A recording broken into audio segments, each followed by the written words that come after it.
Chapter 1, Part 2, The Blockade Runner's 197 List of Illustrations. Page 1 would have taken her for a small island frontispiece carpentering, rigging and painting 6. Then began the slow, interminable ascent. 17. Every man at the capstan bars was knocked down. 22. Soon we came in sight of Queenstown. 29. Captain Corsican, and I bowed. 30. When a body rolled at my feet. 40. The waif was the hull of a ship. 49. They, said he, are people from the far west.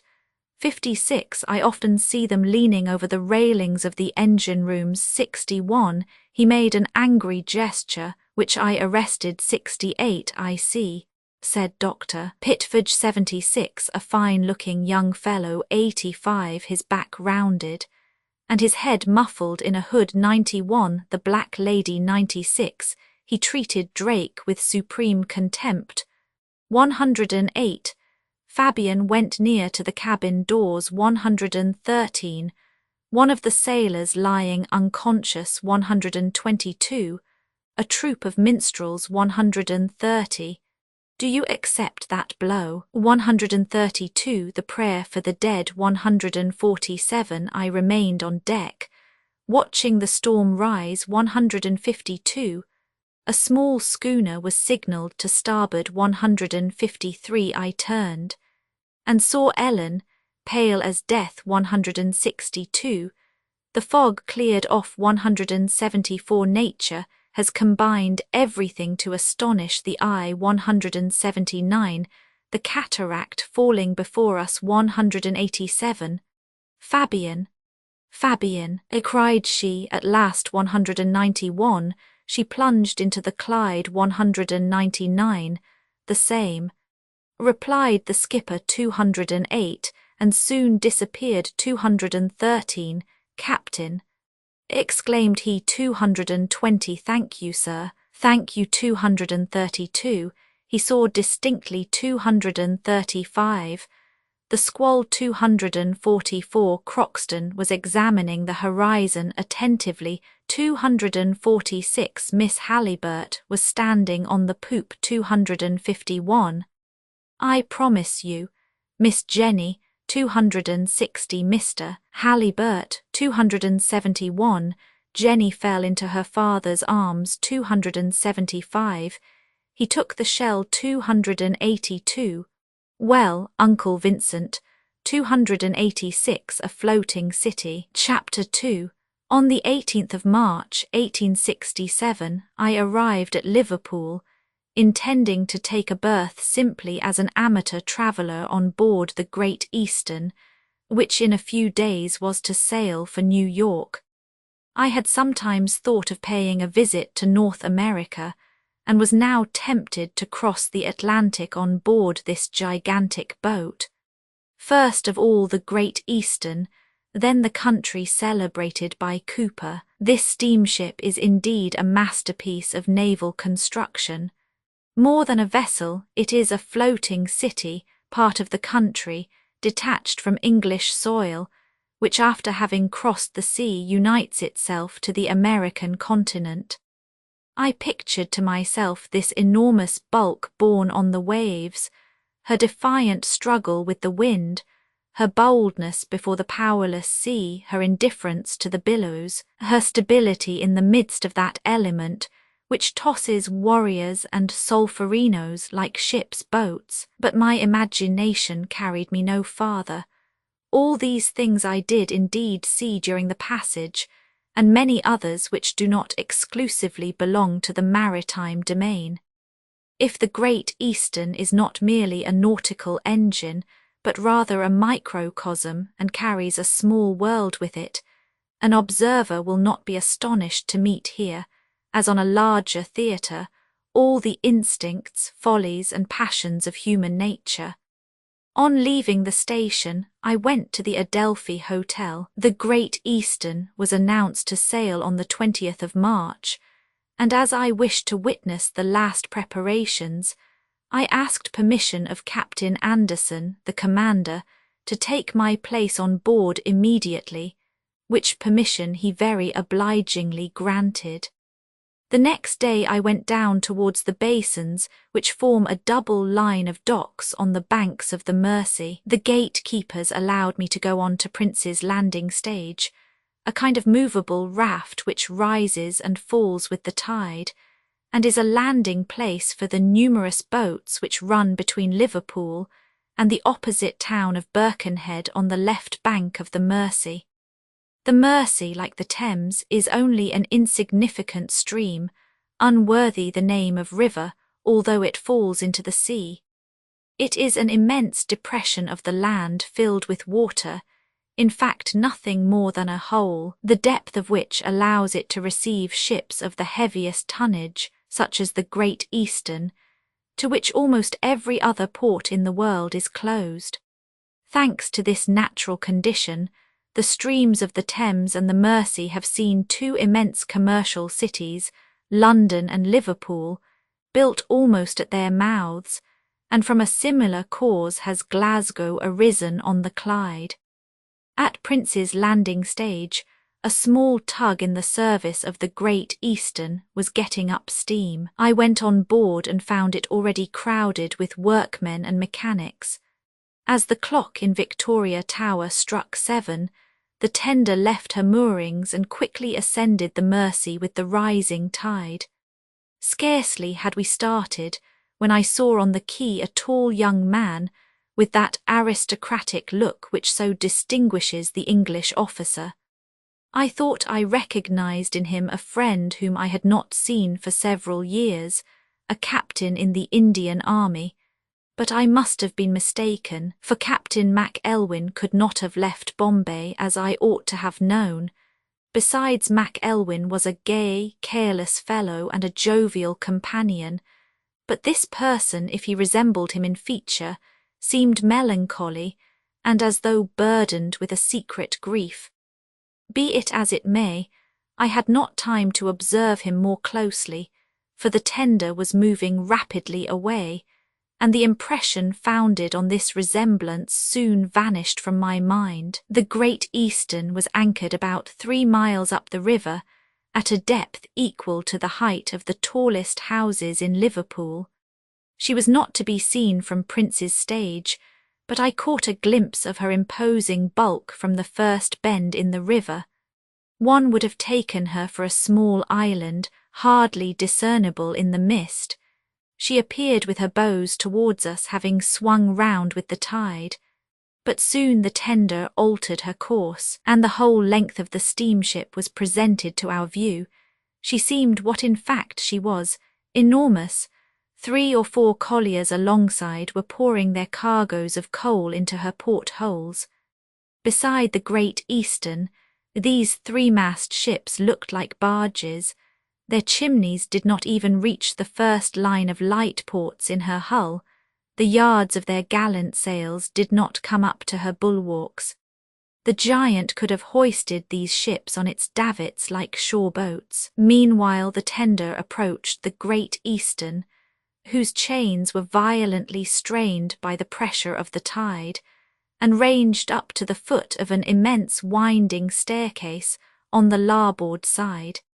In this position the deck of the tender was only on a level with the load water line of the steamship, to which line she would be depressed when in full cargo, and which still emerged 2 yards. The workmen were now hurriedly disembarking and clambering up the numerous steps which terminated at the forepart of the ship. I, with head upturned and my body thrown back, surveyed the wheels of the Great Eastern, like a tourist looking up at a high edifice. Seen from the side, these wheels looked narrow and contracted, although their paddles were 4 yards broad, but in front they had a monumental aspect. Their elegant fittings, the arrangements of the whole plan, the stays crossing each other to support the division of the triple centre rim, the radius of red spokes, the machinery half lost in the shadow of the wide paddle boards, all this impressed the mind, and awakened an idea of some gigantic and mysterious power. With what force must these wooden paddles strike the waves which are now gently breaking over them? What a boiling of water when this powerful engine strikes it blow after blow! What a thundering noise engulfed in this paddle-box cavern!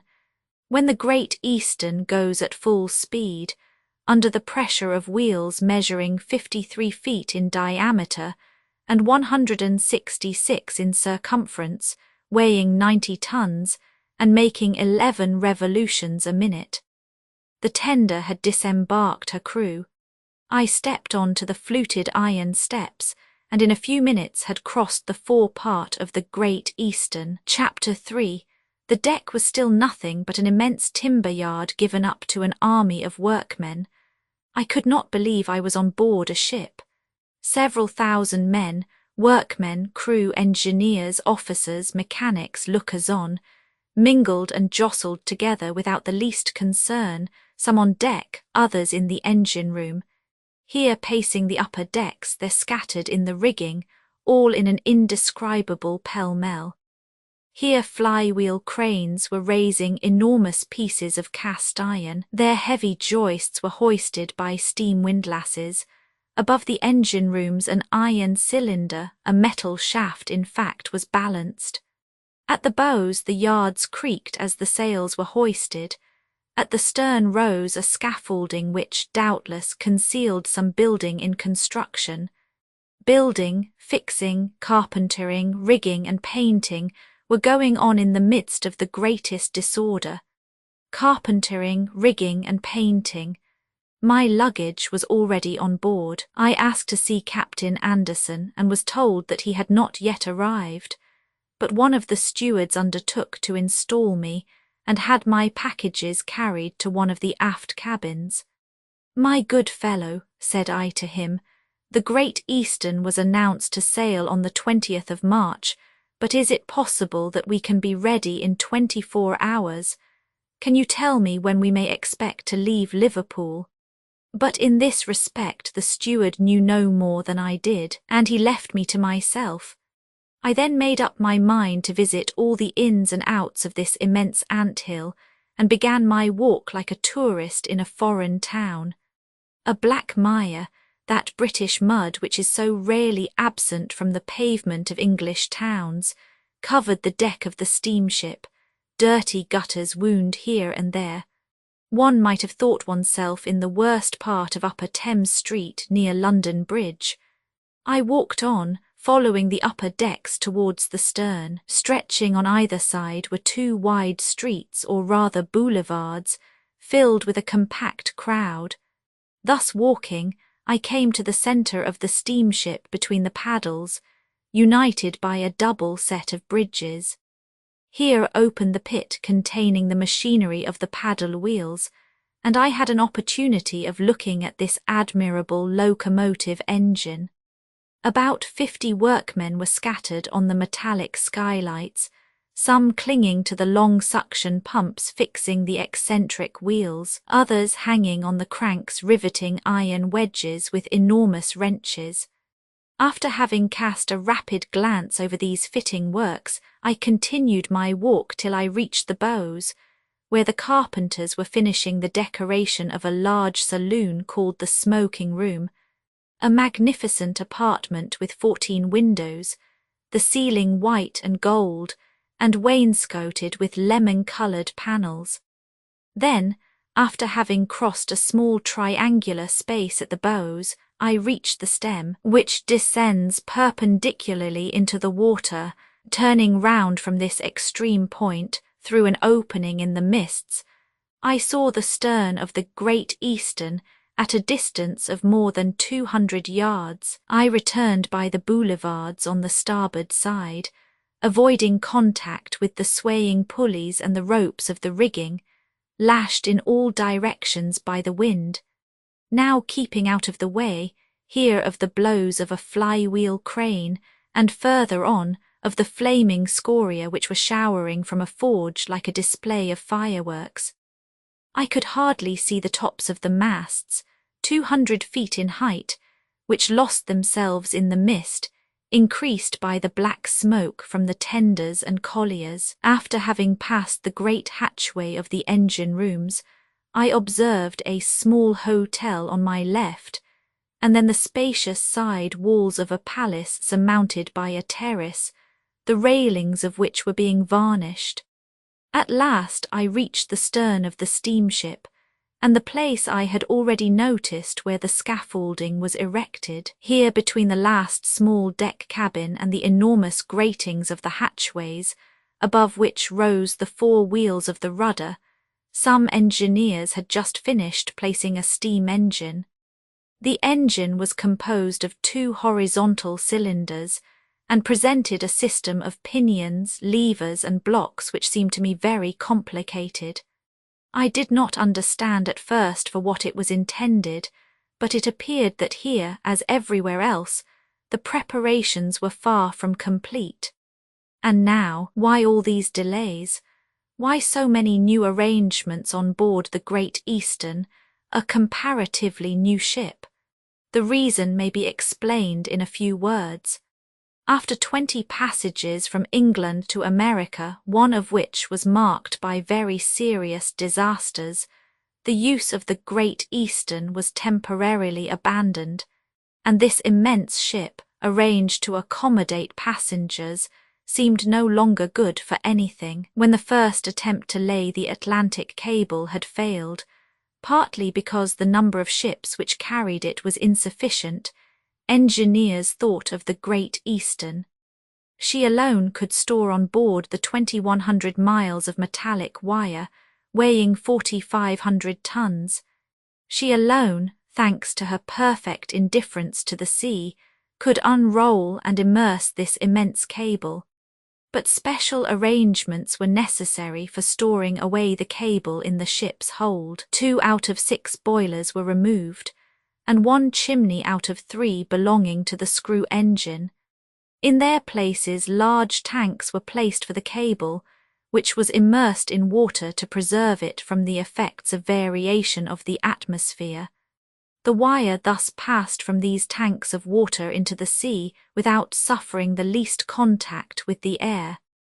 The laying of the cable having been successfully accomplished, and the object in view attained, the Great Eastern was once more left in her costly idleness. A French company, called the Great Eastern Company Limited, was floated with a capital of 2,000,000 francs, with the intention of employing the immense ship for the conveyance of passengers across the Atlantic. Thus the reason for rearranging the ship to this purpose, and the consequent necessity of filling up the tanks and replacing the boilers, of enlarging the saloons in which so many people were to live during the voyage, and of building extra dining saloons. Finally, the arrangement of 1,000 berths in the sides of the gigantic hull. The Great Eastern was freighted to the amount of 25,000 francs a month. 2 contracts were arranged with G. Forrester and Co.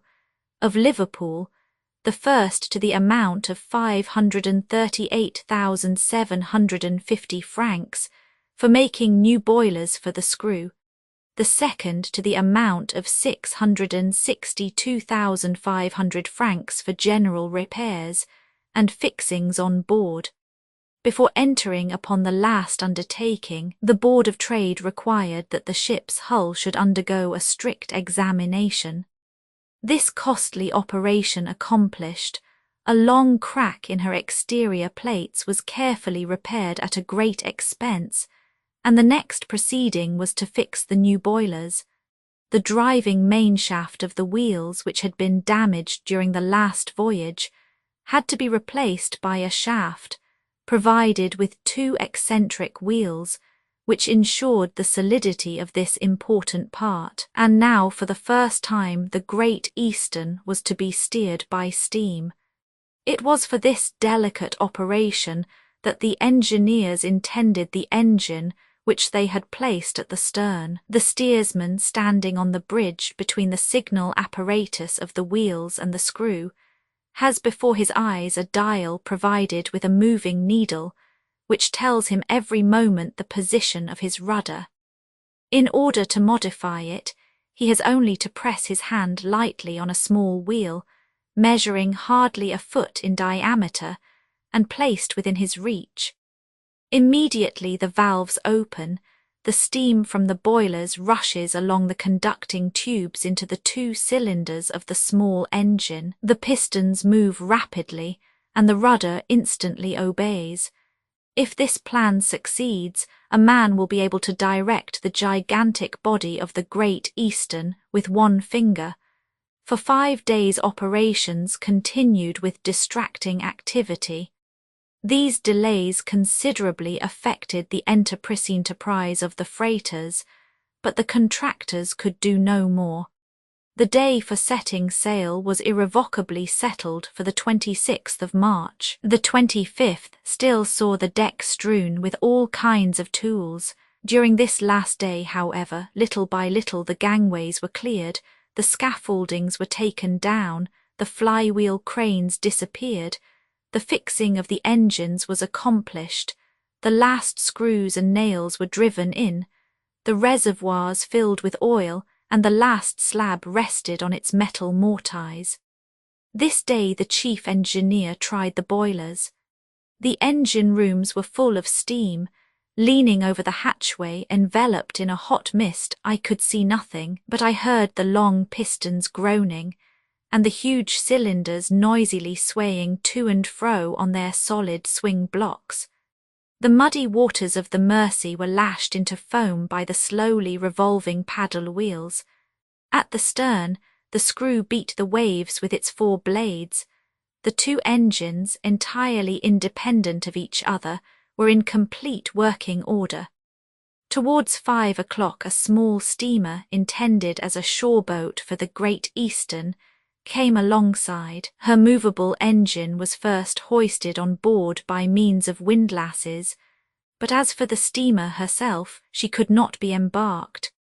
Her steel hull was so heavy that the davits to which it was attached bent under the weight. Undoubtedly this would not have occurred had they supported them with lifts. Therefore they were obliged to abandon the steamer, but there still remained on the Great Eastern a string of 16 boats hanging to the davits. Everything was finished by evening. Not a trace of mud was visible on the well-swept boulevards, for an army of sweepers had been at work. There was a full cargo. Provisions, goods and coal filled the steward's room, the store and the coal houses. However, the steamer had not yet sunk to the load water line, and did not draw the necessary 33 feet. It was an inconvenient position for the wheels, for the paddles not being sufficiently immersed, caused a great diminution in the speed. Nevertheless, it was possible to set sail, and I went to bed with the hope of starting next day. I was not disappointed, for at break of dawn I saw the English, French and American flags floating from the masts. Chapter 4. The Great Eastern was indeed preparing to sail. Already volumes of black smoke were issuing from the 5 chimneys, and hot steam filled the engine rooms. Some sailors were brightening up the 4 great fog cannons which were to salute Liverpool as we sailed by. The topmen climbed the yards, disentangled the rigging, and tightened the shrouds on the thick ropes fastened to the barricades. About 11 o'clock the carpenters and painters put the finishing touches to their work and then embarked on board the tender which awaited them.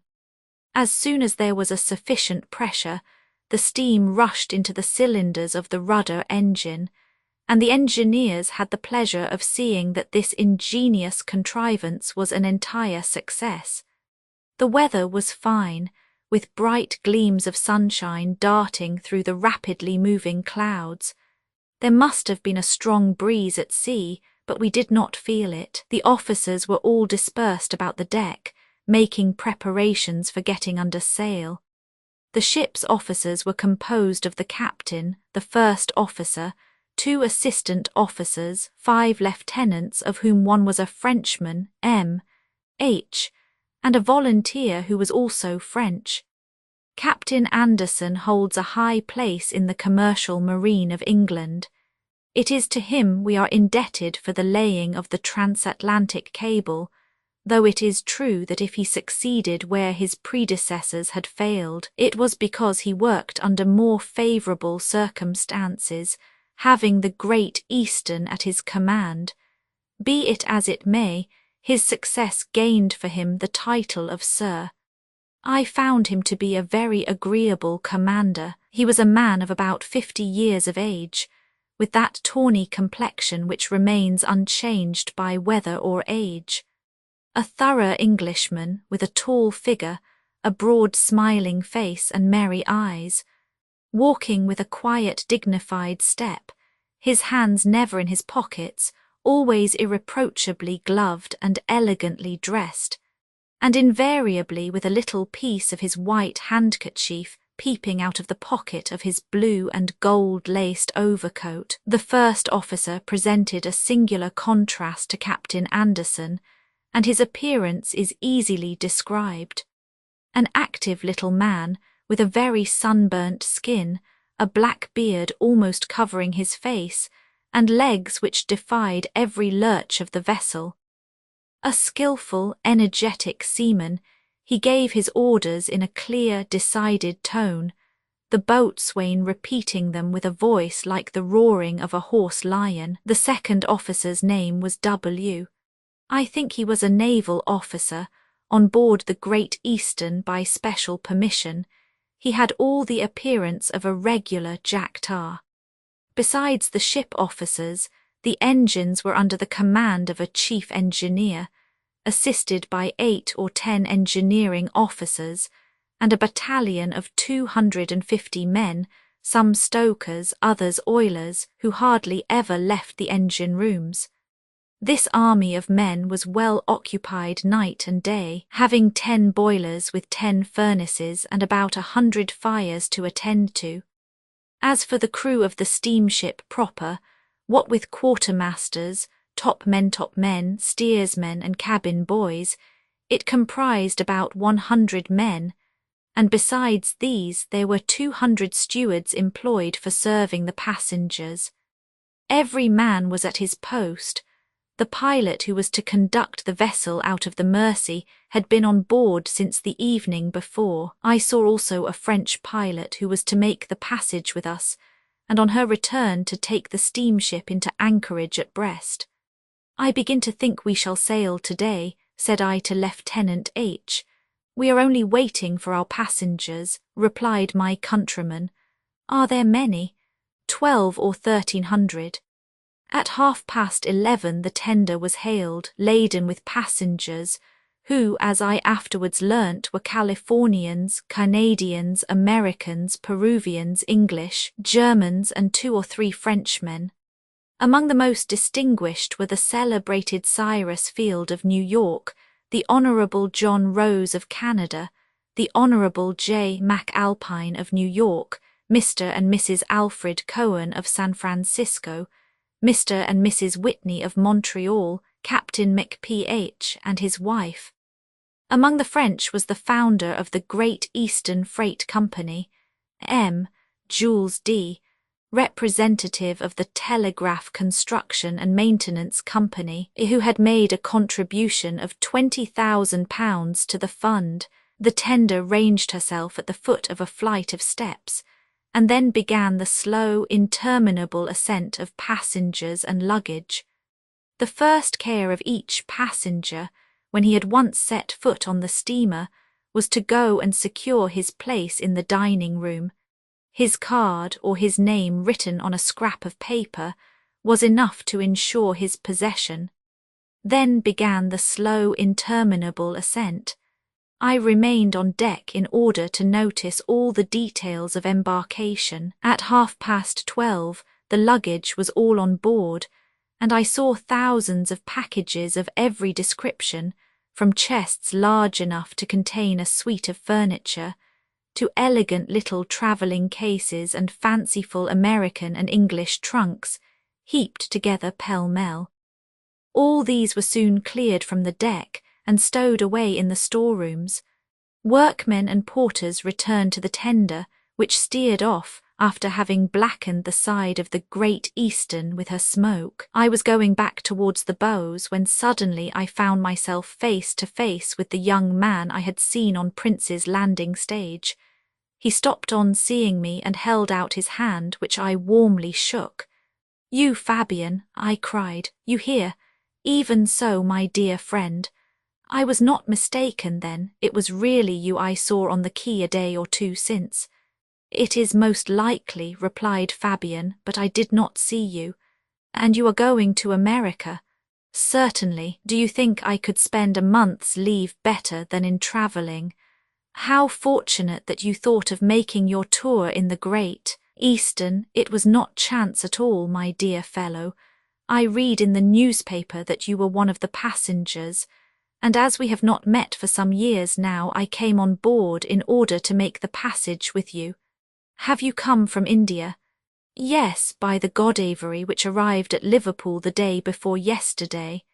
"And you are travelling, Fabian?" I asked, noticing his pale, sad face. "To divert my mind, if I can," interrupted Captain Mac-Elwyn, warmly pressing my hand. Chapter 5. Fabian left me to look for his cabin, which, according to the ticket he held in his hand, was number 73 of the Grand Saloon series.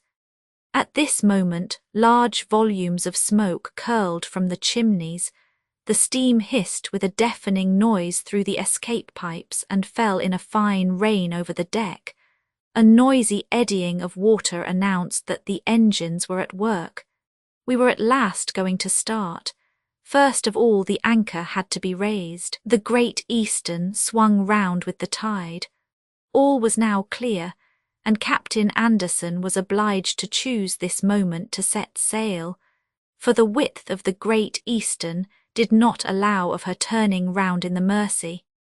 He was more master of his ship and more certain of guiding her skilfully in the midst of the numerous boats always plying on the river when stemming the rapid current than when driven by the ebb tide.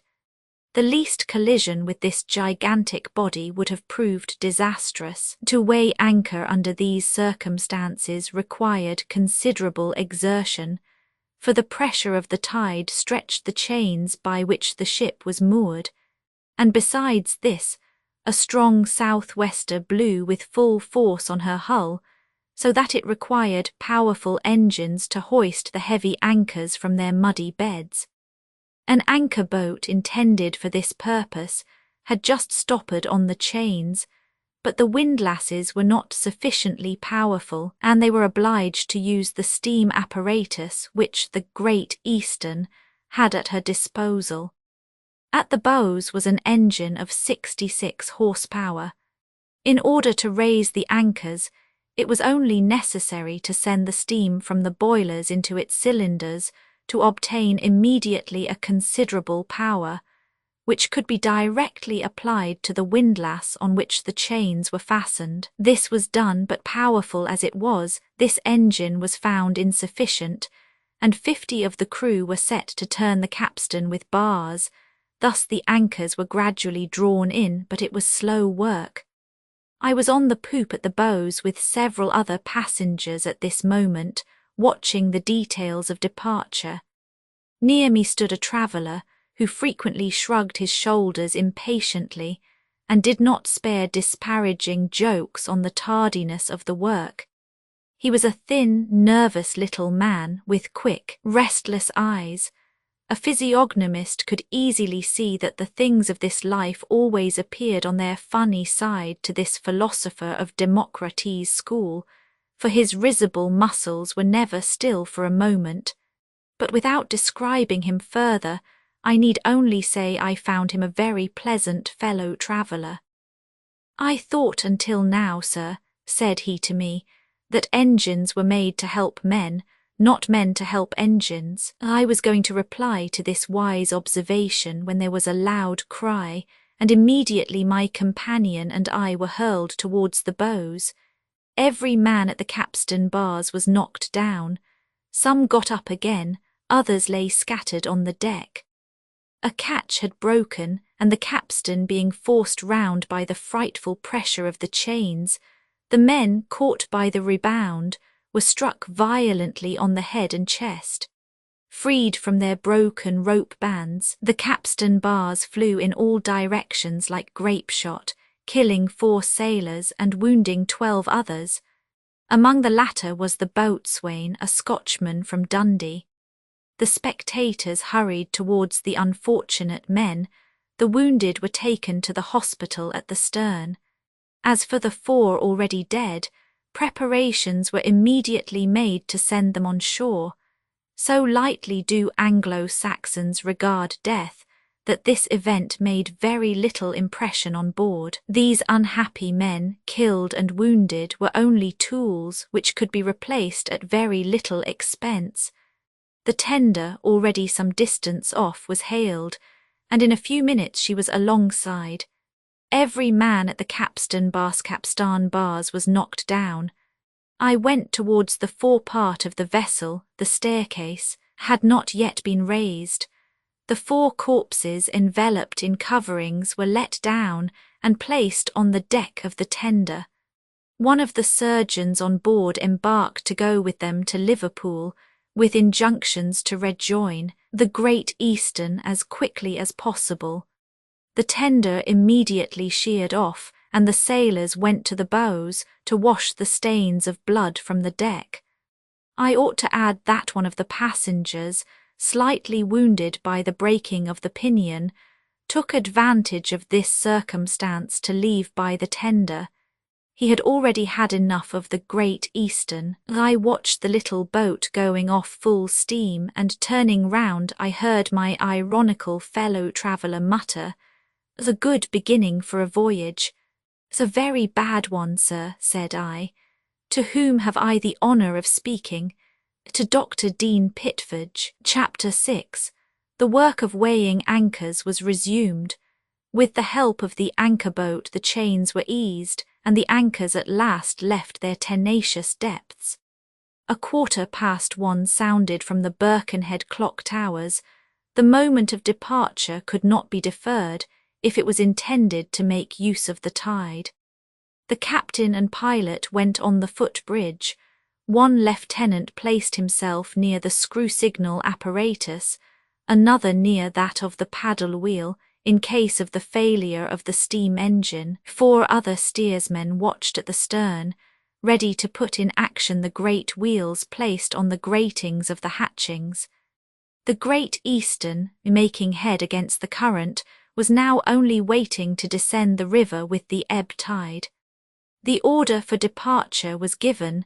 The paddles slowly struck the water, the screw bubbled at the stern, and the enormous vessel began to move. The greater part of the passengers on the poop were gazing at the double landscape of Liverpool and Birkenhead, studded with manufactory chimneys.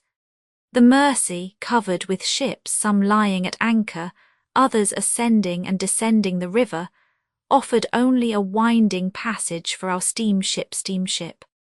But under the hand of a pilot, sensible to the least inclinations of her rudder, she glided through the narrow passages, like a whaleboat beneath the oar of a vigorous steersman. At one time I thought that we were going to run foul of a brig, which was drifting across the stream, her bows nearly grazing the hull of the Great Eastern. But a collision was avoided, and when from the height of the upper deck I looked at this ship, which was not of less than 700 or 800 tons burden, she seemed to me no larger than the tiny boats which children play with on the lakes of Regent's Park or the Serpentine. It was not long before the Great Eastern was opposite the Liverpool landing stages, but the 4 cannons which were to have saluted the town were silent out of respect to the dead, for the tender was disembarking them at this moment.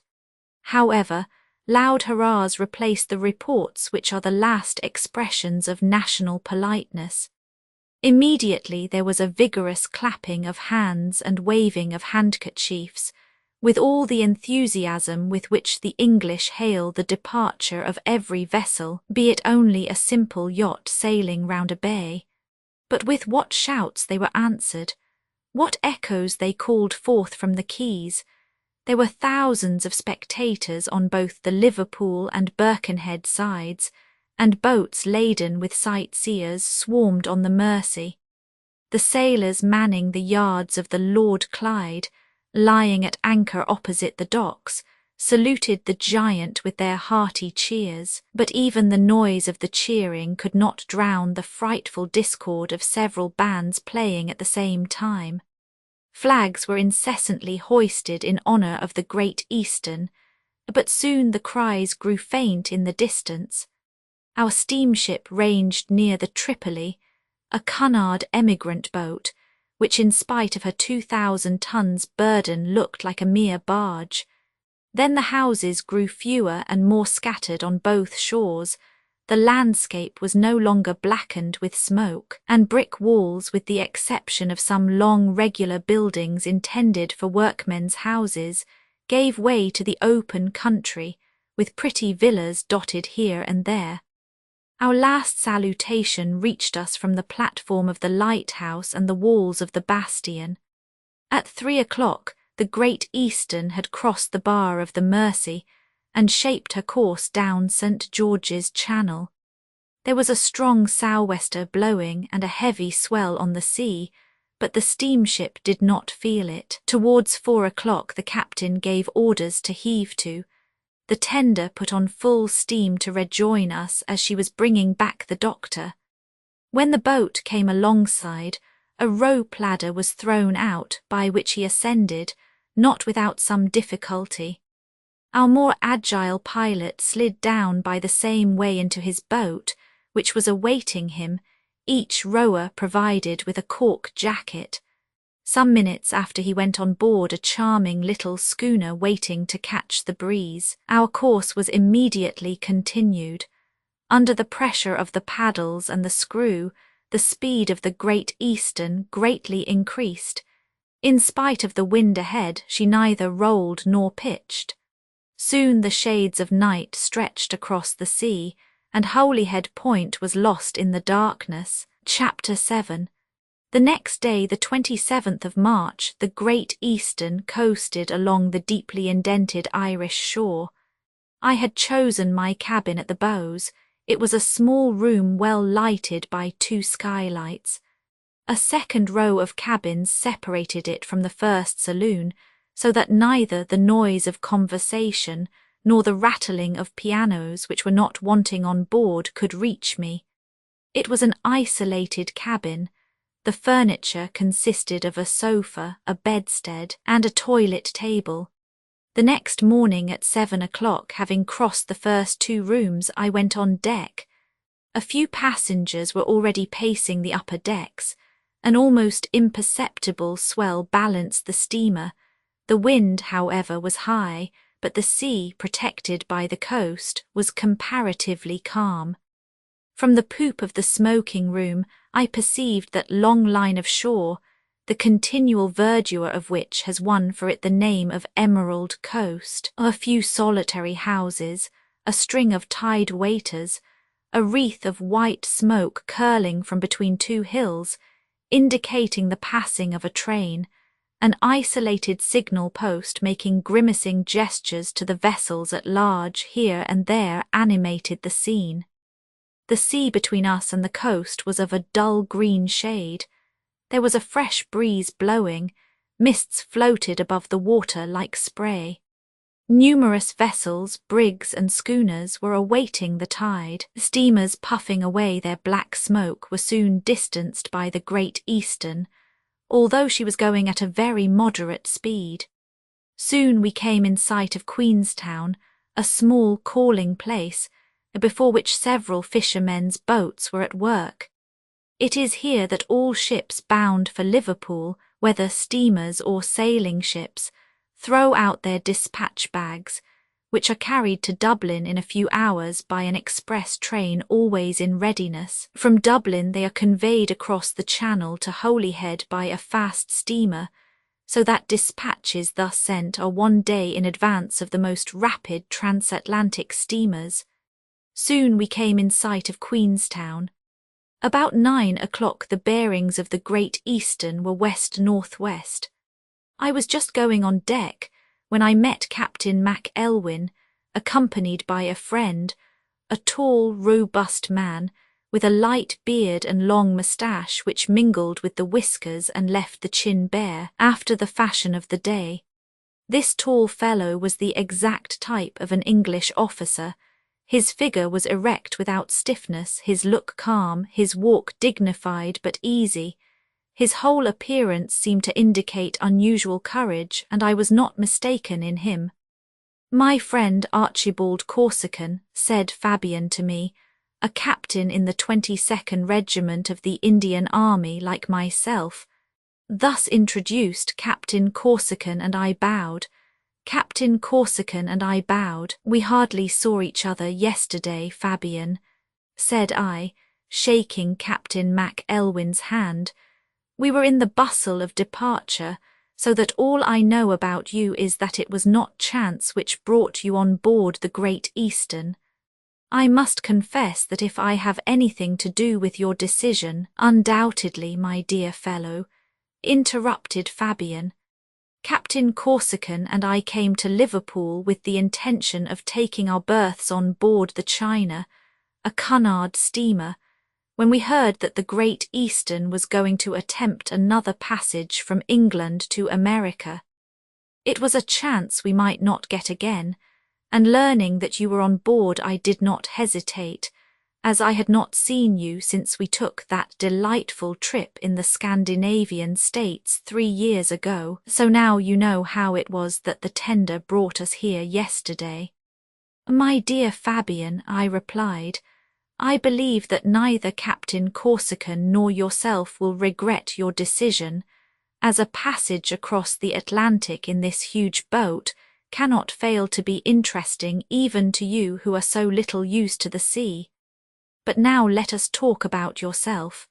Your last letter, and it is not more than 6 weeks since I received it, bore the Bombay postmark, so that I was justified in believing you were still with your regiment." "We were so 3 weeks ago," said Fabian, "leading the half-military, half-country life of Indian officers, employing most of our time in hunting. My friend here is a famed tiger killer. However, as we are both single and without family ties, we thought we would let the poor wild beasts of the peninsula rest for a time, while we came to Europe to breathe a little of our native air. We obtained a year's leave, and travelling by way of the Red Sea, Suez, and France, we reached Old England with the utmost possible speed." "Old England," said Captain Corsican, smiling. "We are there no longer, Fabian. We are on board an English ship, but it is freighted by a French company, and it is taking us to America. 3 different flags float over our heads, signifying that we are treading on Franco-Anglo-American boards." "What does it matter?" replied Fabian, and a painful expression passed over his face. "What does it matter so long as it whiles away the time? Movement is life, and it is well to be able to forget the past and kill the present by continual change. In a few days I shall be at New York, where I hope to meet again my sister and her children, whom I have not seen for several years. Then we shall visit the Great Lakes and descend the Mississippi as far as New Orleans, where we shall look for sport on the Amazon. From America we are going to Africa, where the lions and elephants will make the Cape their rendezvous, in order to celebrate the arrival of Captain Corsican. Finally, we shall return and impose on the sepoys the caprices of the metropolis." Fabian spoke with a nervous volubility, and his breast heaved. Evidently there was some great grief weighing on his mind, the cause of which I was as yet ignorant of, but with which Archibald seemed to be well acquainted. He evinced a warm friendship for Fabian, who was several years younger than himself, treating him like a younger brother, with a devotion which at times almost amounted to heroism. At this moment our conversation was interrupted by the sound of a horn, which announced the 12:30 lunch. 4 times a day, to the great satisfaction of the passengers, this shrill horn sounded. At 8:30 for breakfast, 12:30 for lunch, 4 o'clock for dinner, and at 7 for tea.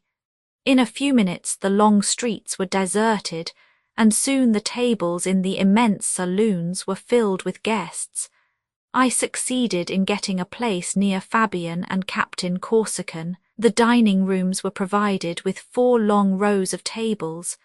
The glasses and bottles placed in swing racks kept perfectly steady.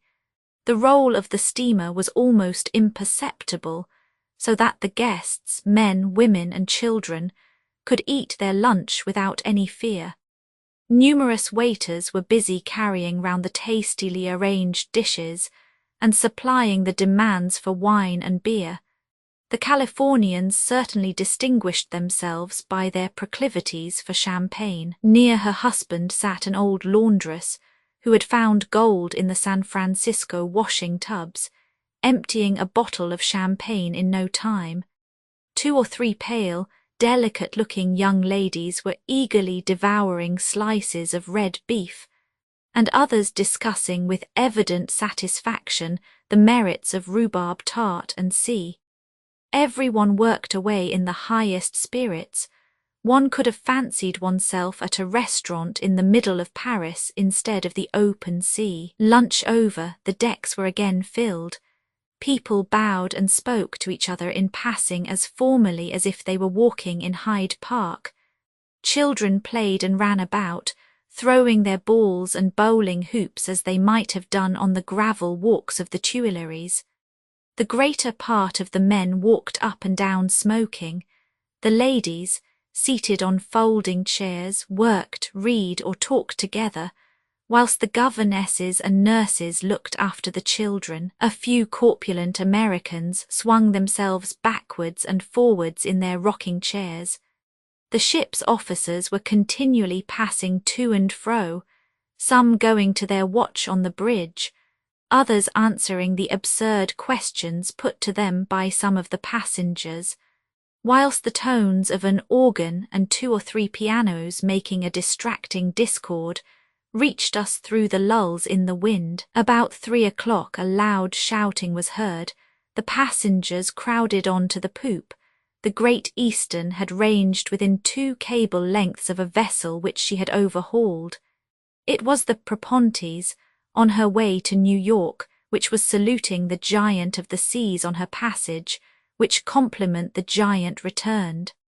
Land was still in sight at 4 o'clock, but hardly discernible through the mist which had suddenly surrounded us.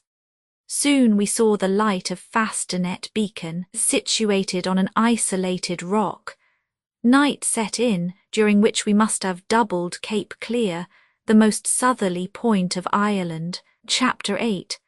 I said that the length of the Great Eastern exceeded 2 hectometers.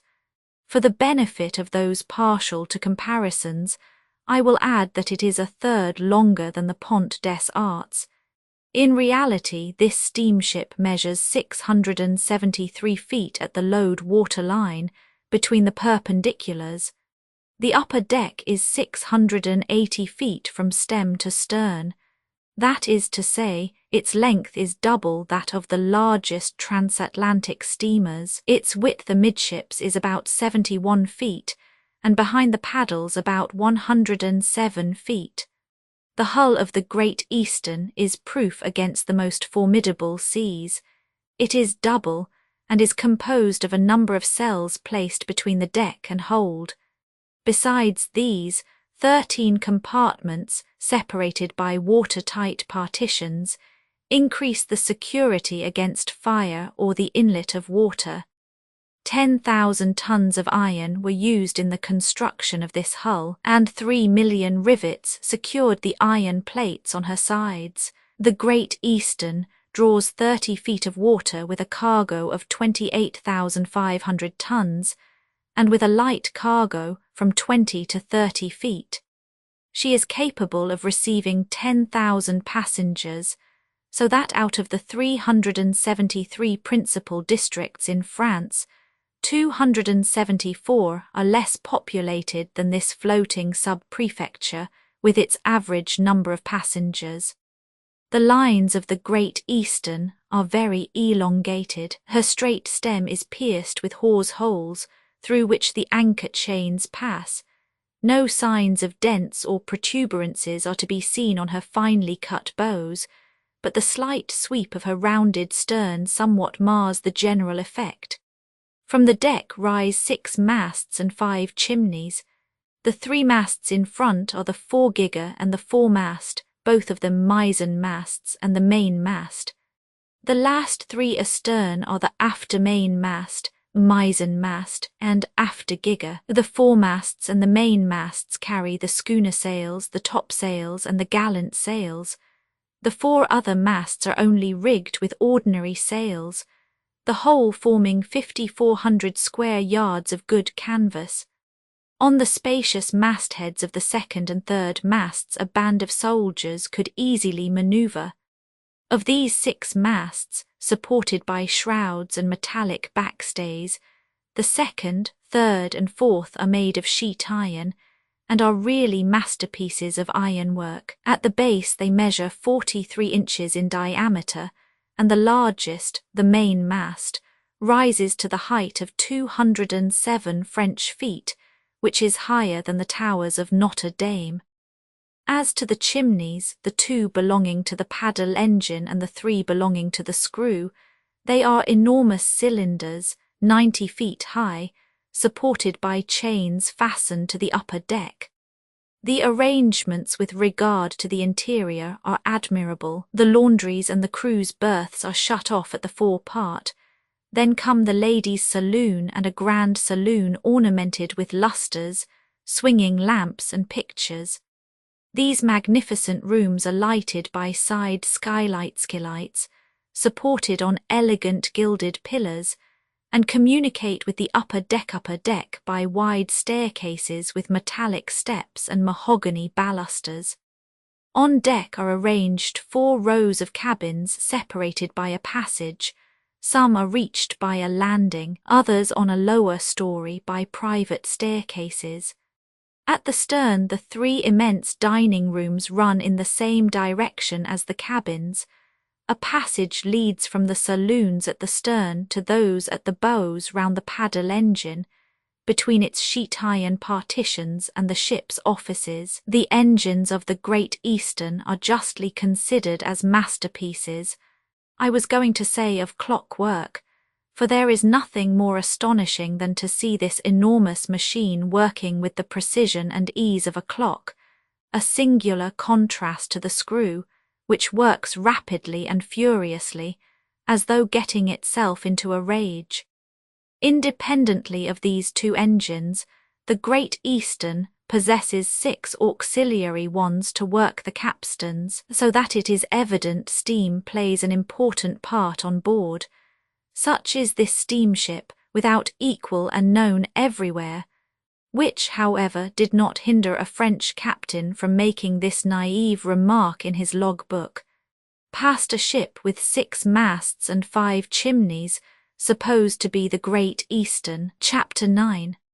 On Wednesday night the weather was very bad, my balance was strangely variable, and I was obliged to lean with my knees and elbows against the sideboard, to prevent myself from falling. Portmanteaus and bags came in and out of my cabin. An unusual hubbub reigned in the adjoining saloon, in which 200 or 300 packages were making expeditions from one end to the other, knocking the tables and chairs with loud crashes. Doors slammed, the boards creaked, the partitions made that groaning noise peculiar to pine wood. Bottles and glasses jingled together in their racks, and a cataract of plates and dishes rolled about on the pantry floors. I heard the irregular roaring of the screw, and the wheels beating the water, sometimes entirely immersed, and at others striking the empty air. By all these signs I concluded that the wind had freshened, and the steamship was no longer indifferent to the billows. At 6 o'clock next morning, after passing a sleepless night, I got up and dressed myself, as well as I could with one hand, while with the other I clutched at the sides of my cabin, for without support it was impossible to keep one's feet, and I had quite a serious struggle to get on my overcoat. I left my cabin, and helping myself with hands and feet through the billows of luggage, I crossed the saloon, scrambling up the stairs on my knees, like a Roman peasant devoutly climbing the steps of the Scala Santa of Pontius Pilate, and at last, reaching the deck, I hung on firmly to the nearest kevel. No land in sight. We had doubled Cape Clear in the night, and around us was that vast circumference bounded by the line where water and sky appear to meet. The slate-coloured sea broke in great foamless billows.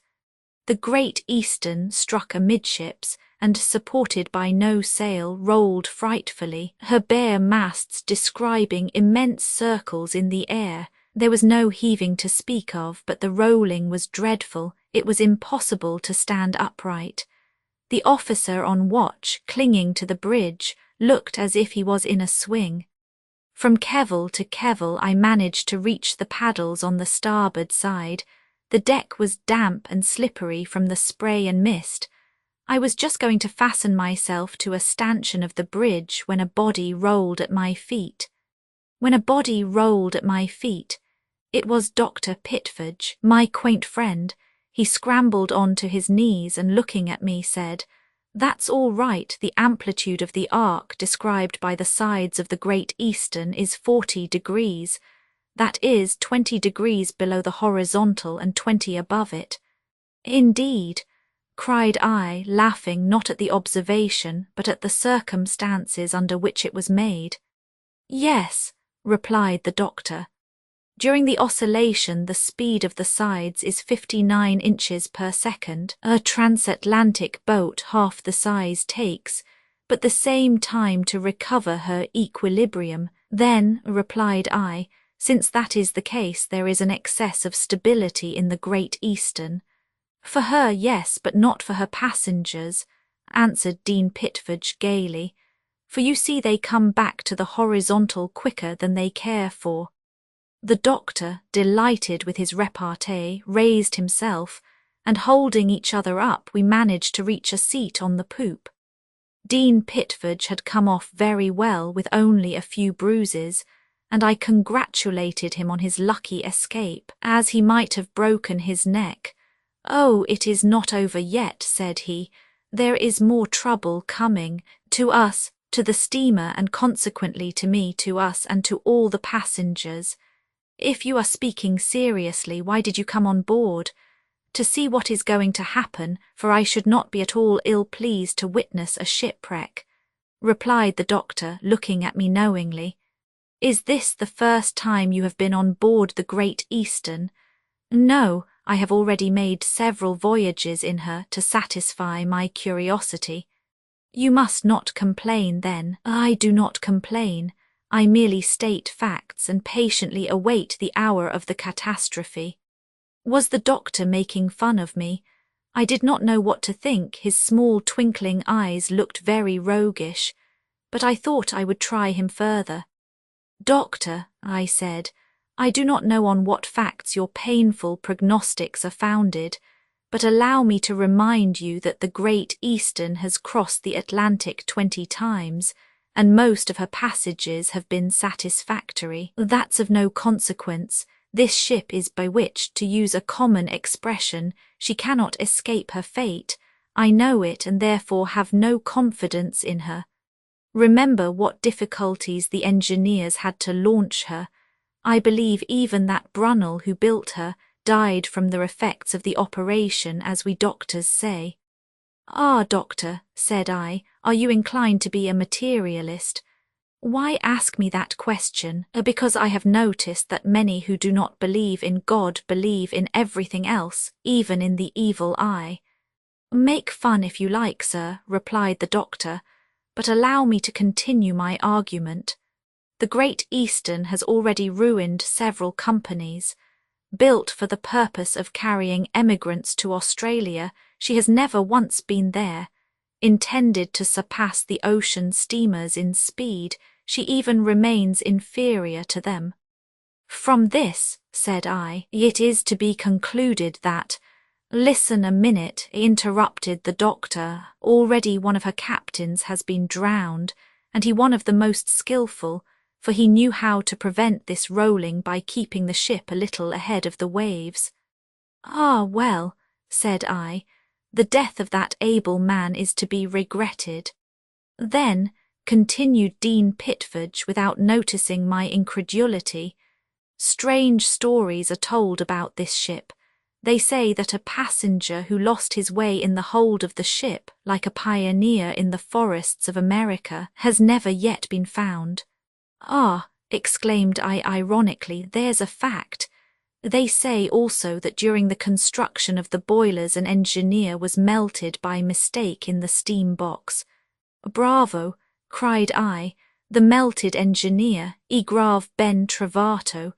Do you believe it, doctor? I believe, replied Pitford, I believe quite seriously that our voyage began badly and that it will end in the same manner. But the Great Eastern is a solid structure, I said, and built so firmly that she is able to resist the most furious seas like a solid block. Solid she is undoubtedly, resumed the doctor, but let her fall into the hollow of the waves and see if she will rise again. Maybe she is a giant, but a giant whose strength is not in proportion to her size. Her engines are too feeble for her. Have you ever heard speak of her 19th passage from Liverpool to New York? No, doctor. Well, I was on board. We left Liverpool on a Tuesday, the 10th of December. There were numerous passengers and all full of confidence. Everything went well so long as we were protected by the Irish coast from the billows of the open sea, no rolling, no seasickness. The next day even the same stability. The passengers were delighted. On the 12th, however, the wind freshened towards morning. The Great Eastern, heading the waves, rolled considerably. The passengers, men and women, disappeared into the cabins. At 4 o'clock the wind blew a hurricane, the furniture began to dance. A mirror in the saloon was broken by a blow from the head of your humble servant. All the crockery was smashed to atoms. There was a frightful uproar. 8 shore boats were torn from the davits in one swoop. At this moment our situation was serious. The paddle-wheel engine had to be stopped. An enormous piece of lead displaced by a lurch of the vessel threatened to fall into its machinery. However, the screw continued to send us on. Soon the wheels began turning again, but very slowly.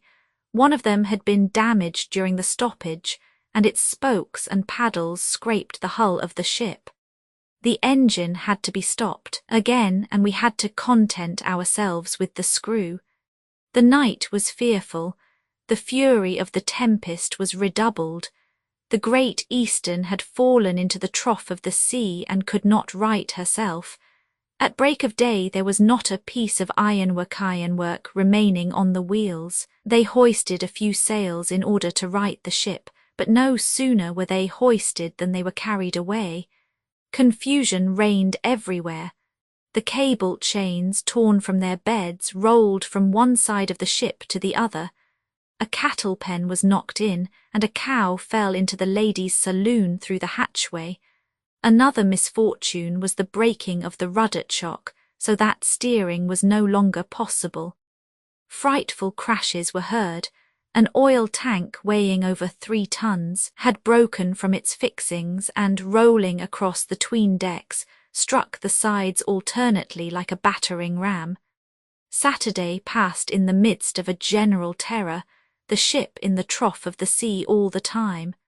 Not until Sunday did the wind begin to abate. An American engineer on board then succeeded in fastening the chains on the rudder. We turned little by little, and the Great Eastern righted herself. A week after we left Liverpool we reached Queenstown. Now who knows, sir, where we shall be in a week? Chapter 10. It must be confessed the doctor's words were not very comforting. The passengers would not have heard them without shuddering. Was he joking, or did he speak seriously? Was it indeed true that he went with the Great Eastern in all her voyages to be present at some catastrophe? Everything is possible for an eccentric, especially when he is English. However, the Great Eastern continued her course, tossing like a canoe and keeping strictly to the loxodromic line of steamers. It is well known that on a flat surface the nearest way from one point to another is by a straight line. On a sphere it is the curved line formed by the circumference of great circles. Ships have an interest in following this route in order to make the shortest passage, but sailing vessels cannot pursue this track against a head wind, so that steamers alone are able to maintain a direct course and take the route of the great circles. This is what the Great Eastern did, making a little for the northwest. The rolling never ceased, that horrible seasickness, at the same time contagious and epidemic, made rapid progress. Several of the passengers, with wan, pallid faces and sunken cheeks, remained on deck in order to breathe the fresh air. The greater part of them were furious at the unlucky steamship, which was conducting herself like a mere boy, and at the freighter's advertisements, which had stated that seasickness was unknown on board. At 9 o'clock in the morning, an object 3 or 4 miles off was signalled from the larboard quarter. Was it a waif, the carcass of a whale, or the hull of a ship? As yet it was not distinguishable. A group of convalescent passengers stood on the upper deck, at the bows, looking at this waif which was floating 300 miles from the nearest land. Meanwhile the Great Eastern was bearing towards the object signalled. All opera glasses were promptly raised, and there was no lack of conjecture. Between the Americans and English, to whom every pretext for a wager is welcome, betting at once commenced. Among the most desperate of the betters I noticed a tall man, whose countenance struck me as one of profound duplicity. His features were stamped with a look of general hatred, which neither a physiognomist nor physiologist could mistake. His forehead was seamed with a deep furrow. His manner was at the same time audacious and listless. His eyebrows nearly meeting, partly concealed the stony eyes beneath. His shoulders were high and his chin thrust forward. In fact, all the indications of insolence and knavery were united in his appearance. He spoke in loud, pompous tones, while some of his worthy associates laughed at his coarse jokes. This personage pretended to recognize in the waif the carcass of a whale, and he backed his opinion by heavy stakes, which soon found ready acceptance. These wagers, amounting to several $100s, he lost everyone. In fact, the waif was the hull of a ship. The steamer rapidly drew near it, and we could already see the rusty copper of her keel. It was a 3-mast ship of about 500 or 600 tons, deprived of her masts and rigging, and lying on one side, with broken chains hanging from her davits. The waif was the hull of a ship. Had this steamship been abandoned by her crew? This was now the prevailing question. However, no one appeared on the deck. Perhaps the shipwrecked ones had taken refuge inside. I saw an object moving for several moments at the bows, but it turned out to be only the remains of the jib lashed to and fro by the wind. The hull was quite visible at the distance of half a mile. She was a comparatively new ship, and in a perfect state of preservation. Her cargo, which had been shifted by the wind, obliged her to lie along on her starboard side. The Great Eastern drew nearer, and passing round gave notice of her presence by several shrill whistles, but the waif remained silent and unanimated. Nothing was to be seen, not even a shore-boat from the wrecked vessel was visible on the wide expanse of water. The crew had undoubtedly had time to leave her, but could they have reached land, which was 300 miles off? Could a frail boat live on a sea like that which had rocked the Great Eastern so frightfully? And when could this catastrophe have happened? It was evident that the shipwreck had taken place farther west, for the wind and waves must have driven the hull far out of her course. These questions were destined to remain unanswered. When the steamship came alongside the stern of the wreck, I could read distinctly the name Lerida, but the port she belonged to was not given. A merchant vessel or a man-of-war would have had no hesitation in manning this hull which, undoubtedly, contained a valuable cargo, but as the Great Eastern was on regular service, she could not take this waif in tow for so many hundreds of miles. It was equally impossible to return and take it to the nearest port. Therefore, to the great regret of the sailors, it had to be abandoned, and it was soon a mere speck in the distance. The group of passengers dispersed, some to the saloons, others to their cabins, and even the lunch bell failed to awaken the slumberers, worn out by seasickness. About noon Captain Anderson ordered sail to be hoisted, so that the ship, better supported, did not roll so much. Chapter 11. In spite of the ship's disorderly conduct, life on board was becoming organized, for with the Anglo-Saxon nothing is more simple. The steamboat is his street and his house for the time being. The Frenchman, on the contrary, always looks like a traveller.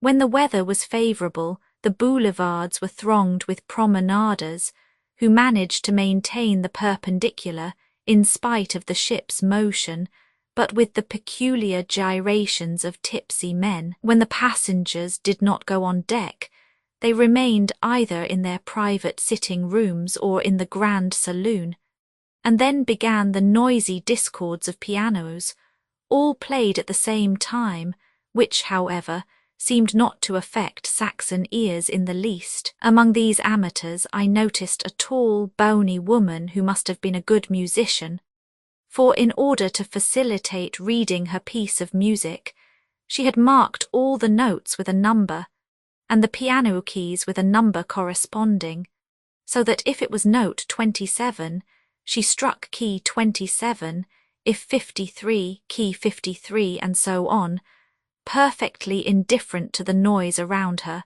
or the sound of other pianos in the adjoining saloons, and her equanimity was not even disturbed when some disagreeable little children thumped with their fists on the unoccupied keys.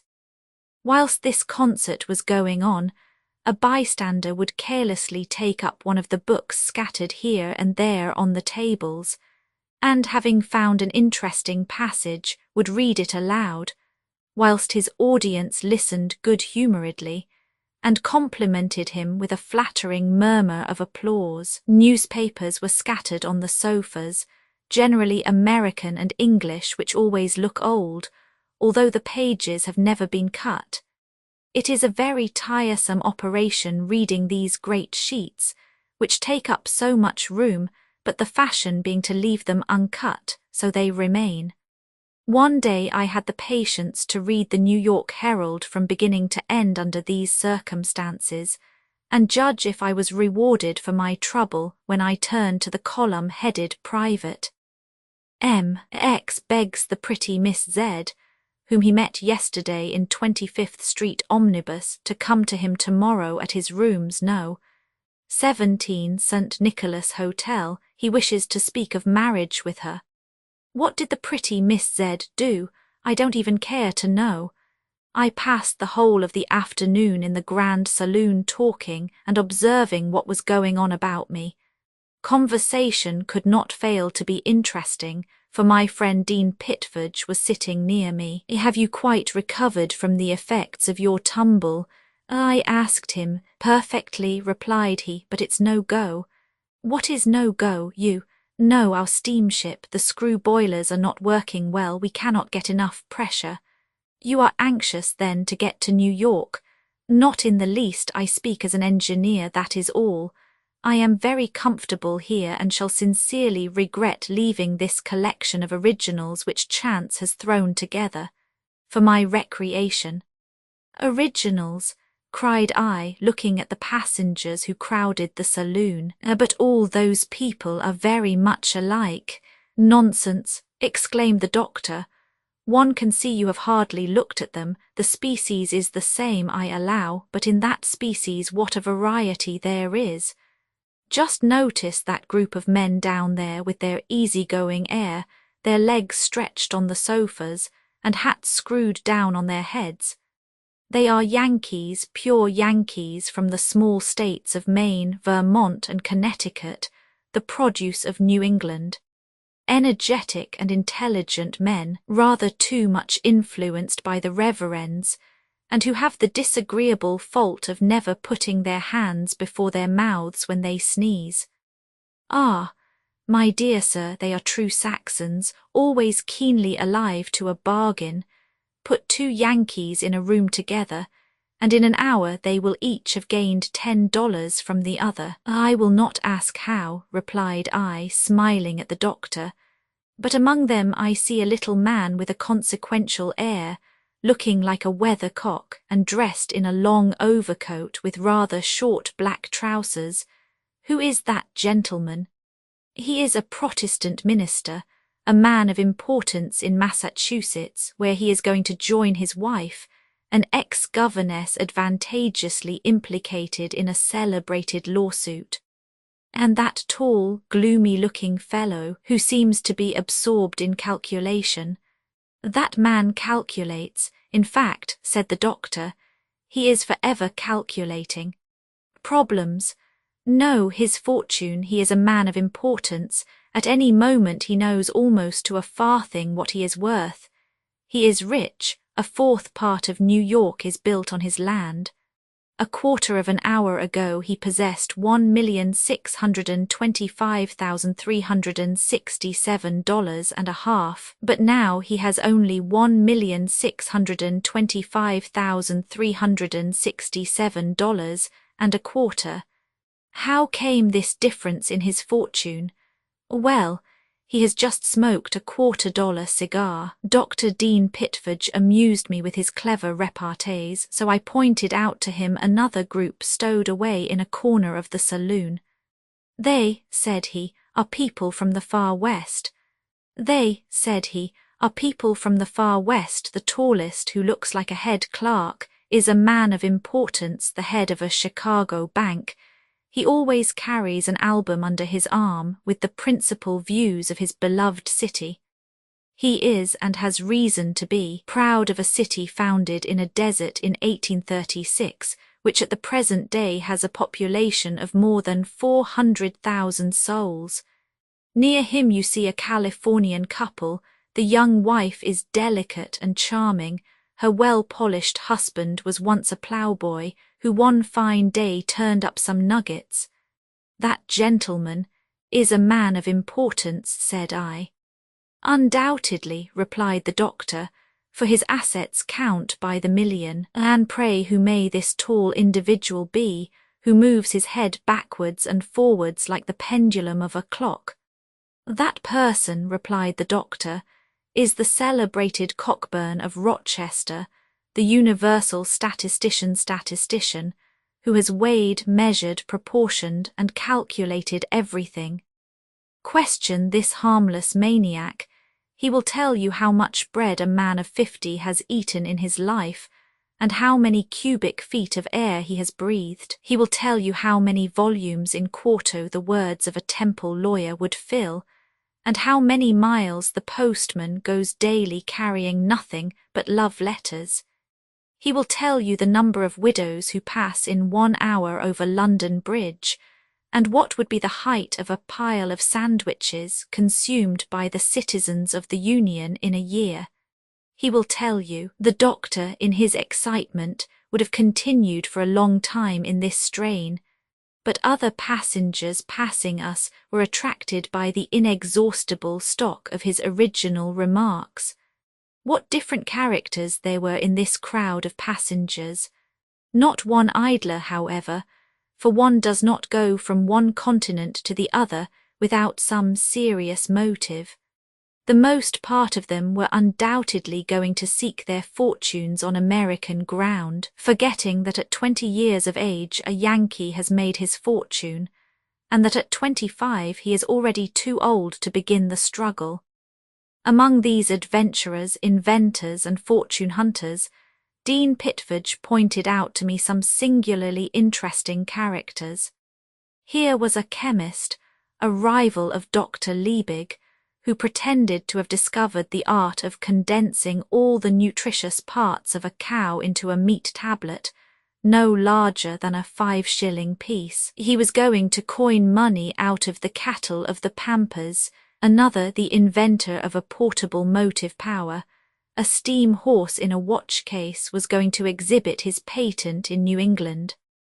Another, a Frenchman from the Rue Chapon, was carrying to America 30,000 cardboard dolls, which said Papa with a very successful Yankee accent, and he had no doubt but that his fortune was made. But besides these originals, there were still others whose secrets we could not guess. Perhaps among them was some cashier flying from his empty cash box, and a detective making friends with him, only waiting for the end of the passage to take him by the collar. Perhaps also we might have found in this crowd clever genii, who always find people ready to believe in them, even when they advocate the affairs of the Oceanic Company for lighting Polynesia with gas, or the Royal Society for making incombustible coal. But at this moment, my attention was attracted by the entrance of a young couple who seemed to be under the influence of a precocious weariness. "They are Peruvians, my dear sir," said the doctor, "a couple married a year ago who have been to all parts of the world for their honeymoon. They adored each other in Japan, loved in Australia, bore with one another in India, bored each other in France, quarrelled in England, and will undoubtedly separate in America." "And," said I, "who is that tall, haughty-looking man just coming in? From his appearance I should take him for an officer." "He is a Mormon," replied the doctor, an elder, Mr. Hatch, one of the great preachers in the City of Saints. "What a fine type of manhood he is! Look at his proud eye, his noble countenance and dignified bearing, so different from the Yankee. Mr. Hatch is returning from Germany and England, where he has preached Mormonism with great success, for there are numbers of this sect in Europe who are allowed to conform to the laws of their country." "Indeed," said I quite thought that polygamy was forbidden them in Europe." "Undoubtedly, my dear sir, but do not think that polygamy is obligatory on Mormons. Brigham Young has his harem because it suits him, but all his followers do not imitate him, not even those dwelling on the banks of the Salt Lake." "Indeed, and Mr. Hatch?" "Mr. Hatch has only one wife, and he finds that quite enough. Besides, he proposes to explain his system in a meeting that he will hold one of these evenings. The saloon will be filled." "Yes," said Pitford, "if the gambling does not attract too many of the audience. You know that they play in a room at the Bows. There is an Englishman there with an evil, disagreeable face who seems to take the lead among them. He is a bad man, with a detestable reputation. Have you noticed him?" From the doctor's description, I had no doubt but that he was the same man who that morning had made himself conspicuous by his foolish wagers with regard to the waif. My opinion of him was not wrong. Dean Pitford told me his name was Harry Drake, and that he was the son of a merchant at Calcutta, a gambler, a dissolute character, a duellist, and now that he was almost ruined, he was most likely going to America to try a life of adventures. "Such people," added the doctor, "always find followers willing to flatter them, and this fellow has already formed his circle of scamps, of which he is the centre. Among them I have noticed a little short man, with a round face, a turned-up nose, wearing gold spectacles, and having the appearance of a German Jew. He calls himself a doctor, on the way to Quebec, but I take him for a low actor and one of Drake's admirers. At this moment Dean Pitford, who easily skipped from one subject to another, nudged my elbow. I turned my head towards the saloon door. A young man about 28 and a girl of 17 were coming in arm. "A newly married pair?" asked I. "No," replied the doctor in a softened tone, "an engaged couple who are only waiting for their arrival in New York to get married. They have just made the tour of Europe, of course with their families' consent, and they know now that they are made for one another. Nice young people, it is a pleasure to look at them. I often see them leaning over the railings of the engine rooms, counting the turns of the wheels, which do not go half fast enough for their liking. Ah, sir, if our boilers were heated like those two youthful hearts, see how our speed would increase. I often see them leaning over the railings of the engine room." Chapter 12. This day at 12:30, a steersman posted up on the Grand Saloon door the following observation: lat. 51 degrees 15 N, long, 18 degrees 13 W dist, faster net 323 miles. This signified that at noon we were 323 miles from the Fasternet lighthouse, the last which we had passed on the Irish coast, and at 51 degrees 15 north latitude and 18 degrees 13 west longitude from the meridian of Greenwich. It was the ship's bearing, which the captain thus made known to the passengers every day. By consulting this bearing, and referring it to a chart, the course of the Great Eastern might be followed. Up to this time she had only made 320 miles in 36 hours. It was not satisfactory, for a steamer at its ordinary speed does not go less than 300 miles in 24 hours. After having left the doctor, I spent the rest of the day with Fabian. We had gone to the stern, which Pitford called walking in the country. There alone, and leaning over the taffrail, we surveyed the great expanse of water, while around us rose the briny vapours distilled from the spray. Small rainbows, formed by the refraction of the sun's rays, span the foaming waves. Below us, at a distance of 40 feet, the screw was beating the water with a tremendous force, making its copper gleam in the midst of what appeared to be a vast conglomeration of liquefied emeralds. The fleecy track, extending as far as the eye could reach, mingled in a milky path the foam from the screw, and the paddle engines, whilst the white and black fringed plumage of the seagulls flying above cast rapid shadows over the sea. Fabian was looking at the magic of the waves without speaking. What did he see in this liquid mirror, which gave scope to the most capricious flights of imagination? Was some vanished face passing before his eyes and bidding him a last farewell? Did he see a drowning shadow in these eddying waters? He seemed to me sadder than usual, and I dared not ask him the cause of his grief. After the long separation which had estranged us from each other, it was for him to confide in me, and for me to await his confidences. He had told me as much of his past life as he wished me to know, his life in the Indian garrison, his hunting and adventures, but not a word had he said of the emotions which swelled in his heart, or the cause of the sighs which heaved his breast. Undoubtedly, Fabian was not one who tried to lessen his grief by speaking of it, and therefore he suffered the more. Thus we remained leaning over the sea, and as I turned my head, I saw the great paddles emerging under the regular action of the engine. Once Fabian said to me, "This track is indeed magnificent. One would think that the waves were amusing themselves with tracing letters. Look at the L's and E's, am I deceived? No, they are indeed always the same letters. Fabian's excited imagination saw in these eddyings that which it wished to see. But what could these letters signify? What remembrance did they call forth in Fabian's mind? The latter had resumed his silent contemplation when suddenly he said to me, "Come to me, come, that gulf will draw me in." "What is the matter with you, Fabian?" said I, taking him by both hands. "What is the matter, my friend?" "I have here," said he, pressing his hand on his heart, "I have here a disease which will kill me." "A disease," said I to him, "a disease with no hope of cure, no hope." And without another word Fabian went to the saloon and then on to his cabin. Chapter 13. The next day, Saturday, 30th of March, the weather was fine and the sea calm. Our progress was more rapid and the Great Eastern was now going at the rate of 12 knots an hour.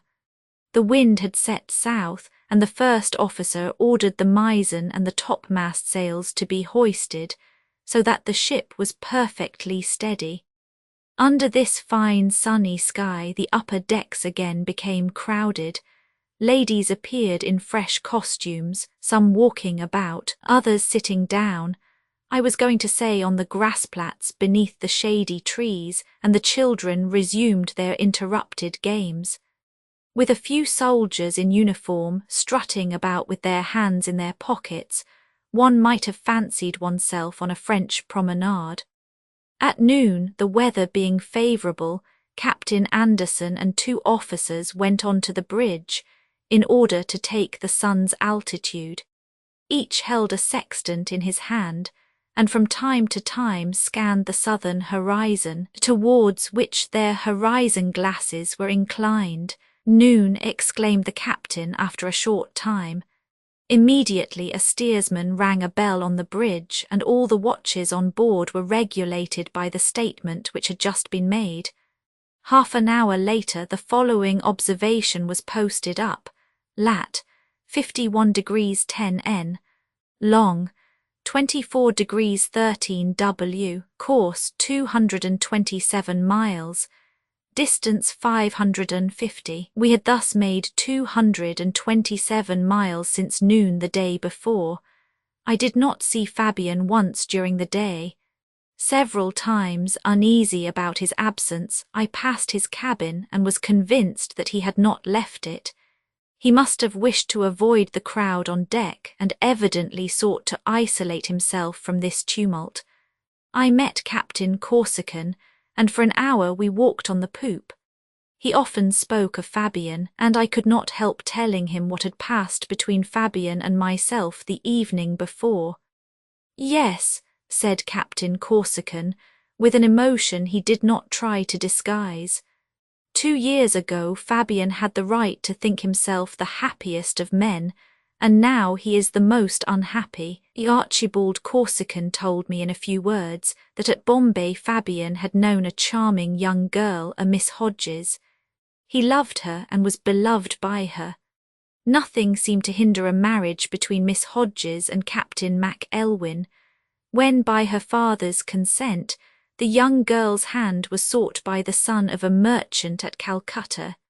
It was an old business affair, and Hodges, a harsh, obstinate and unfeeling man, who happened at this time to be in a delicate position with his Calcutta correspondent, thinking that the marriage would settle everything well, sacrificed his daughter to the interests of his fortune. The poor child could not resist. They put her hand into that of the man she did not and could not love, and who, from all appearance, had no love for her.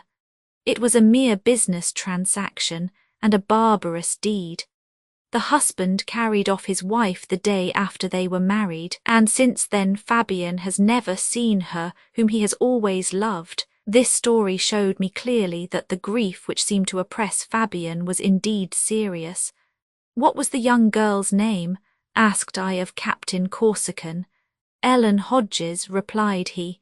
"Ellen, that name explains the letters which Fabian thought he saw yesterday in the ship's track. "And what is the name of this poor young woman's husband?" said I to the captain. "Harry Drake." "Drake," cried I, "but that man is on board." "He here," exclaimed Corsican, seizing my hand and looking straight at me. "Yes," I replied, "he is on board." "Heaven grant that they may not meet," said the captain gravely. "Happily they do not know each other, at least Fabian does not know Harry Drake, but that name uttered in his hearing would be enough to cause an outburst." I then related to Captain Corsican what I knew of Harry Drake, that is to say, what Dr. Dean Pitford had told me of him. I described him such as he was, an insolent, noisy adventurer, already ruined by gambling and other vices and ready to do anything to get money. At this moment Harry Drake passed close to us. I pointed him out to the captain, whose eyes suddenly grew animated, and he made an angry gesture which I arrested. "Yes," said he, "there is the face of a villain. But where is he going?"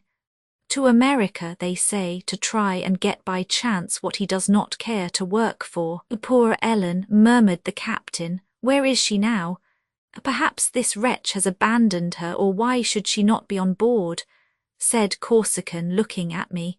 He made an angry gesture which I arrested. This idea crossed my mind for the first time, but I rejected it. No, Ellen could not be on board. She could not have escaped Dr. Pitford's inquisitive eye. No, she cannot have accompanied Drake on this voyage. "May what you say be true, sir?" replied Captain Corsican. "For the sight of that poor victim reduced to so much misery would be a terrible blow to Fabian. I do not know what would happen, for Fabian is a man who would kill Drake like a dog. I ask you as a proof of your friendship never to lose sight of him, so that if anything should happen, one of us may be near to throw ourselves between him and his enemy. You understand a duel must not take place between these two men. Alas, neither here nor elsewhere. A woman cannot marry her husband's murderer, however unworthy that husband may have been." I well understood Captain Corsican's reason. Fabian could not be his own justiciary. It was foreseeing from a distance coming events, but how is it that the uncertainty of human things is so little taken into account? A presentiment was boding in my mind. Could it be possible that in this common life on board, in this everyday mingling together, that Drake's noisy personality could remain unnoticed by Fabian? An accident, a trifle, a mere name uttered, would it not bring them face to face? Ah, how I longed to hasten the speed of the steamer which carried them both. Before leaving Captain Corsican, I promised to keep a watch on our friend, and to observe Drake, whom on his part he engaged not to lose sight of. Then he shook my hand, and we parted.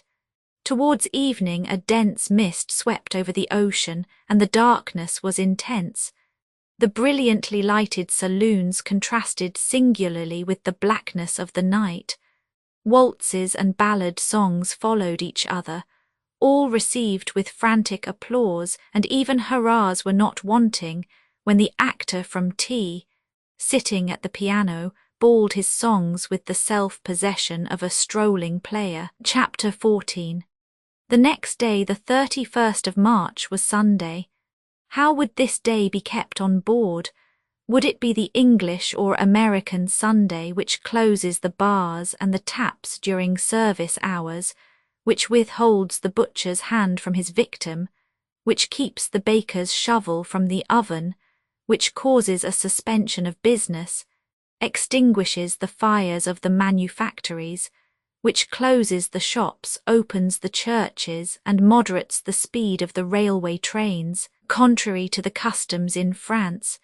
Yes, it must be kept thus, or almost thus.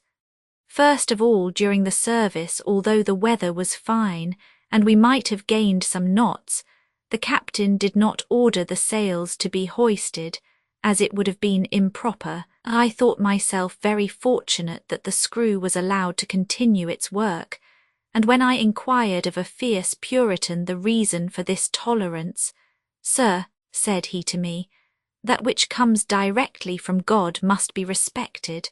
The wind is in his hand, the steam is in the power of man. I was willing to content myself with this reason, and in the meantime observed what was going on board. All the crew were in full uniform and dressed with extreme propriety. I should not have been surprised to see the stokers working in black clothes. The officers and engineers wore their finest uniforms with gilt buttons. Their shoes shone with a British lustre and rivalled their glazed hats with an intense irradiation. All these good people seemed to have hats and boots of a dazzling brightness. The captain and the first officer set the example, and with new gloves and military attire, glittering and perfumed, they paced up and down the bridges awaiting the hour for service. The sea was magnificent and resplendent beneath the first rays of a spring sun, not a sail in sight.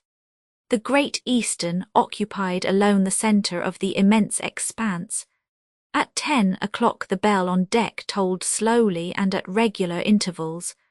The ringer, who was a steersman dressed in his best, managed to obtain from this bell a kind of solemn, religious tone, instead of the metallic peals with which it accompanied the whistling of the boilers. When the ship was surrounded by fog, involuntarily one looked for the village steeple which was calling to prayer. At this moment numerous groups appeared at the doors of the cabins, at the bows and stern. The boulevards were soon filled with men, women, and children carefully dressed for the occasion. Friends exchanged quiet greetings, everyone held a prayer book in his hand, and all were waiting for the last bell which would announce the beginning of service. I saw also piles of Bibles which were to be distributed in the church, heaped upon trays generally used for sandwiches.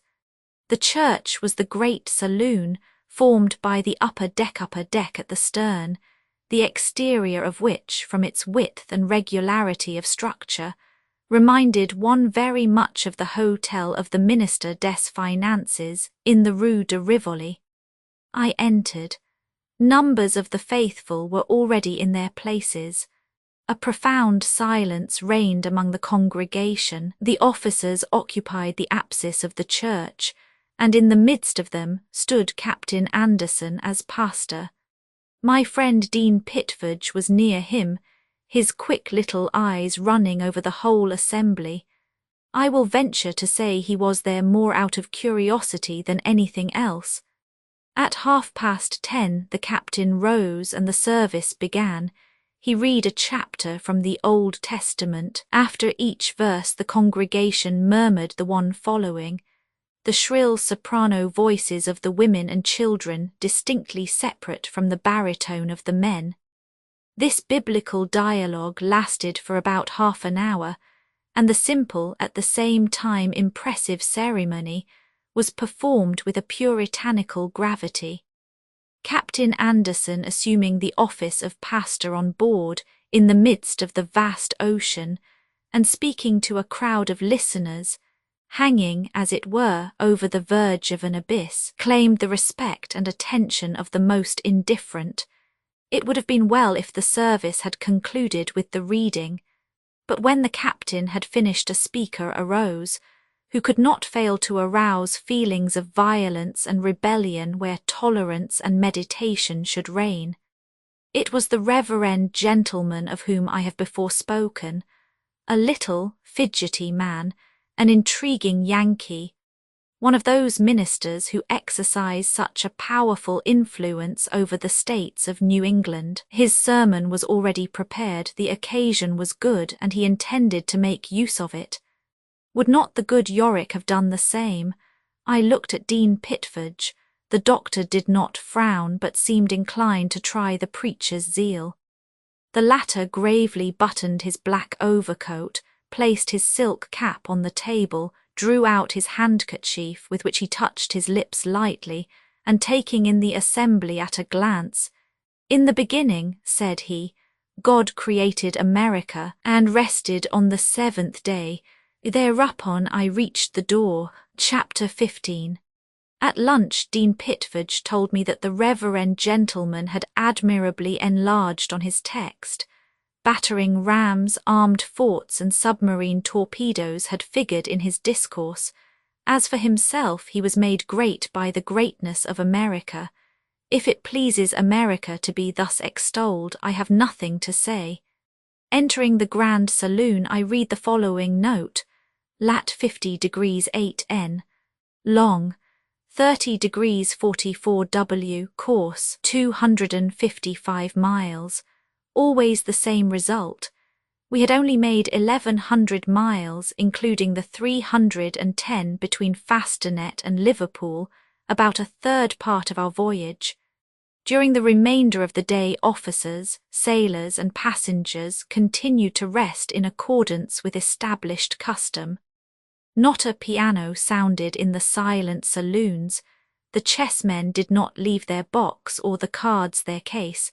The billiard room was deserted. I had an opportunity this day to introduce Dean Pitford to Captain Corsican. My original very much amused the captain by telling him the stories whispered about the Great Eastern.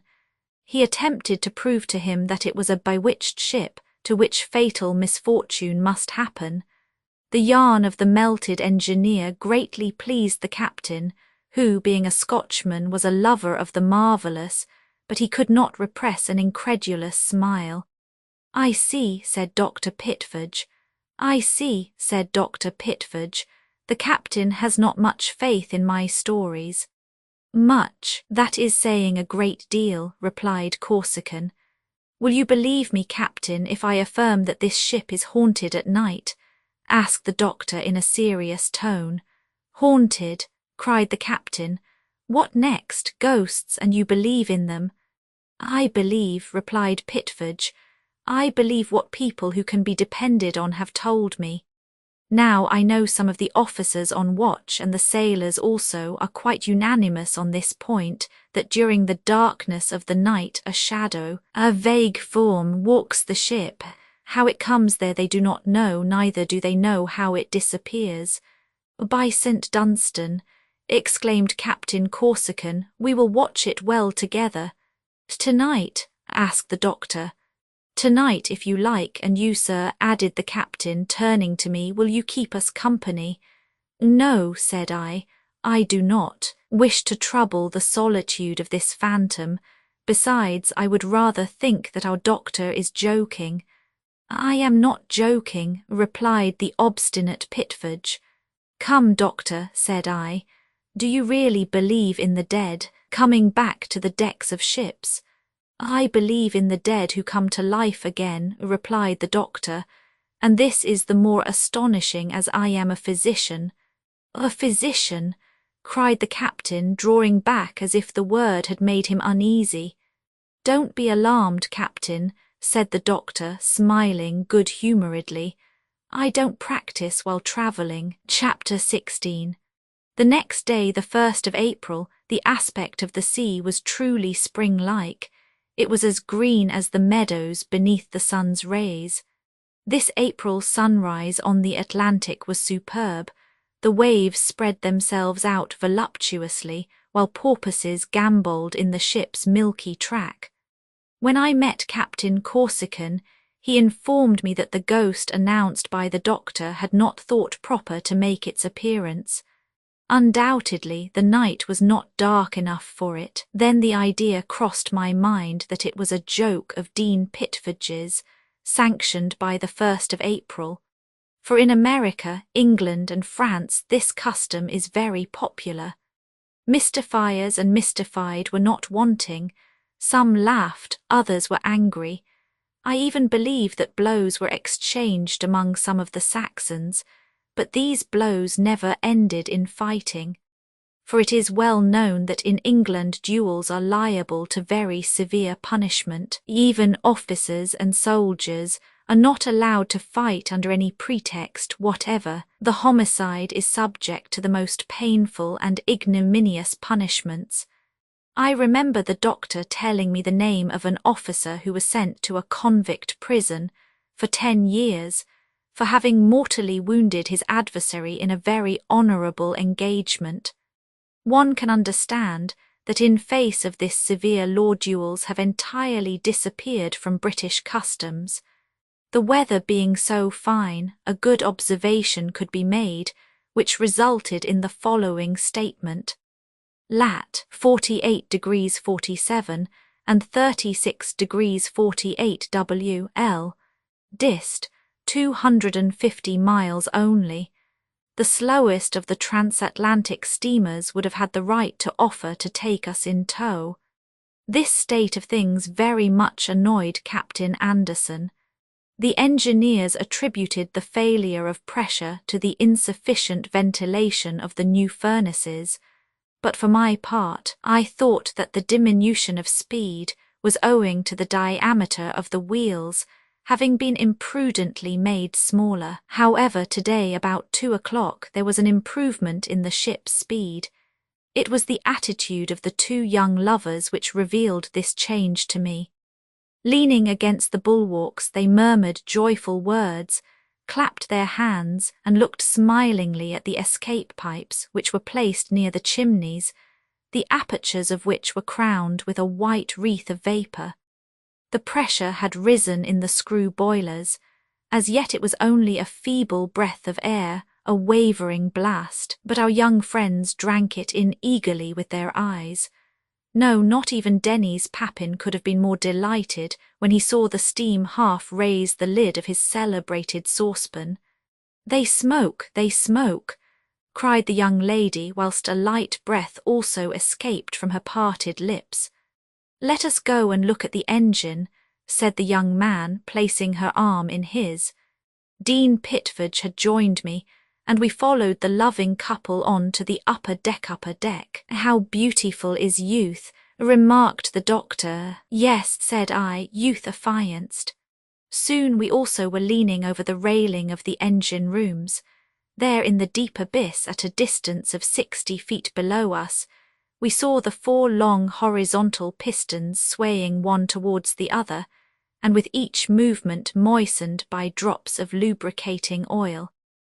In the meanwhile the young man had taken out his watch, and the girl, leaning over his shoulder, followed the movement of the minute hand, whilst her lover counted the revolutions of the screw. "1 minute," said she. 37 turns, exclaimed the young man. 37.5, observed the doctor, who had entered into the work. "And a half," cried the young lady. "You hear, Edward?" "Thank you, sir," said she, favouring the worthy Pitford with one of her most pleasing smiles. Chapter 17. Going back to the Grand Saloon, I saw the following programme posted on the door. This night, Part First, Ocean Time, Mr. MacAlpine. Song, Beautiful Isle of the Sea, Mr. Ewing. Reading, Mr. Follett. Piano solo, Chant du Berger, Mrs. Alloway. Scotch song, Dr. T. 10 minutes interval. Part Second, Piano solo, Mr. Paul V. Burlesque, Lady of Lyons, Dr. T. Entertainment, Sir James Anderson. Song, Happy Moment, Mr. Norville. Song, You Remember, Mr. Ewing. Finale, God Save the Queen. As may be seen, it was a complete concert with a first part, entr'acte, second part and finale, but it seems there was something wanting in the programme, for I heard someone mutter behind me, "What, no Mendelssohn?" I turned and saw that it was a steward who thus protested against the omission of his favourite music. I went on deck and began to look for Mac Elwyn. Corsican had just told me that Fabian had left his cabin, and I wanted, without intruding myself on him, to draw him out of his isolation. I found him at the bows. We talked for some time, but he made no allusion to his past life.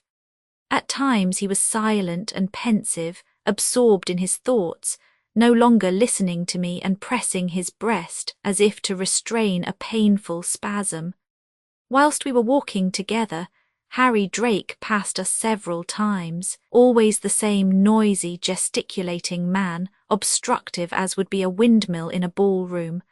Was I mistaken? I could not say, for I had already anticipated it in my mind, but it seemed to me that Harry Drake stared at Fabian with a persistency which the latter must have noticed, for he said to me, "Who is that man?" "I don't know," I replied. "I don't like his looks," added Fabian. "Put 2 ships in the open sea without wind or tide, and at last they will come together. Throw 2 planets into space, and they will fall one on the other. Place 2 enemies in the midst of a crowd, and they will inevitably meet. It is a fatality, a question of time, that is all." In the evening the concert took place according to the programme. The grand saloon, filled with the audience, was brilliantly lighted. Through the half-open hatchways might be seen the broad, sunburnt faces and the great black hands of the sailors. The doorways were crowded with stewards. The greater part of the audience, men and women, were seated on side sofas, and in the centre of the saloon in armchairs and lounges, all facing the piano, firmly fastened between the 2 doors which opened into the ladies' saloon. From time to time a rolling motion disturbed the audience. Armchairs and folding chairs glided about. A kind of swell caused a similar undulatory movement to all. They caught hold of one another silently, and without making any joke. But upon the whole there was not much fear of falling, thanks to the subsidence. The concert opened with the Ocean Times. The Ocean Times was a daily newspaper, political, commercial and literary, which certain passengers had started for the requirements on board. Americans and English took to this sort of pastime. They wrote out their sheet during the day, and let me say that if the editors were not particular as to the quality of their articles, their readers were not more so.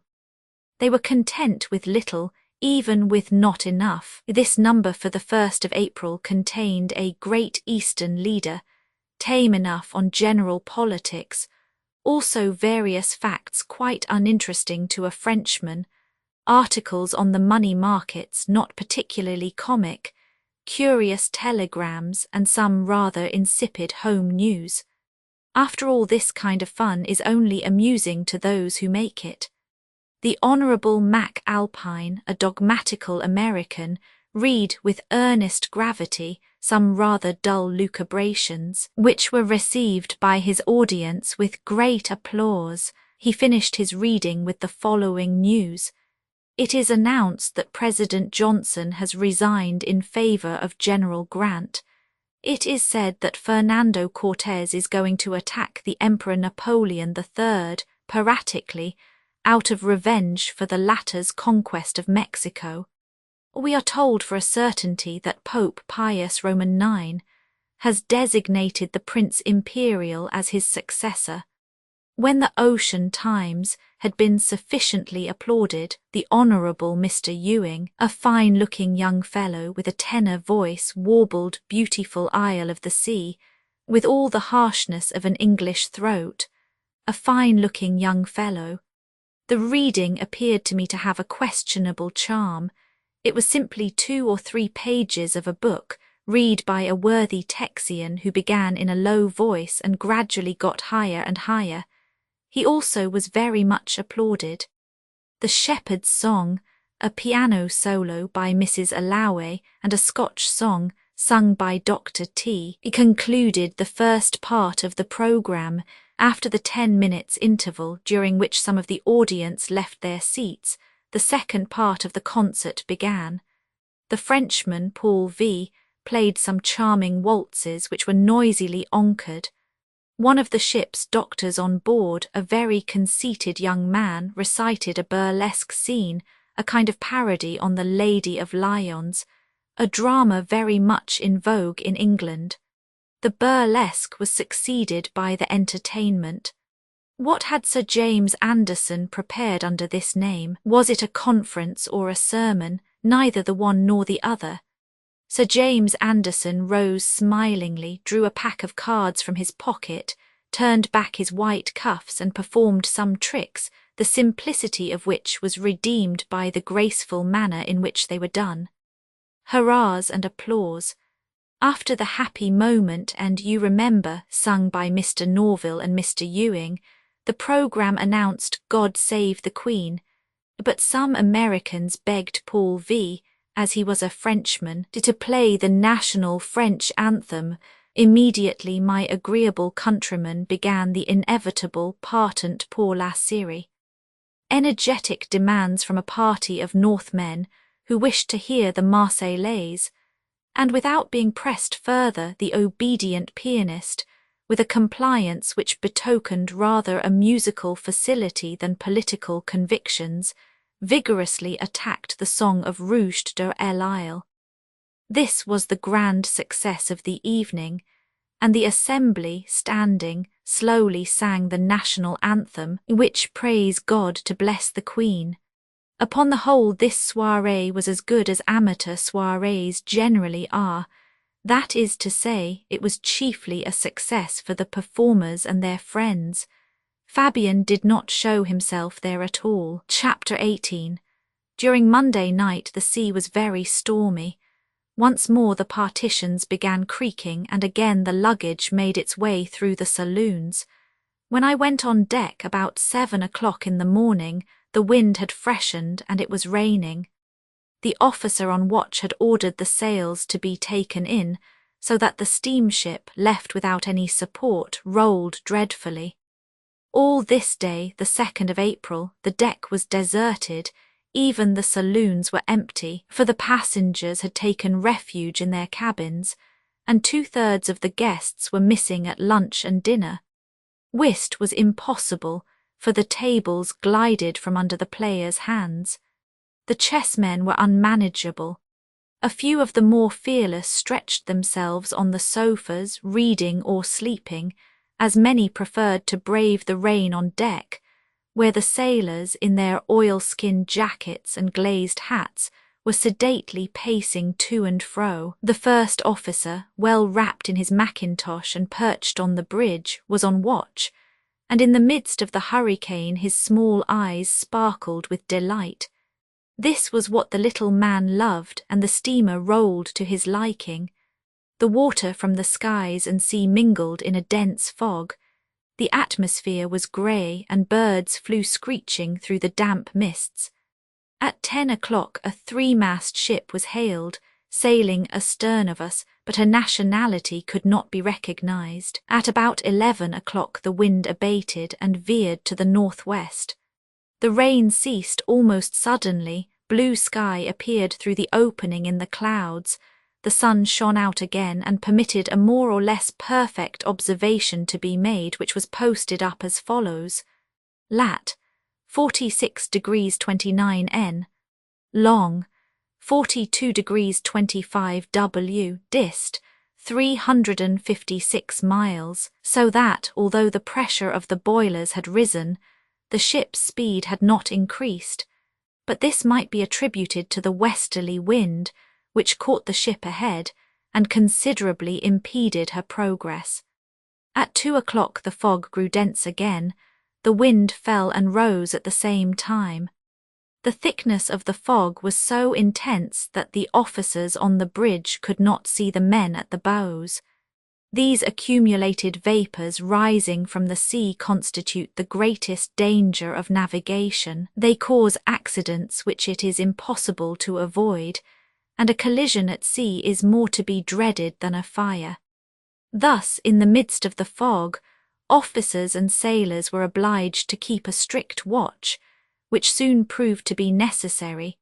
For about 3 o'clock a 3-master appeared at less than 200 yards from the Great Eastern, her sails disabled by a gust of wind, and no longer answering to her helm. The Great Eastern turned in time to avoid her, thanks to the promptitude with which the men on watch warned the steersman. These well-regulated signals are given by means of a bell fastened to the poop at the bows. 1 ring signifies ship ahead, 2 ship starboard, 3 ship a larboard, and immediately the man at the helm steers in order to avoid a collision. The wind did not abate until evening. However, the rolling was nothing to speak of, as the sea was protected by the Newfoundland Heights. Another entertainment by Sir James Anderson was announced for this day. At the appointed hour the saloon was filled, but this time it had nothing to do with cards. Sir James Anderson told us the history of the transatlantic cable, which he had himself laid. He showed us photographs representing the different engines used for the immersion.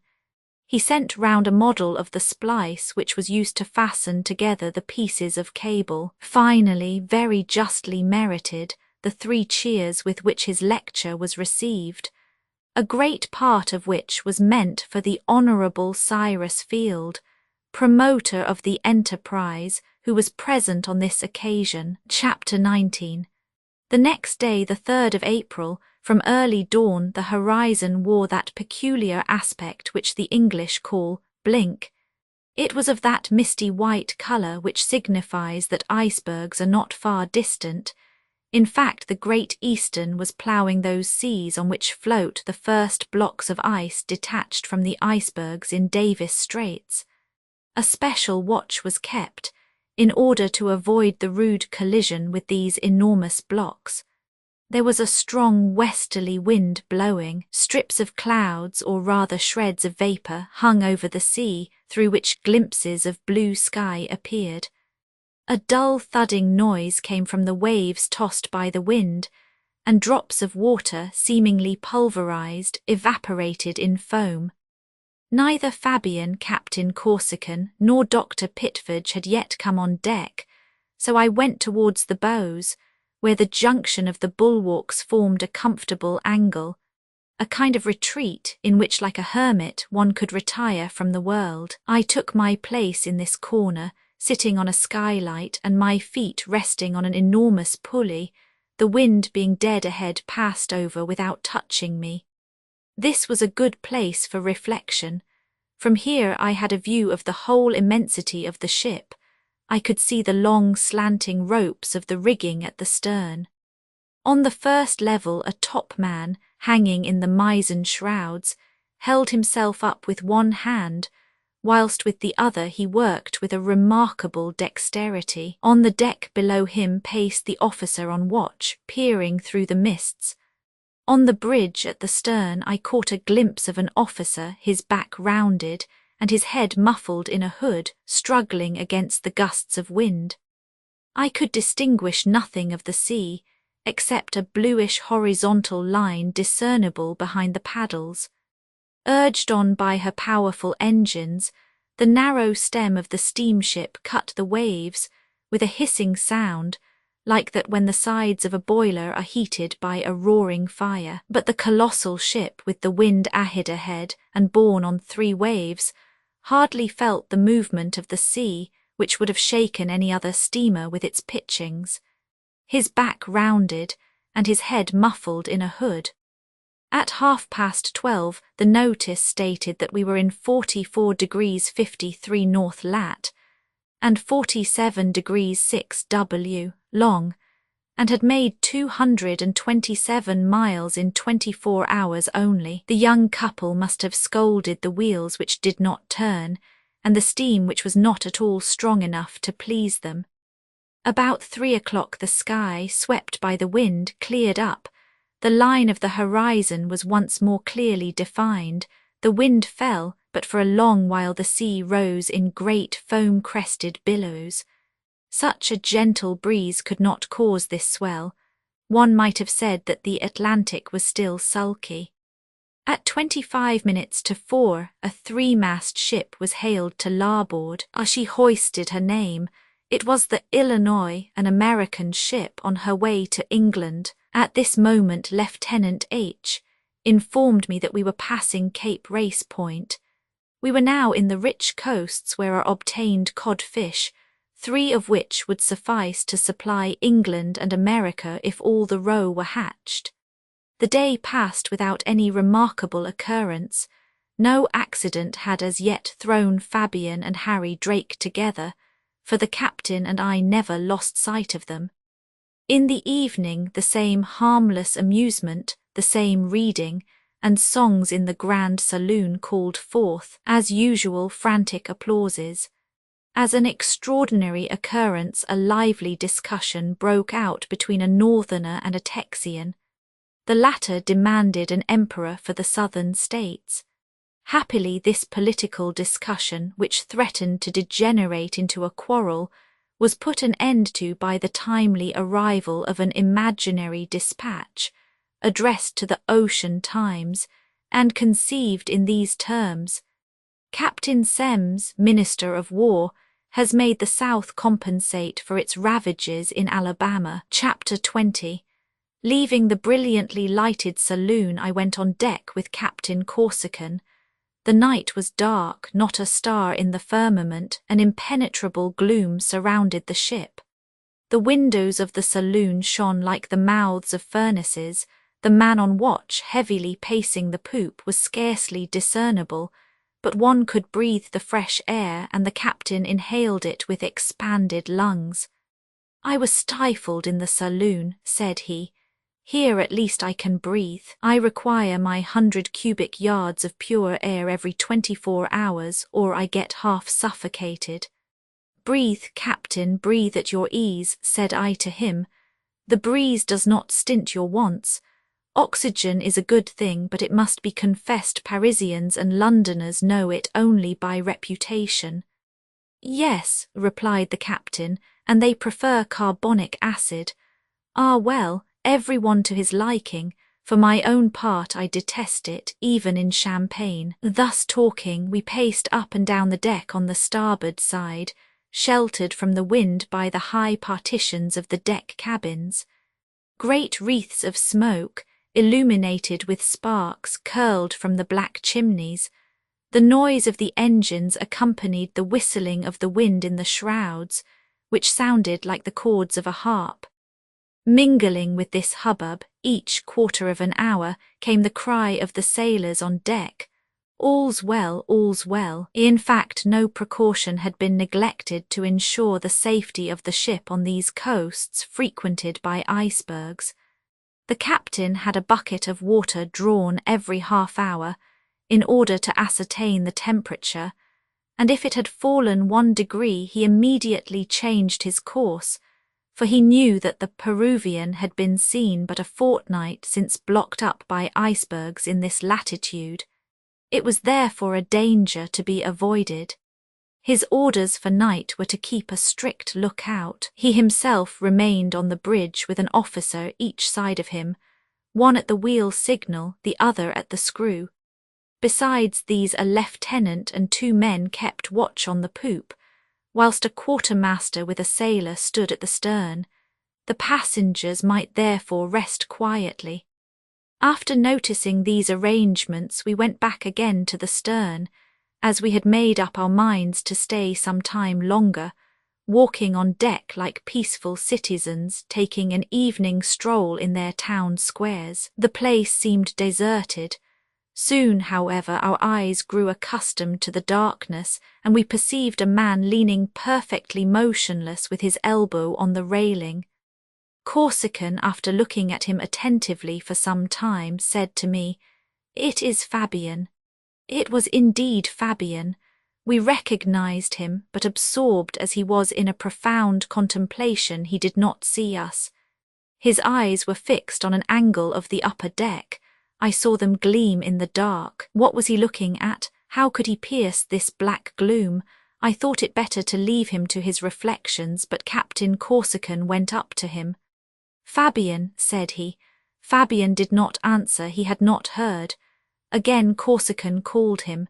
He shuddered and turned his head for a moment, saying, "Hush." Then with his hand he pointed to a shadow which was slowly moving at the further end of the upper deck. It was this almost invisible figure that Fabian was looking at, and smiling sadly he murmured, "The Black Lady." I shuddered. Captain Corsican took hold of my arm, and I felt that he also was trembling. The same thought had struck us both. This shadow was the apparition about which Dean Pitford had spoken. The Black Lady. Fabian had relapsed into his dreamy contemplation. I, with a heaving breast and awestruck glance, looked at this human figure, the outline of which was hardly discernible, but presently it became more defined. It came forward, stopped, turned back, and then again advanced, seeming to glide rather than walk. At 10 steps from us it stood perfectly still. I was then able to distinguish the figure of a slender female, closely wrapped in a kind of brown burnous and her face covered with a thick veil. A mad woman, is it not?" murmured Fabian. It was indeed a mad woman, but Fabian was not asking us, he was speaking to himself. In the meantime the poor creature came still nearer to us. I thought I could see her eyes sparkle through her veil when they were fixed on Fabian. She went up to him. Fabian started to his feet, electrified. The veiled woman put her hand on her heart as though counting its pulsation, then, gliding swiftly away, she disappeared behind the angle of the upper deck. Fabian staggered and fell on his knees, his hands stretched out before him. "It is she," he murmured. Then, shaking his head, "What an hallucination," he added. Captain Corsican then took him by the hand.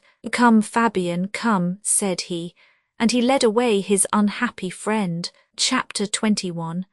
Corsican and I could no longer doubt but that it was Ellen, Fabian's betrothed and Harry Drake's wife. Chance had brought all three together on the same ship. Fabian had not recognized her, although he had cried, "It is she, it is she." And how was it possible that he could have done so? But he was not mistaken in saying, "a mad woman." Ellen was mad, undoubtedly. Grief, despair, love frozen in her heart, contact with the worthless man who had snatched her from Fabian, ruin, misery and shame had broken her spirit. It was on this subject that Corsican and I spoke the following morning. We had no doubt as to the identity of the young woman. It was Ellen, whom Harry Drake was dragging with him to the American continent. The captain's eyes glowed with a dark fire at the thought of this wretch, and I felt my heart stir within me. What were we against the husband, the master? Nothing, but now, what was most important was to prevent another meeting between Fabian and Ellen, for Fabian could not fail at last to recognize his betrothed, and thus the catastrophe we wished to avoid would be brought about. At the same time, we had reason to hope that these two poor creatures would not see each other again, as the unhappy Ellen never appeared in the daytime, either in the saloons or on the deck. Only at night, perhaps eluding her jailer, she came out to bathe herself in the damp air, and demand of the wind a smooth passage. In 4 days at the latest, the Great Eastern must reach New York Harbour. Therefore we might hope that accident would not dally with our watchfulness, and that Fabian would not discover Ellen during this time. But we made our calculations without thinking of events. The steamer's course had been slightly altered in the night, 3 times the ship being in water 27 degrees Fahrenheit, that is to say 5 degrees below zero, had been turned towards the south. There was no longer any doubt of icebergs being very near, for the sky that morning had a peculiarly brilliant aspect. The atmosphere was misty, and the northern sky glittered with an intense reverberation, evidently produced by the powerful reflection from the icebergs. There was a piercing wind, and about 10 o'clock the deck was powdered by a slight snowfall. Then dense fog surrounded us, in which we gave warning of our approach by deafening whistles, which scared away the flocks of seagulls in the ship's yards. At 10:30, the fog having cleared off, a screw steamer appeared on the horizon, a starboard, the white tops of her chimneys indicating that she was an emigrant ship belonging to the Inman Company. Before lunch several of the passengers organised a pool, which could not fail to please those fond of betting and gambling. The result of this pool was not to be known for 4 days. It was what is called the pilot's pool. When a ship arrives at the landfalls, everyone knows that a pilot comes on board, so they divide the 24 hours of the day and night into 48 half hours or 96 quarters, according to the number of the passengers. Each player stakes $1 and draws one of the half or quarter hours. The winner of the 48 or $96 is the one during whose quarter of an hour the pilot comes on board. From this it may be seen that the game is very simple. It is not a race course but a quarter of an hour race. It was a Canadian, the Honourable Mac Alpine, who undertook the management of the affair. He easily collected 96 players, including several professed gamblers, not the least among those ready for gain. I, following the general example, staked my $1, and fate allotted me the 94th quarter. It was a bad number, and one which left me no chance of profit.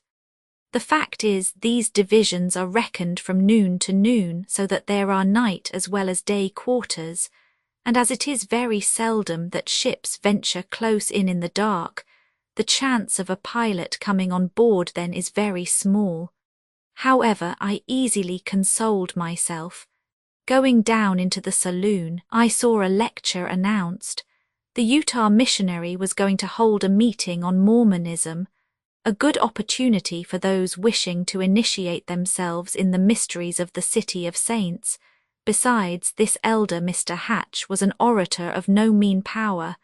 The execution could not fail to be worthy of the work. The announcement of the conference was received very favourably by the passengers. The observation posted up was as follows: lat. 42 degrees 32 N.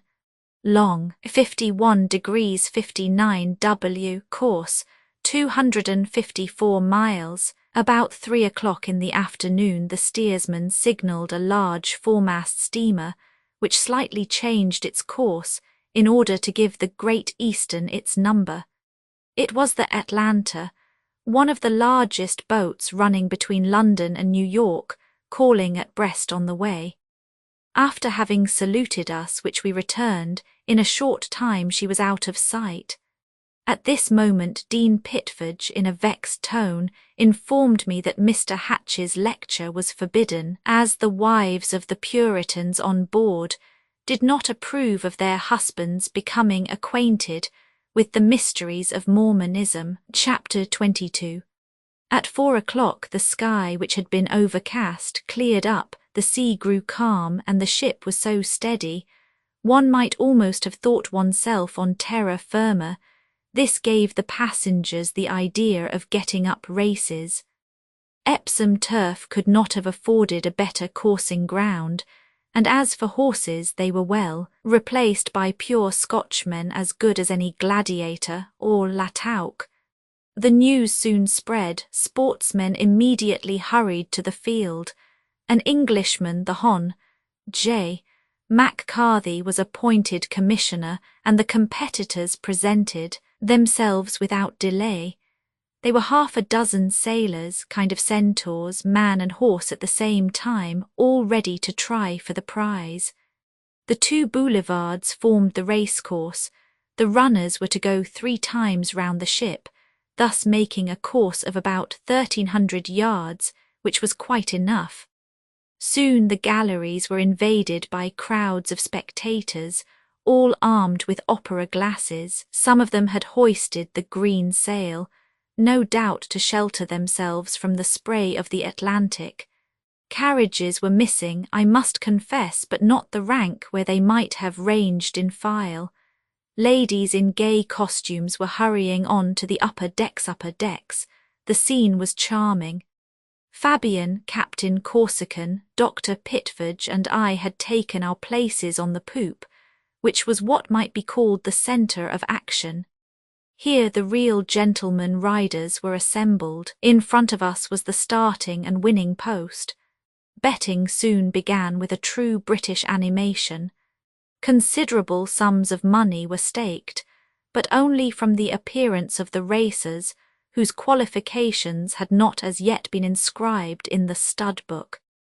It was not without uneasiness that I saw Harry Drake interfering in the preparations with his usual audacity, discussing, disputing, and settling affairs in a tone which admitted of no reply. Happily, although Fabian had risked some pounds in the race, he appeared quite indifferent to the noise. He kept himself aloof from the others, and it was quite evident his thoughts were far off. Among the racers who offered themselves, two particularly attracted the public attention. Wilmore, a small, thin, wiry Scotchman with a broad chest and sharp eyes, was one of the favourites. The other, an Irishman named O'Kelly, a tall, supple fellow, balanced the chance with Wilmore in the eyes of connoisseurs. 3-1 was asked on him, and for myself, partaking the general infatuation, I was going to risk a few dollars on him when the doctor said to me, "Choose the little one. Believe me, the tall one is no go." "What do you say?" "I say," replied the doctor, "that the tall one is not genuine. He may have a certain amount of speed, but he has no bottom. The little one, on the contrary, is of pure Scotch race. Look how straight his body is on his legs, and how broad and pliant his chest is. He is a man who will lead more than once in the race. Bet on him, I tell you, you won't regret it." I took the learned doctor's advice and bet on Wilmore. As to the other four, they were not even discussed. They drew for places. Chance favoured the Irishman who had the rope side. The 6 runners were placed along the line, bounded by the posts, so that there was no unfair start to be feared. The commissioner gave the signal, and the departure was hailed by a loud hurrah. It was soon evident that Wilmore and O'Kelly were professional runners. Without taking any notice of their rivals who passed them breathless, they ran with their bodies thrown slightly forward, heads very erect, arms tightly pressed against their chests, and holding their fists firmly in front. In the second round, O'Kelly and Wilmore were in a line, having distanced their exhausted competitors. They obviously verified the doctor's saying, "It is not with the legs, but with the chest that one runs. Hamstrings are good, but lungs are better." At the last turning but one, the spectators again cheered their favourites. Cries and hurrahs broke out on all sides. "The little one will win," said Pitford to me. "Look, he is not even panting, and his rival is breathless." Wilmore indeed looked calm and pale, whilst O'Kelly was steaming like a damp haystack. He was pumped out, to use a sportsman's slang expression, but both of them kept the same line. At last they passed the upper decks, the hatchway of the engine rooms, the winning post. "Hurrah, hurrah for Wilmore," cried some. "Hurrah for O'Kelly," chimed in others. "Wilmore has won." "No, they are together." The truth was Wilmore had won, but by hardly half a head, so the Honourable Mac Carthy decided. However, the discussion continued and even came to words. The partisans of the Irishman, and particularly Harry Drake, maintained that it was a dead heat and that they ought to go again. But at this moment, urged by an irresistible impulse, Fabian went up to Harry Drake and said to him in a cold tone, "You are wrong, sir, the winner was the Scotch sailor." "What do you say?" he asked in a threatening tone. "I say you are wrong," answered Fabian quietly. "Undoubtedly," retorted Drake, "because you bet on Wilmore. I was for O'Kelly like yourself. I lost and I have paid." "Sir," cried Drake, "do you pretend to teach me?" But he did not finish his sentence, for Captain Corsican had interposed between him and Fabian with the intention of taking up the quarrel. He treated Drake with supreme contempt, but evidently Drake would not pick a quarrel with him. So when Corsican had finished, he crossed his arms and, addressing himself to Fabian, "This gentleman," said he with an evil smile, "this gentleman wants someone to fight his battles for him." Fabian grew pale. He would have sprung at Drake, but I held him back, and the scoundrel's companions dragged him away. Not, however, before he had cast a look of hatred at his enemy. Captain Corsican and I went below with Fabian, who contented himself by saying, "The first opportunity I have, I will box that impudent fellow's ears." He treated Drake with supreme contempt. Chapter 23. From Thursday night to Saturday the Great Eastern was crossing the Gulf Stream, the water of which is of a dark colour, the surface of the current forcing its way against the waters of the Atlantic is even slightly convex. It is, in fact, a river running between two liquid shores and one of the largest in the world, for it reduces the Amazon and Mississippi to mere brooks in comparison. This day, the 5th of April, began with a magnificent sunrise. The waves glittered, and a warm southwest wind was wafted through the rigging. It was the beginning of the fine weather. The sun, which had clothed the fields of the continent with verdure, caused fresh costumes to bloom on board. Vegetation is sometimes behindhand, but fashion never. Soon the boulevards, filled with groups of promenaders, looked like the Champs-Élysées on a fine Sunday afternoon in May. I did not see Captain Corsican once that morning. Wishing to hear of Fabian, I went to his cabin and knocked at the door, but getting no answer, I opened it and went in. Fabian was not there. I went on deck again, but could find neither my friends nor the doctor. The idea then crossed my mind to find out where the unfortunate Ellen was confined. What cabin did she occupy? Where had Drake shut her up? In whose care was the poor creature left when Drake abandoned her for whole days? Most likely with some disinterested stewardess or an indifferent nurse. I wished to know how it was, not from any vain motive of curiosity, but simply in Ellen and Fabian's interest, if it was only to prevent a meeting always to be dreaded. I began my search with the cabin near the ladies' saloon, and went along the passages of both stories. This inspection was easy enough, as the names of the occupants were written on each door. In order to facilitate the steward's work, I did not see Harry Drake's name, but this did not surprise me much, as I had no doubt he had preferred the more isolated cabins at the stern. In matter of comfort, however, no difference existed between the cabins at the bows and those at the stern, for the freighters had only admitted one class of passengers.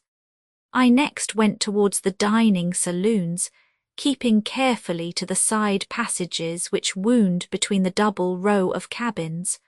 All these rooms were occupied, and all had the name of the passengers outside, but Harry Drake's name was not to be seen. This time the absence of his name astonished me, for I thought I had been all over our floating city, and I was not aware of any part more secluded than this.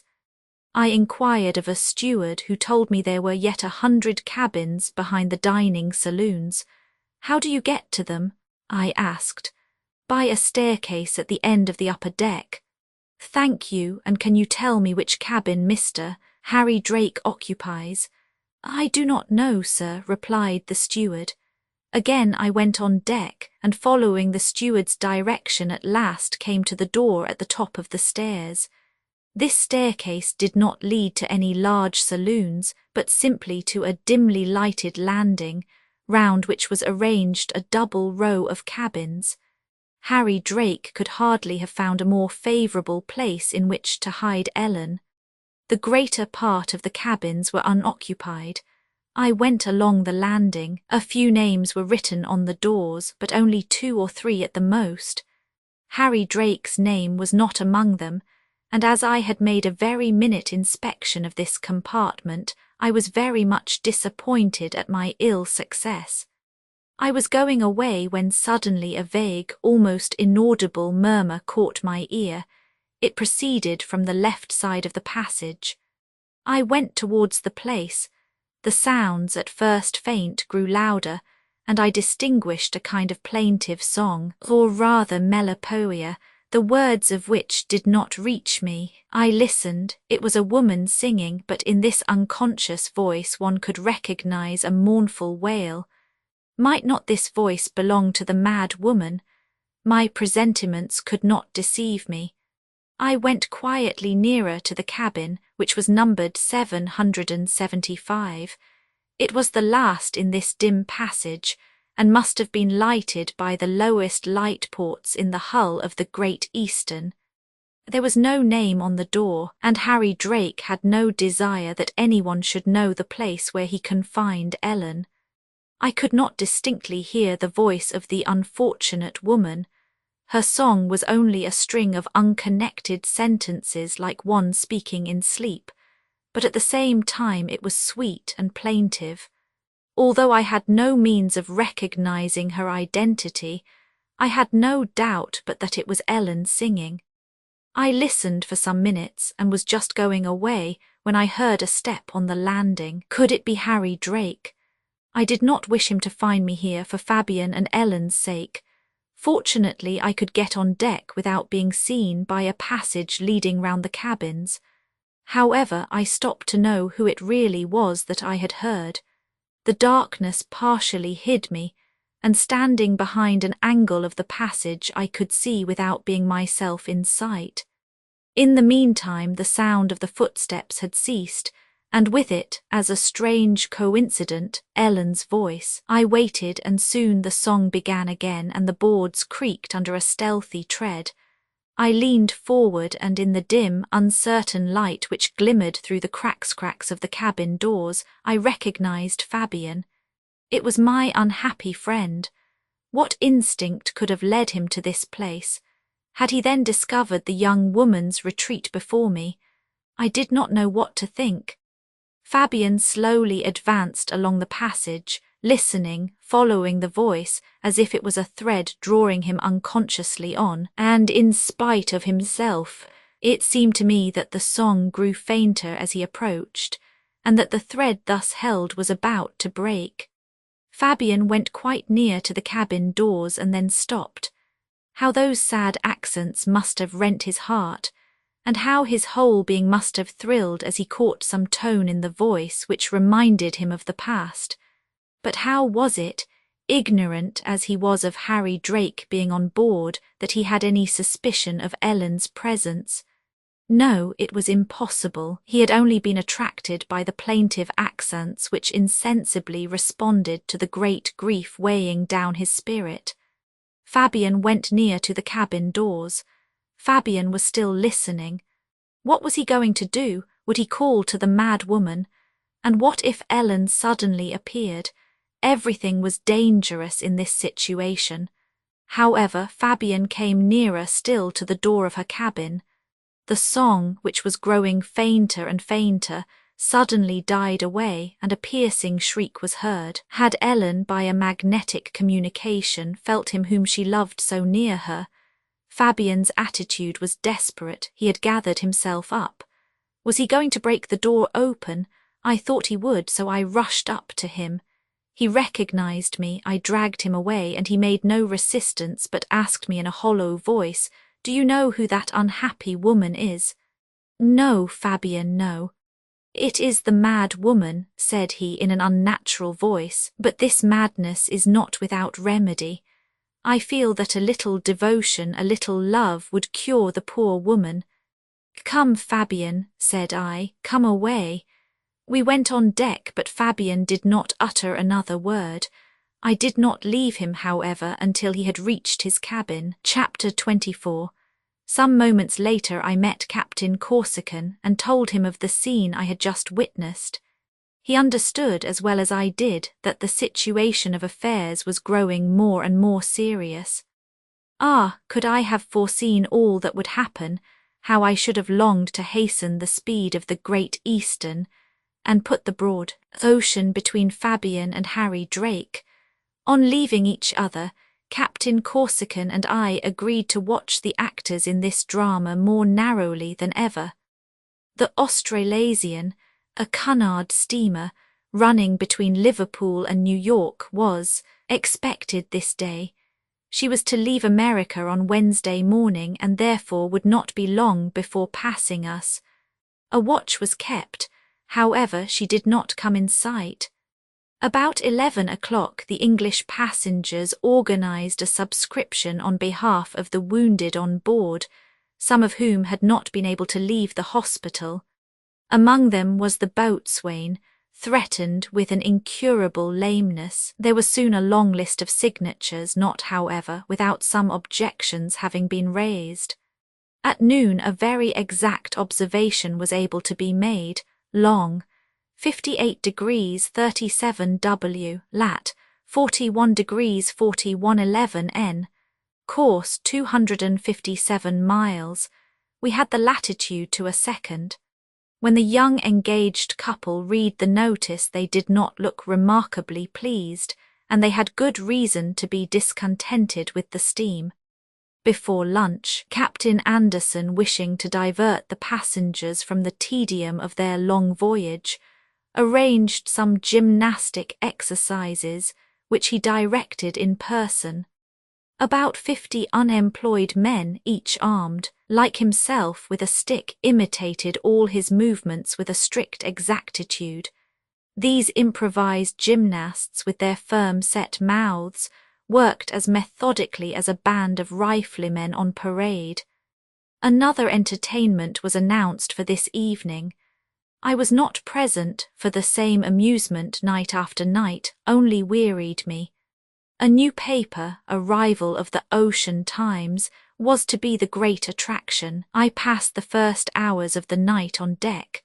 The sea heaved and gave warning of stormy weather, and although the sky was perfectly serene, the rolling grew more emphasized. Lying on a seat of the upper deck, I could admire the host of constellations with which the firmament was bespangled, and although there are only 5,000 stars in the whole extent of the celestial sphere which are visible to the naked eye, this evening I thought I could see millions. There, along the horizon, trailed the tail of Pegasus, in all its zodiacal magnificence, like the starry robe of the Queen of Fairies. The Pleiades ascended the celestial heights with Gemini, who, in spite of their name, do not rise one after the other like the heroes of the fable.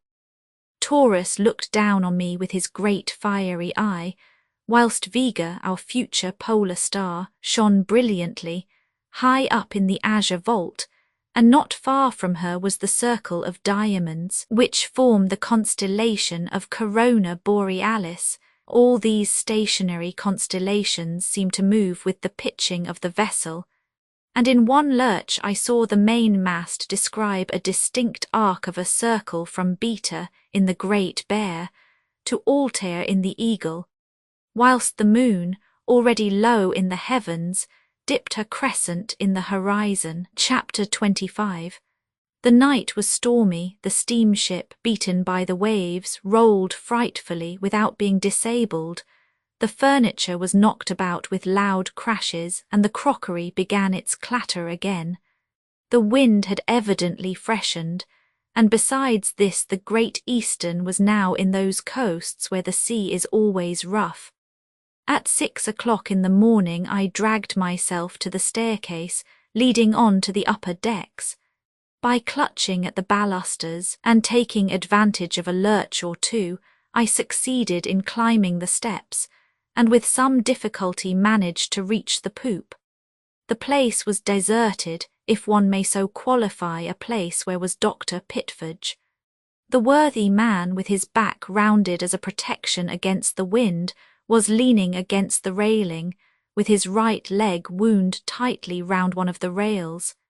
He beckoned for me to go to him, with his head, of course, for he could not spare his hands, which held him up against the violence of the tempest. After several queer movements, twisting myself like an annelide, I reached the upper deck, where I buttressed myself after the doctor's fashion. "We are in for it," cried he to me. "This will last. Hey-ho, this Great Eastern. Just at the moment of arrival a cyclone, a veritable cyclone, is commanded on purpose for her." The doctor spoke in broken sentences, for the wind cut short his words, but I understood him. The word cyclone carried its explanation with it. It is well known that these whirlwinds, called hurricanes in the Indian and Atlantic Oceans, tornadoes on the coast of Africa, simoons in the desert, and typhoons in the Chinese Sea, are tempests of such formidable power that they imperil the largest ships. Now the Great Eastern was caught in a cyclone. How would this giant make head against it? Harm will come to her, repeated Dean Pitford. Look how she dives into the billows. This was indeed the exact position of the steamship, whose stern disappeared beneath the mountains of waves which swept violently against her. It was not possible to see to any distance. There were all the symptoms of a storm which broke forth in its fury about 7 o'clock. The ocean heaved terrifically. The small undulations between the large waves entirely disappeared under an overwhelming wind. The foam-crested billows clashed together. In the wildest uproar every moment, the waves grew higher and the Great Eastern, cutting through them, pitched frightfully. There are but 2 courses now to choose from, said the doctor with the self-possession of a seaman, either to put the ship's head onto the waves, working with a minimum speed, or take flight and give up the struggle with this baffling sea. But Captain Anderson will do neither one thing nor the other. And why not? I asked. Because, replied the doctor, because something must happen. Turning round, I saw the captain, the first officer, and the chief engineer, muffled in their mackintoshes and clutching at the railings of the bridge. They were enveloped in spray from head to foot. The captain was smiling as usual. The first officer laughed and showed his white teeth at the sight of the ship pitching enough to make one think the masts and chimneys were coming down. Nevertheless, I was really astonished at the captain's obstinacy. At 7:30, the aspect of the Atlantic was terrible. The sea swept right across the deck at the bows. I watched this grand sight, this struggle between the giant and the billows, and to a certain extent I could sympathize with the captain's willfulness. But I was forgetting that the power of the sea is infinite, and that nothing made by the hand of man can resist it. And indeed, powerful as she was, our ship was at last obliged to fly before the tempest. Suddenly, at about 8 o'clock, a violent shock was felt, caused by a formidable swoop of the sea, which struck the ship on her fore larboard quarter. That was not a box on the ear, it was a blow in the face, said the doctor to me, and the blow had evidently bruised us, for spars appeared on the crests of the waves. Was it part of our ship that was making off in this manner, or the debris of a wreck? On a sign from the captain, the Great Eastern shifted her course in order to avoid the spars, which threatened to get entangled in the paddles. Looking more attentively, I saw that the sea had carried off the bulwarks on the larboard side, which were 50 feet above the surface of the water. The jambs were broken, the taggers torn away, and the shattered remnants of glass still trembled in their casements. The Great Eastern had staggered beneath the shock, but she continued her way with an indomitable audacity. It was necessary as quickly as possible to remove the spars which encumbered the ship at the bows, and in order to do this it was indispensable to avoid the sea, but the steamship obstinately continued to make head against the waves. The spirit of her captain seemed to animate her. He did not want to yield, and yield he would not. An officer and some men were sent to the bows to clear the deck.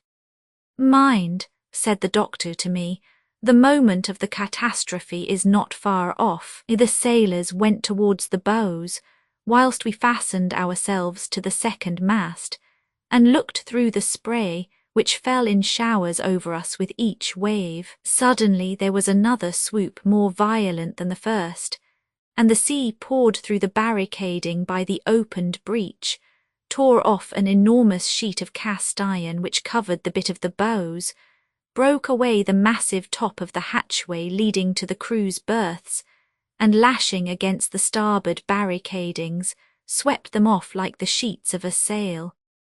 The men were knocked down. One of them, an officer, half drowned, shook his red whiskers and picked himself up. Then, seeing one of the sailors lying unconscious across an anchor, he hurried towards him, lifted him on his shoulders and carried him away.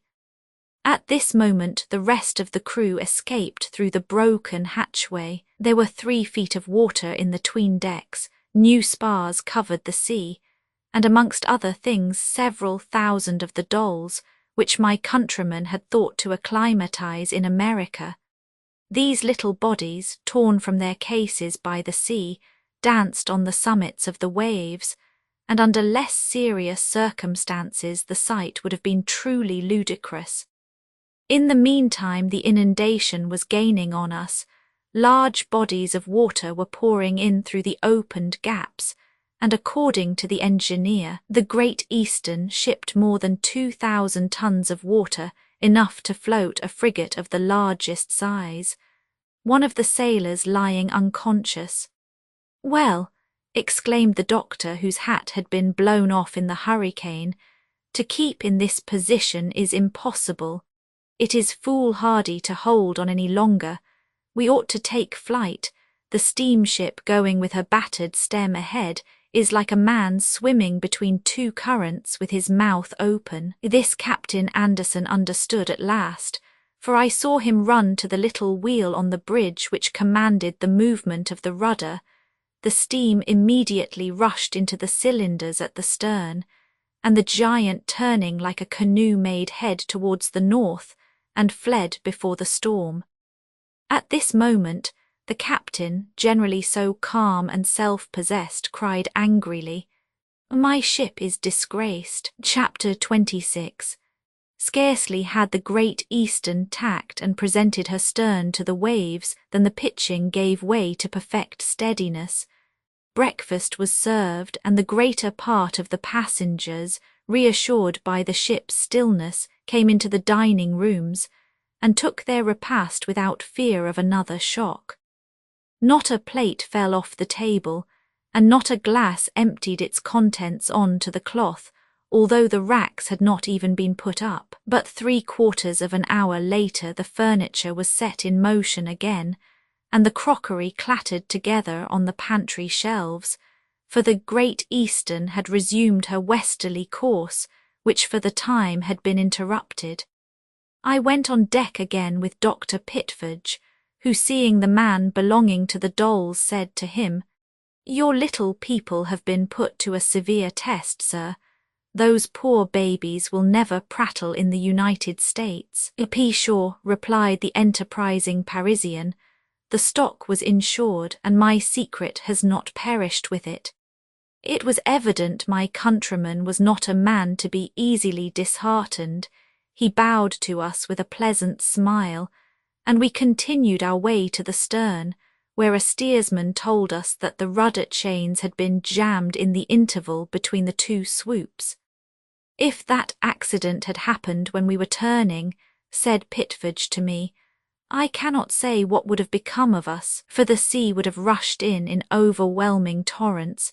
The steam pumps have already begun to reduce the water, but there is more coming yet." "And what of the unfortunate sailor?" asked I of the doctor. "He is severely wounded on his head, poor fellow. He is a young married fisherman, the father of 2 children, and this is his first voyage. The doctor seems to think there is hope of his recovery, and that is what makes me fear for him, but we shall soon see for ourselves." A report was spread that several men had been washed overboard, but happily there was no foundation for it. "We have resumed our course at last," said I. "Yes," replied the doctor, "the westerly course against wind and tide. There is no doubt about that," added he, catching hold of a kevel to prevent himself from rolling on the deck. "Do you know what I should do with the Great Eastern if she belonged to me?" "No." "Well, I would make a pleasure boat of her, and charge 10,000 francs a head. There would only be millionaires on board and people who were not pressed for time. I would take a month or 6 weeks going from England to America, the ship never against the waves and the wind always ahead or astern. There should be no rolling, no pitching, and I would pay a 100F. In any case of seasickness. That is a practical idea, said I. Yes, replied Pitford, there's money to be gained or lost by that. In the meantime, the Great Eastern was slowly but steadily continuing her way. The swell was frightful, but her straight stem cut the waves regularly and shipped no more water. It was no longer a metal mountain making against a mountain of water, but as sedentary as a rock. The Great Eastern received the billows with perfect indifference. The rain fell in torrents, and we were obliged to take refuge under the eaves of the Grand Saloon. With the shower the violence of the wind and sea assuaged. The western sky grew clear, and the last black clouds vanished in the opposite horizon. At 10 o'clock the hurricane sent us a farewell gust. At noon an observation was able to be made and was as follows. Lat. 49 degrees 50 N. Long. 61 degrees 57 W. Course 193 miles. This considerable diminution in the ship's speed could only be attributed to the tempest, which during the night and morning had incessantly beaten against the ship, and a tempest so terrible that one of the passengers, almost an inhabitant of the Atlantic, which he had crossed 44 times, declared he had never seen the like. The engineer even said that during the storm, when the Great Eastern was 3 days in the trough of the sea, the ship had never been attacked with such violence, and it must be repeated that even if this admirable steamship did go at an inferior speed, and rolled decidedly too much, she nevertheless presented a sure security against the fury of the sea, which she resisted like a block, owing to the perfect homogeneity of her construction. But let me also say, however powerful she might be, it was not right to expose her without any reason whatever to a baffling sea. For however strong, however imposing a ship may appear, it is not disgraced because it flies before the tempest. A commander ought always to remember that a man's life is worth more than the mere satisfaction of his own pride. In any case, to be obstinate is blamable, and to be wilful is dangerous. A recent incident in which a dreadful catastrophe happened to a transatlantic steamer shows us that a captain ought not to struggle blindly against the sea, even when he sees the boat of a rival company creeping ahead. Chapter 27. In the meantime the pumps were exhausting the lake which had been formed in the hold of the Great Eastern, like a lagoon in the middle of an island. Powerfully and rapidly worked by steam, they speedily restored to the Atlantic that which belonged to it. The rain had ceased and the wind freshened again, but the sky, swept by the tempest, was clear. I stayed several hours after dark walking on deck. Great floods of light poured from the half-opened hatchways of the saloons, and at the stern stretched a phosphorescent light as far as the eye could reach, streaked here and there by the luminous crests of the waves. The stars reflected in the lactescent water appeared and disappeared, as though peering through rapidly driving clouds. Night had spread her sombre covering far and near. Forward roared the thunder of the wheels, whilst beneath me I heard the clanking of the rudder chains. Going back to the saloon door, I was surprised to see there a compact crowd of spectators, and to hear vociferous applauses, for in spite of the day's disasters, the entertainment was taking place as usual. Not a thought of the wounded and perhaps dying sailor. The assembly seemed highly animated, and loud hurrahs hailed the appearance of a troop of minstrels on board the Great Eastern. The niggers, black or blackened according to their origin, were no others than sailors in disguise. They were dressed in cast-off trumpery, ornamented with sea biscuits for buttons. The opera glasses which they sported were composed of 2 bottles fastened together, and their Jews' harps consisted of catgut stretched on cork. These merry andrews were amusing enough upon the whole. They sang comic songs, and improvised a mixture of puns and cock-and-bull stories. The uproarious cheers with which their performances were greeted only made them increase their contortions and grimaces, until one of them, as nimble as a monkey, finished the performance by dancing the sailor's hornpipe. A troupe of minstrels. However amusing the minstrels may have been, they had not succeeded in attracting all the passengers. Numbers of them had flocked to their usual haunt, the smoking room, and were eagerly pressing round the gaming tables, where enormous stakes were being made, some defending their acquisitions during the voyage, others trying to conquer fate by making rash wagers at the last moment. The room was in a violent uproar. One could hear the voice of the money agent crying the stakes, the oaths of the losers, the clinking of gold, and the rustling of dollar papers. Then there was a sudden lull. The uproar was silenced by a bold stake, but as soon as the result was known the noise was redoubled. I very seldom entered the smoking room, for I have a horror of gambling. It is always a vulgar and often an unhealthy pastime, and it is a vice which does not go alone. The man who gambles will find himself capable of any evil. Here reigned Harry Drake in the midst of his parasites. Here also flourished those adventurers who were going to seek their fortunes in America. I always avoided a meeting with these boisterous men, so this evening I passed the door without going in, when my attention was arrested by a violent outburst of cries and curses. I listened, and after a moment's silence, to my great astonishment, I thought I could distinguish Fabian's voice. What could he be doing in this place? Had he come here to look for his enemy, and thus the catastrophe, until now avoided, been brought about? I quickly pushed the door open. At this moment the uproar was at its height. In the midst of the crowd of gamblers I saw Fabian standing facing Harry Drake. I hurried towards him. Harry Drake had undoubtedly grossly insulted him, for Fabian was aiming a blow with his fist at him, and if it did not reach the place it was intended for, it was only because Corsican suddenly appeared and stopped him with a quick gesture. But addressing himself to his enemy, Fabian said in a cold, sarcastic tone, "Do you accept that blow?" "Yes," replied Drake, "and here is my card." Thus, in spite of our efforts, an inevitable fatality had brought these 2 deadly enemies together.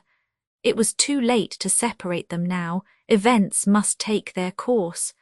Captain Corsican looked at me, and I was surprised to see sadness rather than annoyance in his eyes.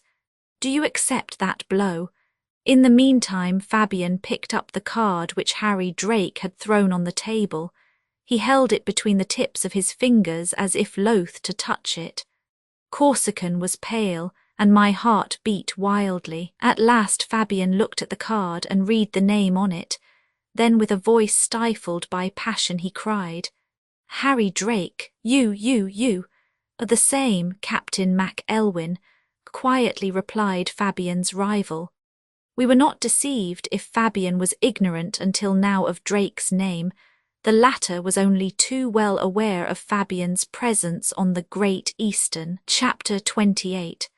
The next day at break of dawn I went in search of Captain Corsican, whom I found in the Grand Saloon. He had passed the night with Fabian, who was still suffering from the shock which the name of Ellen's husband had given him. Did a secret intuition tell him that Drake was not alone on board? Had Ellen's presence been revealed to him by the appearance of this man? Lastly, could he guess that the poor crazed woman was the young girl whom he so fondly loved? Corsican could not say, for Fabian had not uttered one word all night. Corsican resented Fabian's wrongs with a kind of brotherly feeling. The intrepid nature of the latter had from childhood irresistibly attracted him, and he was now in the greatest despair. "I came in too late," said he to me. "Before Fabian could have raised his hand, I ought to have struck that wretch." "Useless violence," replied I. "Harry Drake would not have risked a quarrel with you. He has a grudge against Fabian, and a meeting between the two had become inevitable." "You are right," said the captain. "That rascal has got what he wanted. He knew Fabian, his past life and his love. Perhaps Ellen, deprived of reason, betrayed her secret thoughts, or rather, did not Drake before his marriage learn from the loyal young woman all he was ignorant of regarding her past life? Urged by a base impulse, and finding himself in contact with Fabian, he has waited for an opportunity in which he could assume the part of the offended. This scoundrel ought to be a clever duellist." "Yes," replied I. "He has already had 3 or 4 encounters of the kind." "My dear sir," said the captain, "it is not the duel in itself which I fear for Fabian. Captain Mac Elwyn is one of those who never trouble themselves about danger, but it is the result of this engagement which is to be dreaded. If Fabian were to kill this man, however vile he may be, it would place an impossible barrier between Ellen and himself, and heaven knows the unhappy woman needs a support like Fabian in the state she now is." "True," said I. "Whatever happens, we can but hope that Harry Drake will fall. Justice is on our side." "Certainly," replied the captain, "but one cannot help feeling distressed to think that even at the risk of my own life I could not have spared Fabian this." "Captain," said I, taking the hand of this devoted friend, "Drake has not sent his seconds yet, so that, although circumstances are against us, I do not despair. Do you know any means of preventing the duel?" "None at present. At the same time, if the meeting must take place, it seems to me that it can only do so in America, and before we get there, chance, which has brought about this state of things, will perhaps turn the scales in our favour." Captain Corsican shook his head like a man who had no faith in the efficacy of chance in human affairs. At this moment Fabian went up the stairs leading to the deck. I only saw him for a moment, but I was struck by the deadly pallor of his face. The wound had been reopened, and it was sad to see him wandering aimlessly about, trying to avoid us. Even friendship may be troublesome at times, and Corsican and I thought it better to respect his grief rather than interfere with him. But suddenly Fabian turned and, coming towards us, said, "The mad woman, was she? It was Ellen, was it not? Poor Ellen." He was still doubtful, and went away without waiting for an answer which we had not the courage to give. Chapter 29. At noon, Drake had not sent Fabian his seconds to my knowledge, and these were preliminaries which could not be dispensed with if Drake determined to demand immediate satisfaction. Might we not take hope from this delay? I knew that the Saxon race do not regard a debt of honour as we do, and that duels had almost disappeared from English customs, for as I have already said, not only is there a severe law against duellists, but moreover, the public opinion is strongly averse to them. At the same time, in this, which was an uncommon case, the engagement had evidently been voluntarily sought for. The offended had, so to speak, provoked the offender, and my reasonings always tended to the same conclusion, that a meeting between Fabian and Harry Drake was inevitable. The deck was at this moment crowded with passengers and crew returning from service.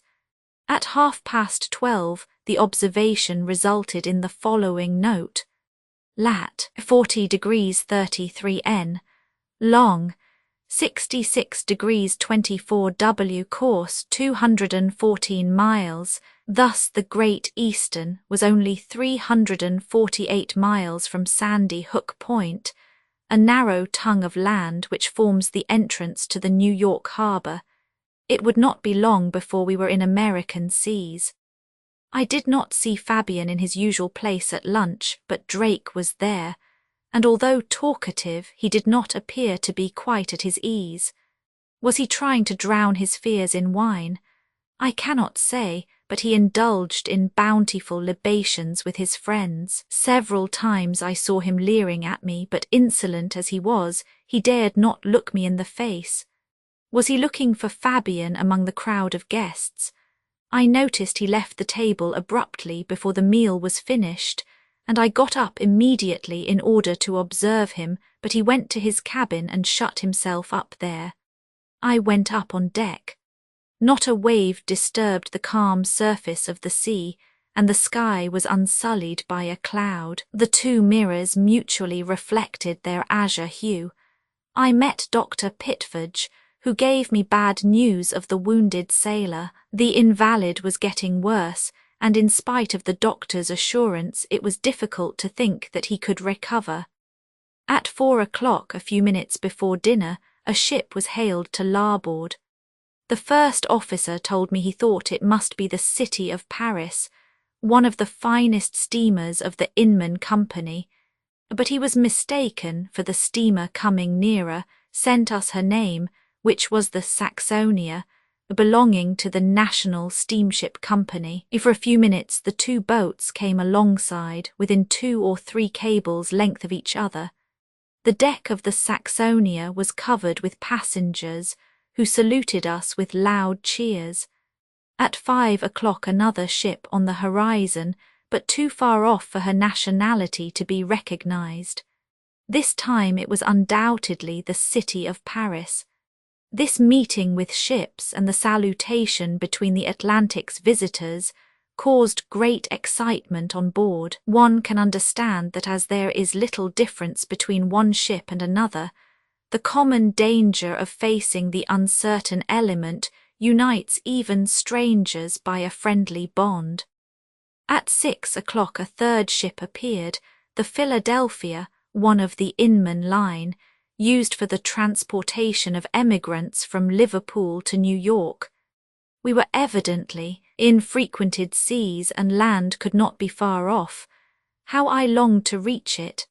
The Europe, a steamer belonging to the Transatlantic Company, carrying passengers from Havre to New York, was expected, but she did not come in sight, and had most likely taken a more northerly course. Night closed in about 7:30. As the sun sank below the horizon, the moon grew brighter, and for some time hung shining in the heavens. A prayer meeting, held by Captain Anderson, interspersed with hymns, lasted until 9 o'clock.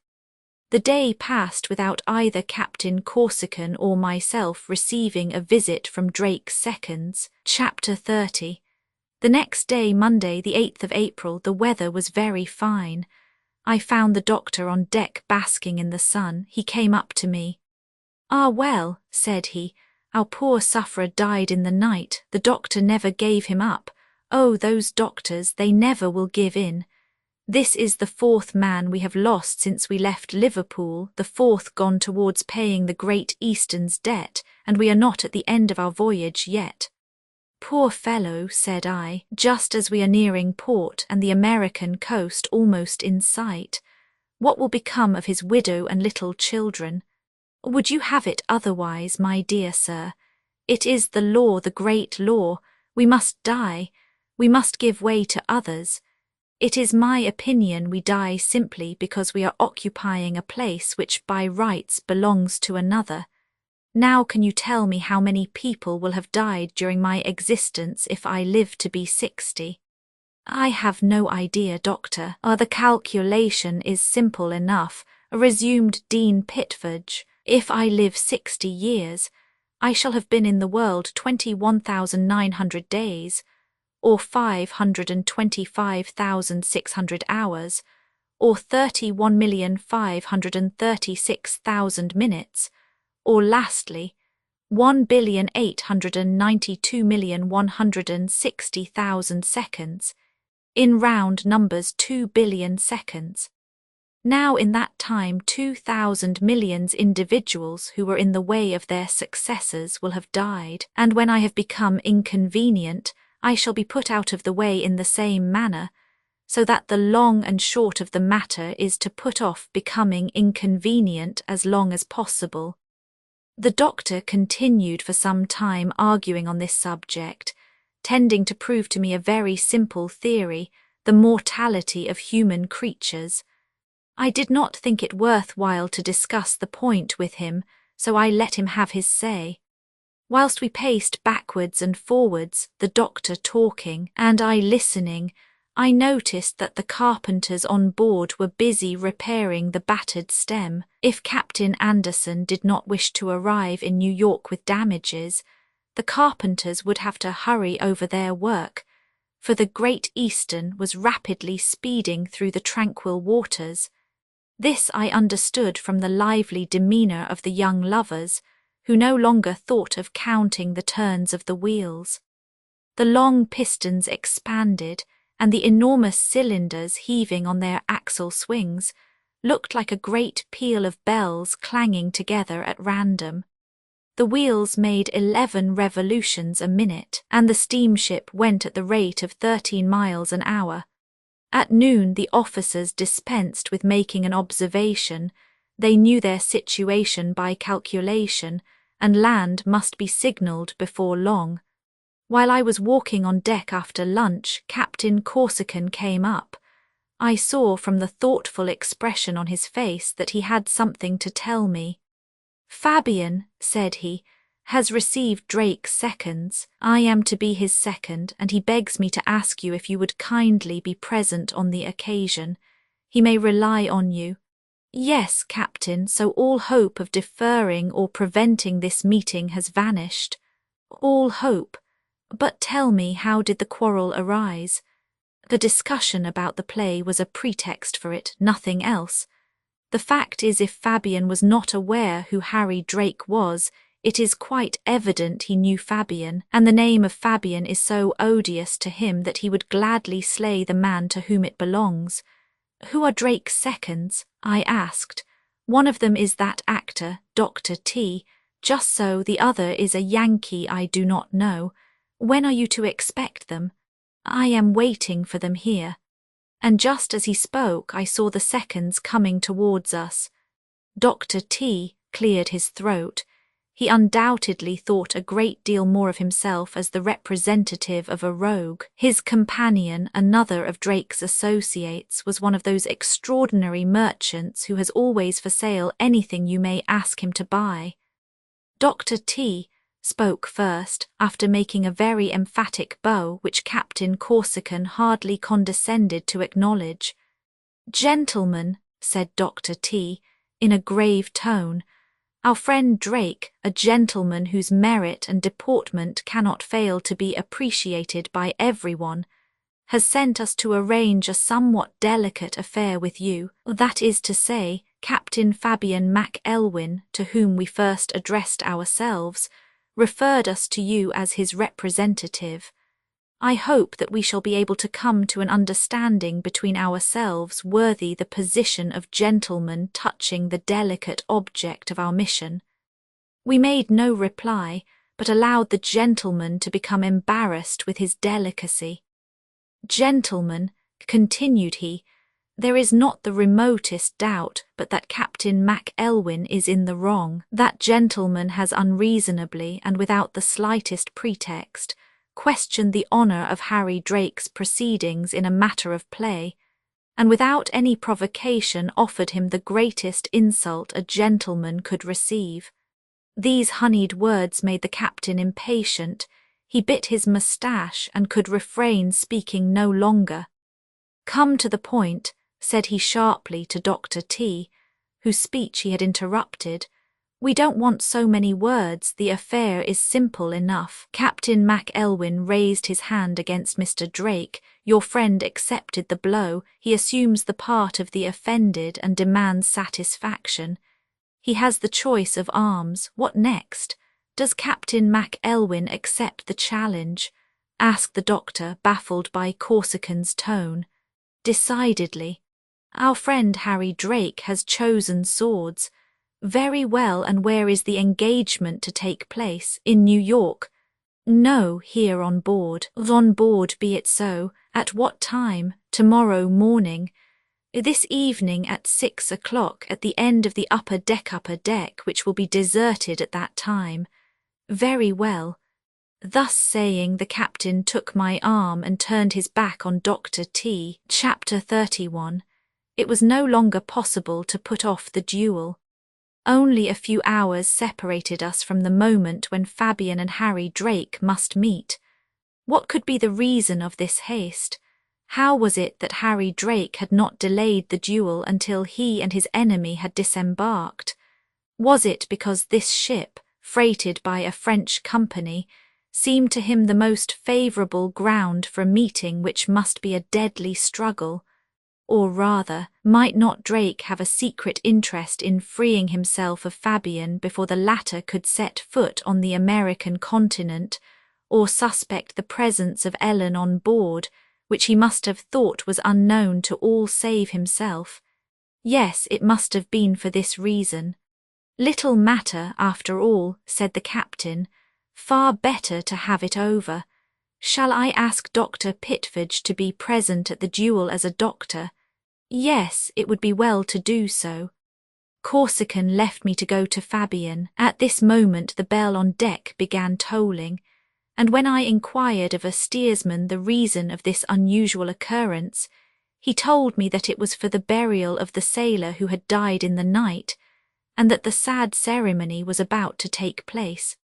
The sky, until now so clear, became overcast, and dark clouds loomed threateningly in the south.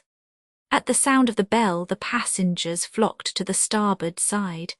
The bridges, paddle boards, bulwarks, masts, and shore boats, hanging from their davits, were crowded with spectators. The officers, sailors, and stokers off duty stood in ranks on deck. At 2 o'clock a group of sailors appeared at the far end of the upper deck. They had left the hospital and were passing the rudder engine.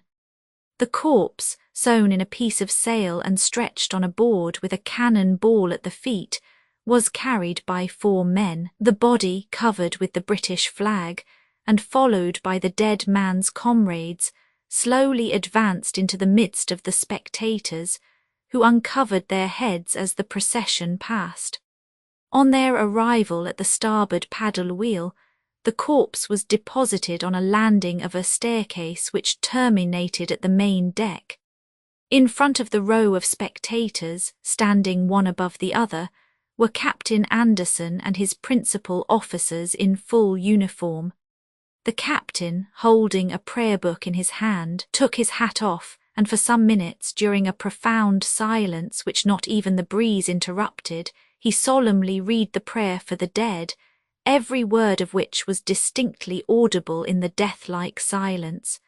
The prayer for the dead. On a sign from the captain, the body, released by the bearers, sank into the sea. For one moment it floated on the surface, became upright, and then disappeared in a circle of foam. At this moment the voice of the sailor on watch was heard crying, "Land." Chapter 32. The land announced at the moment when the sea was closing over the corpse of the poor sailor was low-lying and of a yellow colour. This line of slightly elevated downs was Long Island, a great sandy bank enlivened with vegetation, which stretches along the American coast from Montauk Point to Brooklyn, adjoining New York. Several yachts were coasting along this island, which is covered with villas and pleasure houses, the favourite resorts of the New Yorkists. Every passenger waved his hand to the land so longed for after the tedious voyage, which had not been exempt from painful accidents. Every telescope was directed towards this first specimen of the American continent, and each saw it under a different aspect. The Yankee beheld in it his motherland.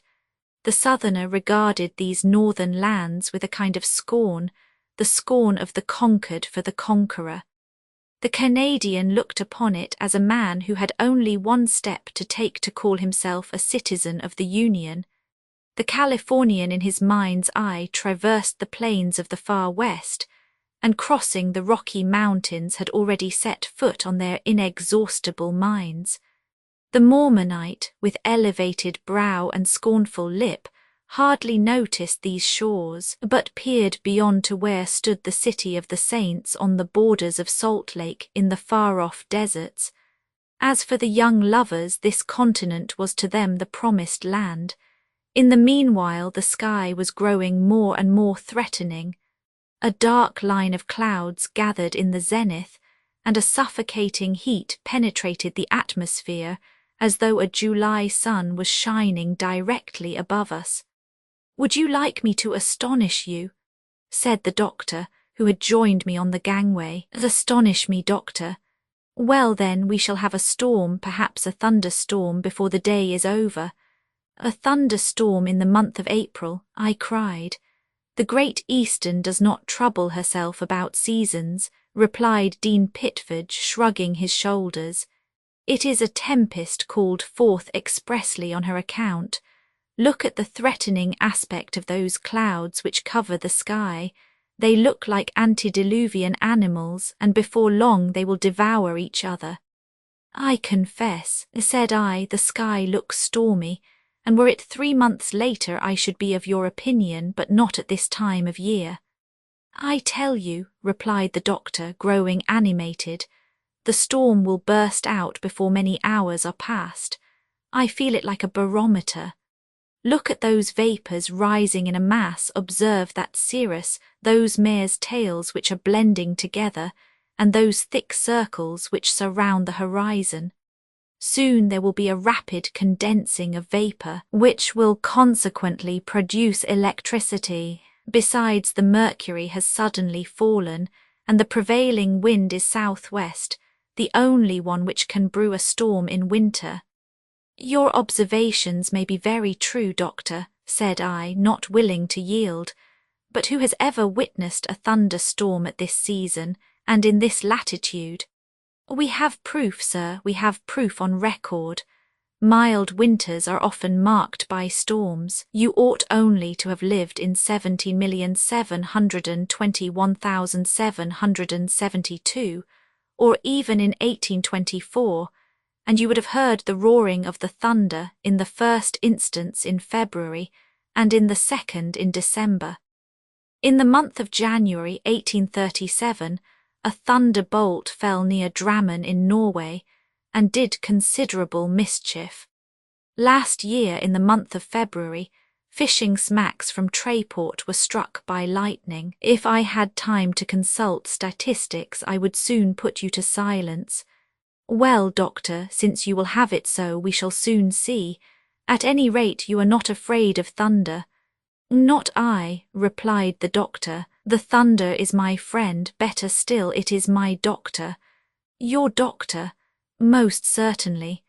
I was struck by lightning in my bed on the 13th July 1867 at Kew near London, and it cured me of paralysis in my right arm when the doctors had given up the case as hopeless." "You must be joking." "Not at all. It is an economical treatment by electricity. My dear sir, there are many very authentic facts which prove that thunder surpasses the most skillful physicians, and its intervention is truly marvellous in apparently hopeless cases." "Nevertheless," said I have little trust in your doctor and would not willingly consult him, because you have never seen him at work. Stay, here is an instance which I have heard of as occurring in 1817. A peasant in Connecticut, who was suffering from asthma, supposed to be incurable, was struck by lightning in a field, and radically cured. In fact, I believe the doctor would have been capable of making the thunder into pills. "Laugh ignoramus," said he to me. "You know nothing either of the weather or medicine." Chapter 33. Dean Pitford left me, but I remained on deck watching the storm rise. Corsican was still closeted with Fabian, who was undoubtedly making some arrangements in case of misfortune. I then remembered that he had a sister in New York, and I shuddered at the thought that perhaps we should have to carry to her the news of her brother's death. I should like to have seen Fabian, but I thought it better not to disturb either him or Captain Corsican. I remained on deck watching the storm rise. At 4 o'clock we came in sight of land stretching before Long Island. It was Fire Island. In the centre rose a lighthouse which shone over the surrounding land. The passengers again invaded the upper decks and bridges. All eyes were strained towards the coast, distant about 6 miles. They were waiting for the moment when the arrival of the pilot should settle the great pool business. It may be thought that those who had night quarters, and I was of the number, had given up all pretensions, and that those with the day quarters, except those included between 4 and 6 o'clock, had no longer any chance. Before night, the pilot would come on board and settle this affair, so that all the interest was now concentrated in the 7 or 8 persons to whom fate had attributed the next quarters. The latter were taking advantage of their good luck, selling, buying, and reselling their chances, bartering with such energy one might almost have fancied oneself in the Royal Exchange. At 16 minutes past 4 a small schooner, bearing towards the steamship, was signalled to starboard. There was no longer any possible doubt of its being the pilot's boat, and he would be on board in 14 or 15 minutes at the most. The struggle was now between the possessors of the 2nd and 3rd quarters from 4 to 5 o'clock. The demands and offers were made with renewed vivacity. Then absurd wagers were laid even on the pilot's person, the tenor of which I have faithfully given: $10 that the pilot is married, $20 that he is a widower, $30 that he has a moustache, $60 that he has a wart on his nose, $100 that he will step on board with his right foot first, he will smoke, he will have a pipe in his mouth, no, a cigar, no, yes, no, and 20 other wagers quite as ridiculous, which found those more absurd still to accept them. A small schooner was signalled to starboard. In the meanwhile the little schooner was sensibly approaching the steamship, and we could distinguish her graceful proportions. These charming little pilot boats of about 50 or 60 tons are good sea boats, skimming over the water like seagulls. The schooner, gracefully inclined, was bearing windward in spite of the breeze, which had begun to freshen. Her mast and foresails stood out clearly against the dark background of clouds, and the sea foamed beneath her bows. When at 2 cables' length from the Great Eastern, she suddenly veered and launched a shore boat. Captain Anderson gave orders to heave to, and for the first time during a fortnight the wheels of the screw were motionless. A man got into the boat, which 4 sailors quickly pulled to the steamship. A rope-laddy-rope-ladder was thrown over the side of the giant down to the pilot in his little nutshell, which the latter caught and, skilfully climbing, sprang on deck. He was received with joyous cries by the winners and exclamations of disappointment from the losers. The pool was regulated by the following statements. The pilot was married. He had no wart on his nose. He had a light moustache. He had jumped on board with both feet. Lastly, it was 36 minutes past 4 o'clock when he set foot on the deck of the Great Eastern. The possessor of the 33rd quarter thus gained the $96, and it was Captain Corsican who had hardly thought of the unexpected gain. It was not long before he appeared on deck, and when the pool was presented to him, he begged Captain Anderson to keep it for the widow of the young sailor whose death had been caused by the inroad of the sea. The captain shook his hand without saying a word, but a moment afterwards a sailor came up to Corsican, and bowing awkwardly, "Sir," said he, "my mates have sent me to say that you are a very kind gentleman, and they all thank you in the name of poor Wilson, who cannot thank you for himself." The captain, moved by the rough sailor's speech, silently pressed his hand. As for the pilot, he was a man of short stature, with not much of the sailor look about him. He wore a glazed hat, black trousers, a brown overcoat lined with red, and carried an umbrella. He was master on board now, in springing on deck before he went to the bridge. He had thrown a bundle of papers among the passengers, who eagerly pounced on them. They were European and American journals, the political and civil bonds which again united the Great Eastern to the two continents. Chapter 34. The storm was gathering, and a black arch of clouds had formed over our heads. The atmosphere was misty. Nature was evidently about to justify Dr. Pitford's presentiments. The steamship had slackened her speed, and the wheels only made 3 or 4 revolutions a minute.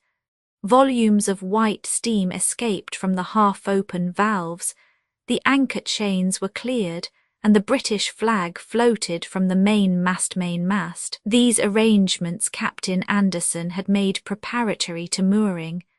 The pilot, standing on the top of the starboard paddle, guided the steamship through the narrow passages, but the tide was already turning, so that the Great Eastern could not yet cross the bar of the Hudson, and we must wait till next day. At 4:45, by the pilot's order, the anchors were let go. The chains rattled through the hawse holes with a noise like thunder. I even thought for a moment that the storm had burst forth. When the anchors were firmly embedded in the sand, the Great Eastern, swung round by the ebb tide, remained motionless, and not a wave disturbed the surface of the water. At this moment the steward's trumpet sounded for the last time. It called the passengers to their farewell dinner. The Society of Freighters would be prodigal with the champagne, and no one wished to be absent. An hour later the saloons were crowded with guests, and the deck deserted.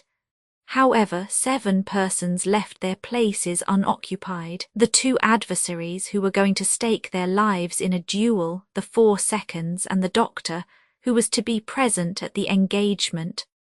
The time and the place for the meeting had been well chosen. There was not a creature on deck.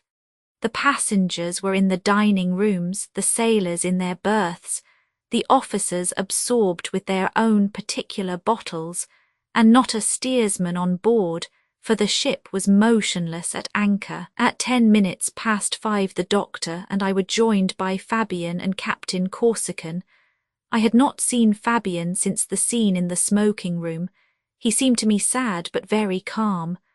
The thought of the duel troubled him little, apparently. His mind was elsewhere, and his eyes wandered restlessly in search of Ellen. He held out his hand to me without saying a word. "Has not Harry Drake arrived?" asked the captain of me. "Not yet," I replied. "Let us go to the stern, that is the place of rendezvous." Fabian, Captain Corsican, and I walked along the upper decks. The sky was growing dark. We heard the distant roar of thunder rumbling along the horizon. It was like a monotonous bass, enlivened by the hips and hurrahs issuing from the saloons. Flashes of lightning darted through the black clouds, and the atmosphere was powerfully charged with electricity. At 5:20, Harry Drake and his seconds made their appearance. The gentleman bowed to us, which honour we strictly returned. Drake did not utter a word, but his face showed signs of ill-concealed excitement. He cast a look of malignant hatred on Fabian, but the latter, leaning against the hatchway, did not even see him. So absorbed was he in a profound meditation, he seemed not yet to have thought of the part he was to play in this drama. In the meanwhile, Captain Corsican, addressing himself to the Yankee, one of Drake's seconds, asked him for the swords which the latter presented to him. They were battle swords, the basket hilts of which entirely protected the hand which held them. Corsican took them, bent and measured them, and then allowed the Yankee to choose. Whilst these preparations were being made, Harry Drake had taken off his hat and jacket, unbuttoned his shirt and turned up his sleeves. Then he seized his sword, and I saw that he was left-handed, which gave him, accustomed to right-handed antagonists, an unquestionable advantage. Fabian had not yet left the place where he was standing. One would have thought that these preparations had nothing to do with him. Captain Corsican went up to him, touched him, and showed him the sword. Fabian looked at the glittering steel, and it seemed as if his memory came back to him at that moment.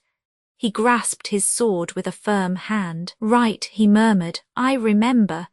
Then he placed himself opposite Harry Drake, who immediately assumed the defensive. "Proceed, gentlemen," said the captain. They immediately crossed swords. From the first clashing of steel, several rapid passes on both sides, certain extrications, parries and thrusts proved to me the equality in strength of the opponents. I augured well for Fabian. He was cool, self-possessed, and almost indifferent to the struggle, certainly less affected by it than were his own seconds. Harry Drake, on the contrary, scowled at him with flashing eyes and clenched teeth, his head bent forward, and his whole countenance indicative of a hatred which deprived him of all composure. He had come there to kill, and kill he would. After the first engagement, which lasted some minutes, swords were lowered. With the exception of a slight scratch on Fabian's arm, neither of the combatants had been wounded. They rested, and Drake wiped off the perspiration with which his face was bathed. The storm now burst forth in all its fury. The thunder was continuous and broke out in loud, deafening reports. The atmosphere was charged with electricity to such an extent that the swords were gilded with luminous crests, like lightning conductors in the midst of thunder clouds. After a few moments' rest, Corsican again gave the signal to proceed, and Fabian and Harry Drake again fell to work. This time the fight was much more animated, Fabian defending himself with astounding calmness, Drake madly attacking him. Several times I expected a stroke from Fabian, which was not even attempted. Suddenly, after some quick passes, Drake made a rapid stroke. I thought that Fabian must have been struck in the chest, but warding off the blow, he struck Harry Drake's sword smartly. The latter raised and covered himself by a swift semicircle, whilst the lightning rent the clouds overhead. Suddenly, and without anything to explain this strange surrender of himself, Fabian dropped his sword. Had he been mortally wounded without our noticing it? The blood rushed wildly to my heart. Fabian's eyes had grown singularly animated. "Defend yourself," roared Drake, drawing himself up like a tiger ready to spring on to his prey. I thought that it was all over with Fabian, disarmed as he was. Corsican threw himself between him and his enemy to prevent the latter from striking a defenceless man. But now Harry Drake in his turn stood motionless. I turned and saw Ellen, pale as death, her hands stretched out, coming towards the duellists. Fabian, fascinated by this apparition, remained perfectly still. You, cried Harry Drake to Ellen. "You here?" I turned and saw Ellen, pale as death. His uplifted blade gleamed as though on fire. One might have said it was the sword of the archangel Michael in the hands of a demon. Suddenly a brilliant flash of lightning lit up the whole stern. I was almost knocked down, and felt suffocated, for the air was filled with sulphur, but by a powerful effort I regained my senses. I had fallen on one knee, but I got up and looked around. Ellen was leaning on Fabian. Harry Drake seemed petrified and remained in the same position, but his face had grown black. Had the unhappy man been struck when attracting the lightning with his blade? Ellen left Fabian and went up to Drake with her face full of holy compassion. She placed her hand on his shoulder. Even this light touch was enough to disturb the equilibrium, and Drake fell to the ground a corpse. Ellen bent over the body whilst we drew back terrified. The wretched Harry Drake was dead. "Struck by lightning," said Dean Pitford, catching hold of my arm. "Struck by lightning? Ah, will you not now believe in the intervention of thunder?" Had Harry Drake indeed been struck by lightning, as Dean Pitford affirmed, or rather, as the doctor on board said, had a blood vessel broken in his chest, I can only say there was nothing now but a corpse before our eyes. Chapter 35. The next day, Tuesday, the 9th of April, the Great Eastern weighed anchor and set sail to enter the Hudson, the pilot guiding her with an unerring eye. The storm had spent itself in the night, and the last black clouds disappeared below the horizon. The aspect of the sea was enlivened by a flotilla of schooners waiting along the coast for the breeze. A small steamer came alongside, and we were boarded by the officer of the New York Sanitary Commissioners. It was not long before we passed the light boat which marks the channels of the Hudson, and ranged near Sandy Hook Point, where a group of spectators greeted us with a volley of hurrahs. When the Great Eastern had gone round the interior bay formed by Sandy Hook Point, through the flotilla of fishing smacks, I caught a glimpse of the verdant heights of New Jersey, the enormous forts on the bay, then the low line of the great city stretching between the Hudson and East River. In another hour, after having ranged opposite the New York quays, the Great Eastern was moored in the Hudson, and the anchors became entangled in the submarine cable, which must necessarily be broken on her departure. Then began the disembarkation of all my fellow voyagers whom I should never see again, Californians, Southerners, Mormonites, and the young lovers. I was waiting for Fabian and Corsican. I had been obliged to inform Captain Anderson of the incidents relating to the duel which had taken place on board. The doctors made their report, and nothing whatever having been found wrong in the death of Harry Drake, orders were given that the last duties might be rendered to him on land. At this moment, Cockburn, the statistician, who had not spoken to me the whole of the voyage, came up and said, "Do you know, sir, how many turns the wheels have made during our passage?" "I do not, sir." 100,723. "Ah, really, sir, and the screw?" 608,130. "I am much obliged to you, sir, for the information," and the statistician left me without any farewell whatever. Fabian and Corsican joined me at this moment. Fabian pressed my hand warmly. "Ellen," said he to me, "Ellen will recover." Her reason came back to her for a moment. Ah, God is just, and he will restore her wholly to us. Whilst thus speaking, Fabian smiled as he thought of the future. As for Captain Corsican, he kissed me heartily without any ceremony. "Goodbye, goodbye, we shall see you again," he cried to me when he had taken his place in the tender where were Fabian and Ellen under the care of Mrs. R., Captain Mac Elwyn's sister, who had come to meet her brother. Then the tender sheered off, taking the first convoy of passengers to the Custom House pier. I watched them as they went farther and farther away, and seeing Ellen sitting between Fabian and his sister, I could not doubt that care, devotion, and love would restore to this poor mind the reason of which grief had robbed it. Just then someone took hold of my arm, and I knew it was Dr. Pitford. "Well," said he, "and what is going to become of you?"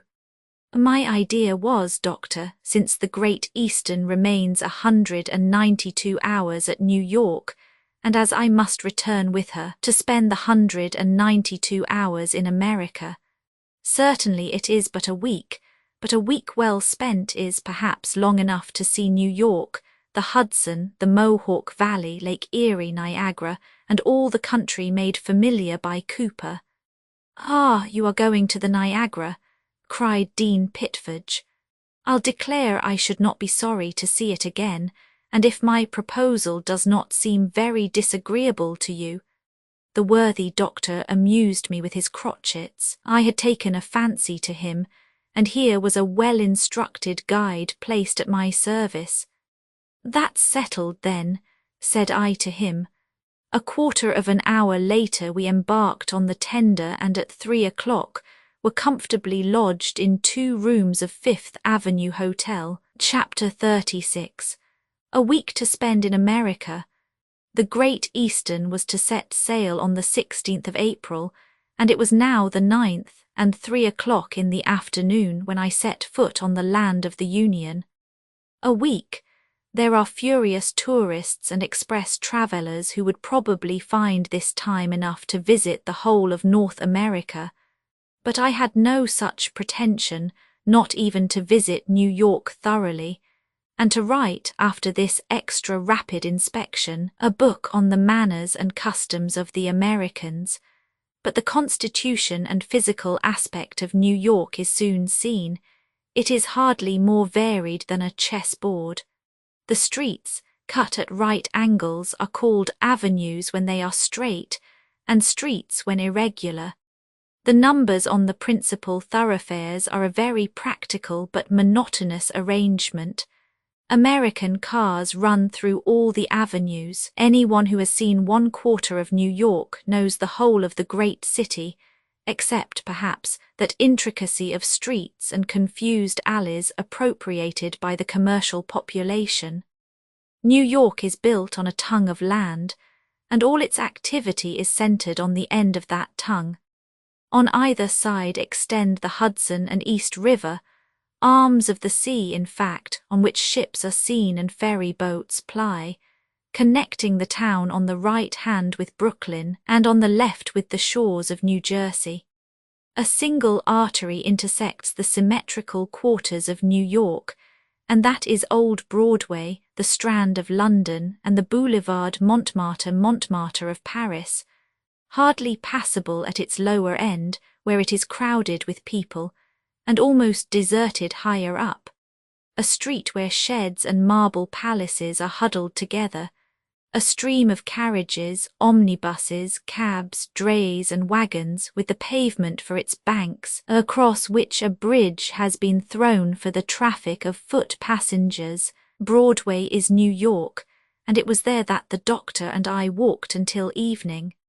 After having dined at Fifth Avenue Hotel, I ended my day's work by going to the Barnum Theatre, where they were acting a play called New York Streets, which attracted a large audience.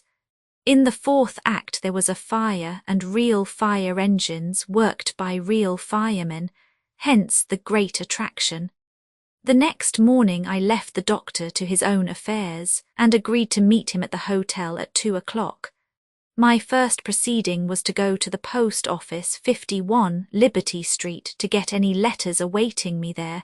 Then I went to know 2 Bowling Green, at the bottom of Broadway, the residence of the French consul, Le Baron Gauldray Boileau, who received me very kindly. From here I made my way to cash a draft at Hoffman's. Lastly I went to know 25 36th Street, where resided Mrs. R., Fabian's sister. I was impatient to get news of Ellen and my 2 friends, and here I learnt that, following the doctor's advice, Mrs. R., Fabian and Corsican had left New York, taking with them the young lady, thinking that the air and quiet of the country might have a beneficial effect on her. A line from Captain Corsican informed me of this sudden departure. The kind fellow had been to Fifth Avenue Hotel without meeting me, but he promised to keep me acquainted with their whereabouts. They thought of stopping at the first place that attracted Ellen's attention, and staying there as long as the charm lasted. He hoped that I should not leave without bidding them a last farewell. Yes, were it but for a few hours, I should be happy to see Ellen, Fabian and Corsican once again.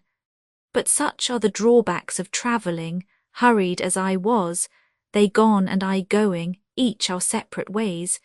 It seemed hardly likely I should see them again. At 2 o'clock I returned to the hotel and found the doctor in the bar-room, which was full of people. It is a public hall where travellers and passers-by mingled together, finding gratis iced water, biscuits and cheese. "Well, doctor," said I, "when shall we start?" "At 6 o'clock this evening." "Shall we take the Hudson Railroad?" "No, the St. John, a wonderful steamer, another world, a Great Eastern of the river, one of those admirable locomotive engines which go along with a will. I should have preferred showing you the Hudson by daylight, but the St. John only goes at night. Tomorrow at 5 o'clock in the morning we shall be at Albany. At 6 o'clock we shall take the New York Central Railroad, and in the evening we shall sup at Niagara Falls. I did not discuss the doctor's program, but accepted it willingly. The hotel lift hoisted us to our rooms, and some minutes later we descended with our tourist knapsacks. A fly took us in a quarter of an hour to the pier on the Hudson, before which was the St. John, the chimneys of which were already crowned with wreaths of smoke. Chapter 37. The St. John and its sister ship, the Dean Richmond, are two of the finest steamships on the river. They are buildings rather than boats. Terraces rise one above another with galleries and verandas. One would almost have thought it was a gardener's floating plantation. There are 20 flagstaffs fastened with iron tressings which consolidate the whole building. The two enormous paddle boxes are painted al fresco, like the tympans in the Church of St. Mark at Venice. Behind each wheel rises the chimney of the two boilers, the latter placed outside instead of in the hull of the steamship, a good precaution in case of explosion. In the centre between the paddles is the machinery, which is very simple, consisting only of a single cylinder, a piston worked by a long cross-beam, which rises and falls like the monstrous hammer of a forge, and a single crank, communicating the movement to the axles of the massive wheels. Passengers were already crowding on to the deck of the St. John. Dean Pitford and I went to secure a cabin. We got one which opened into an immense saloon, a kind of gallery with a vaulted ceiling, supported by a succession of Corinthian pillars. Comfort and luxury everywhere, carpets, sofas, ottomans, paintings, mirrors, even gas, made in a small gasometer on board. At this moment the gigantic engine trembled and began to work. I went on to the upper terraces. At the stern was a gaily painted house which was the steersman's room, where 4 strong men stood at the spokes of the double rudder wheel. After walking about for a few minutes, I went down onto the deck between the already heated boilers, from which light blue flames were issuing. Of the Hudson I could see nothing. Night came, and with it a fog thick enough to be cut. The St. John snorted in the gloom like a true mastodon. We could hardly catch a glimpse of the lights of the towns scattered along the banks of the river, or the lanterns of ships ascending the dark water with shrill whistles. At 8 o'clock I went into the saloon. The doctor took me to have supper at a magnificent restaurant placed between the decks, where we were served by an army of black waiters. Dean Pitford informed me that the number of passengers on board was more than 4,000, reckoning 1,500 emigrants stowed away in the lower part of the steamship. Supper finished, we retired to our comfortable cabin. At 11 o'clock I was aroused by a slight shock. The St. John had stopped. The captain, finding it impossible to proceed in the darkness, had given orders to heave to, and the enormous boat moored in the channel slept tranquilly at anchor. At 4 o'clock in the morning the St. John resumed her course. I got up and went out under one of the verandas. The rain had ceased, the fog cleared off, the water appeared, then the shores, the right bank dotted with green trees and shrubs which gave it the appearance of a long cemetery. In the background rose high hills closing in the horizon by a graceful line. The left bank, on the contrary, was flat and marshy. The fog cleared off. Dr. Pitford had just joined me under the veranda. "Good morning, friend," said he, after having drawn a good breath of air. "Do you know we shall not be at Albany in time to catch the train, thanks to that wretched fog. This will modify my programme." "So much the worse, Doctor, for we must be economical with our time." "Right, we may expect to reach Niagara Falls at night instead of in the evening. That is not my fault, but we must be resigned." The St. John, in fact, did not moor off the Albany quay before 8 o'clock. The train had left, so we were obliged to wait till 1:30. In consequence of this delay, we were able to visit the curious old city, which forms the legislative centre of the state of New York. The lower town, commercial and thickly populated, on the right bank of the Hudson, and the high town with its brick houses, public buildings, and its very remarkable museum of fossils. One might almost have thought it a large quarter of New York transported to the side of this hill, up which it rises in the shape of an amphitheatre. At 1 o'clock, after having breakfasted, we went to the station, which was without any barrier or officials. The train simply stopped in the middle of the street like an omnibus. One could get up and down at pleasure. The cars communicate with each other by bridges, which allow the traveller to go from one end of the train to the other at the appointed time without seeing either a guard or a porter, without a bell, without any warning. The brisk locomotive, a real gem of workmanship, started, and we were whirled away at the speed of 50 miles an hour. But instead of being boxed up, as one is in European trains, we were at liberty to walk about, buy newspapers and books without waiting for stations. Refreshment buffets, bookstalls, everything was at hand for the traveller. We were now crossing fields without fences, and forests newly cleared at the risk of a collision with the felled trees. Through new towns seamed with rails but still wanting in houses, through cities adorned with the most poetic names of ancient literature, Rome, Syracuse, and Palmyra.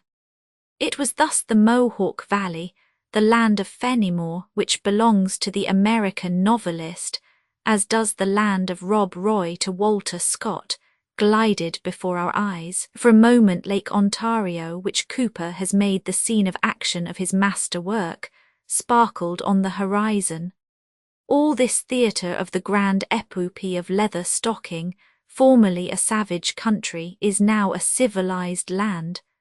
The doctor did not appreciate the change, for he persisted in calling me Hawk's Eye, and would only answer to the name of Chingachgook.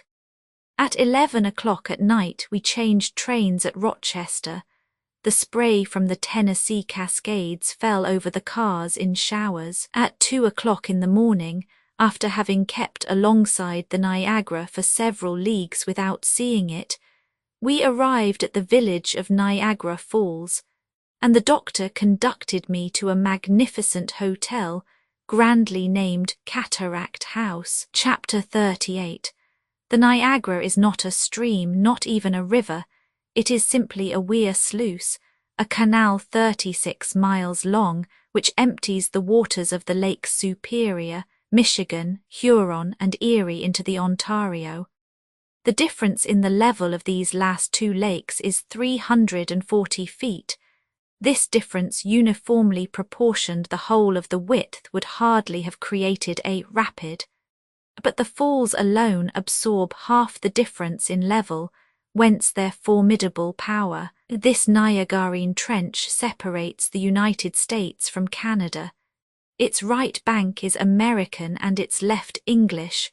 On one side policemen, on the other not the shadow of one. On the morning of the 12th of April, at break of day, the doctor and I walked down the wide street of Niagara Falls, which is the name of the village situated on the banks of the falls. It is a kind of small watering place, 300 miles from Albany, built in a healthy and charming situation, provided with sumptuous hotels and comfortable villas, which the Yankees and Canadians frequent in the season. The weather was magnificent, the sun warmed the cold atmosphere, a dull, distant roar was heard, and I saw vapours on the horizon which could not be clouds. "Is that the fall?" I asked of the doctor. "Patience," replied Pitford. In a few minutes we were on the banks of the Niagara. The river was flowing peacefully along. It was clear and not deep, with numerous projections of grey rock emerging here and there. The roar of the cataract grew louder and louder, but as yet we could not see it. A wooden bridge, supported by iron arches, united the left bank to an island in the midst of the current. Onto this bridge the doctor led me. Above stretched the river as far as the eye could reach. Down the stream, that is to say on our right, the first unevenness of a rapid was noticeable. Then, at half a mile from the bridge, the earth suddenly gave way and clouds of spray filled the air. This was the American Fall, which we could not see. Beyond, on the Canadian side, lay a peaceful country with hills, villas, and bare trees. "Don't look, don't look," cried the doctor to me. "Reserve yourself, shut your eyes, and do not open them until I tell you." I hardly listened to my original, but continued to look. The bridge crossed, we set foot on the island known as Goat Island. It is a piece of land of about 70 acres, covered with trees and intersected with lovely avenues with carriage drives. It is like a bouquet thrown between the American and Canadian Falls, separated from the shore by a distance of 300 yards. We ran under the great trees, climbed the slopes, and went down the steps. The thundering roar of the falls was redoubled, and the air saturated with spray. "Look!" cried the doctor. Coming from behind a mass of rock, the Niagara appeared in all its splendour. At this spot it meets with a sharp angle of land, and falling round it forms the Canadian Cascade, called the Horseshoe Fall, which falls from a height of 158 feet and is 2 miles broad. Nature has combined everything to astonish the eye. In this, one of the most beautiful spots in the world, nature has combined everything to astonish the eye. The fall of the Niagara singularly favours the effects of light and shade. The sunbeams falling on the water capriciously diversify the colour, and those who have seen this effect must admit that it is without parallel. In fact, near Goat Island the foam is white. It is then a fall of snow or a heap of melted silver, pouring into the abyss. In the centre of the cataract, the colour of the water is a most beautiful sea green, which indicates its depth, so that the Detroit, a ship drawing 20 feet and launched on the current, was able to descend the falls without grazing. Towards the Canadian shore, the whirlpool, on the contrary, looks like metal shining beneath the luminous rays, and it is melted gold which is now poured into the gulf. Below, the river is invisible from the vapours which rise over it. I caught glimpses, however, of enormous blocks of ice accumulated by the cold of winter. They take the form of monsters, which, with open jaws, hourly absorb the 100 millions of tons poured into them by the inexhaustible Niagara. Half a mile below the cataract, the river again became tranquil, and presented a smooth surface, which the winds of April had not yet been able to ruffle. "And now for the middle of the torrent," said the doctor to me. I could not imagine what the doctor meant by those words, until he pointed to a tower built on the edge of a rock some 100 feet from the shore, almost overhanging the precipice. This monument, raised in 1833 by a certain audacious being, one Judge Porter, is called the Terrapin Tower. We went down the steps of Goat Island, and coming to the height of the upper course of the Niagara, I saw a bridge, or rather some planks, thrown from one rock to the other, which united the tower with the banks of the river. The bridge was but a few feet from the abyss, and below it roared the torrent. We ventured on these planks and in a few minutes reached the rock which supported Terrapin Tower. This round tower, 45 feet in height, is built of stone, with a circular balcony at its summit and a roof covered with red stucco. The winding staircase, on which thousands of names are cut, is wooden. Once at the top of the tower, there is nothing to do but cling to the balcony and look. The tower is in the midst of the cataract. From its summit the eye plunges into the depths of the abyss and peers into the very jaws of the ice monsters as they swallow the torrent. One feels the rock tremble which supports it. It is impossible to hear anything but the roaring of the surging water. The spray rises to the top of the monument, and splendid rainbows are formed by the sun shining on the vaporized water. By a simple optical illusion, the tower seems to move with a frightful rapidity, but happily in the opposite direction to the fall, for with the contrary illusion it would be impossible to look at the gulf from giddiness. Breathless and shivering, we went for a moment inside the top landing of the tower, and it was then that the doctor took the opportunity of saying to me, "This Terrapin Tower, my dear sir, will some day fall into the abyss, and perhaps sooner than is expected." "Ah, indeed, there is no doubt about it. The great Canadian Fall recedes insensibly, but still it recedes. The tower, when it was first built in 1833, was much farther from the cataract. Geologists say that the fall in the space of 35,000 years will be found at Queenstown, 7 miles up the stream. According to Mr. Bakewell, it recedes a yard in a year, but according to Sir Charles Lyell, 1 foot only. The time will come when the rock which supports the tower, worn away by the water, will glide down the falls of the cataract. Well, my dear sir, remember this. The day when the Terrapin Tower falls, there will be some eccentrics who will descend the Niagara with it." I looked at the doctor, as if to ask him if he would be of that number, but he signed for me to follow him, and we went out again to look at the Horseshoe Fall and the surrounding country. We could now distinguish the American Fall, slightly curtailed and separated by a projection of the island, where there is another small central cataract 100 feet wide. The American Cascade, equally fine, falls perpendicularly. Its height is 164 feet, but in order to have a good view of it, it is necessary to stand facing it, on the Canadian side. All day we wandered on the banks of the Niagara, irresistibly drawn back to the tower, where the roar of the water, the spray, the sunlight playing on the vapours, the excitement and the briny odour of the cataract, holds you in a perpetual ecstasy. Then we went back to Goat Island to get the fall from every point of view, without ever being wearied of looking at it. The doctor would have taken me to see the Grotto of Winds, hollowed out underneath the central fall, but access to it was not allowed, on account of the frequent falling away of the rocks. At 5 o'clock we went back to the hotel, and after a hasty dinner served in the American fashion, we returned to Goat Island. The doctor wished to go and see the 3 sisters, charming little islets scattered at the head of the island. Then, with the return of evening, he led me back to the tottering rock of Terrapin Tower. The last rays of the setting sun had disappeared behind the grey hills, and the moon shed her soft, clear light over the landscape. The shadow of the tower stretched across the abyss.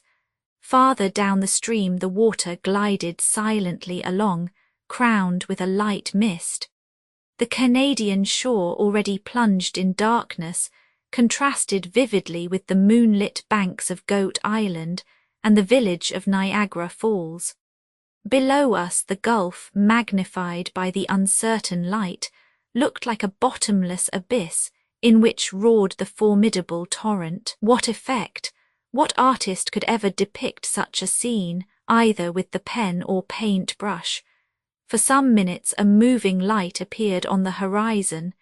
It was the signal light of a train crossing the Niagara Bridge at a distance of 2 miles from us. Here we remained silent and motionless on the top of the tower until midnight, leaning over the waters which possessed such a fascination. Once, when the moonbeams caught the liquid dust at a certain angle, I had a glimpse of a milky band of transparent ribbon trembling in the shadows. It was a lunar rainbow, a pale irradiation of the Queen of the Night, whose soft light was refracted through the mist of the cataract. Chapter 39. The next day, the 13th of April, the doctor's programme announced a visit to the Canadian shore. We had only to follow the heights of the bank of the Niagara for 2 miles to reach the suspension bridge. We started at 7 o'clock in the morning. From the winding path on the right bank we could see the tranquil waters of the river, which no longer felt the perturbation of its fall. At 7:30 we reached the suspension bridge. It is the bridge on which the Great Western and New York Central Railroads meet, and the only one which gives access to Canada on the confines of the state of New York. This suspension bridge is formed of 2 platforms, the upper one for trains, and the lower for carriages and pedestrians. Imagination seems to lose itself in contemplating this stupendous work. This viaduct over which trains can pass, suspended at a height of 250 feet above the Niagara, again transformed into a rapid at this spot. This suspension bridge, built by John A. Roebling of Trenton, New Jersey, is 800 feet long and 24 wide. The iron props fastened to the shore prevent it from swinging. The chains which support it, formed of 4,000 wires, are 10 inches in diameter and can bear a weight of 12,400 tons. The bridge itself weighs but 800 tons and cost $500,000. Just as we reached the center, a train passed over our heads, and we felt the platform bend under its weight. It is a little below this bridge that Blondin crossed the Niagara, on a rope stretched from one shore to the other, and not, as is generally supposed, across the falls. However, the undertaking was none the less perilous. But if Blondin astonished us by his daring, what must we think of his friend who accompanied him, riding on his back during this aerial promenade? Perhaps he was a glutton, said the doctor, and Blondin made wonderful omelettes on his tight-rope. We were now on Canadian ground, and we walked up the left bank of the Niagara in order to see the falls under a new aspect. Half an hour later we reached the English hotel, where the doctor ordered our breakfast, whilst I glanced through the traveller's book, where figured several thousand names. Among the most celebrated I noticed the following: Robert Peel, Lady Franklin, Comte de Paris, Duc de Chartres, Prince de Joinville, Louis Napoleon, 1846, Prince and Princess Napoleon Barnum with his address, Maurice Sand, 1865, Agassiz, 1854, Olmont, Prince Hohenlohe, Rothschild, Burton, Paris, Lady Elgin, Burckhardt, 1832, and C. And now let us go under the falls, said the doctor to me when we had finished breakfast. I followed Dean Pitford. A negro conducted us to the dressing-room, where we were provided with waterproof trousers, mackintoshes, and glazed hats. Thus equipped, our guide led us down a slippery path, obstructed by sharp-edged stones, to the lower level of the Niagara. Then we passed behind the great fall through clouds of spray, the cataract falling before us like the curtain of a theatre before the actors.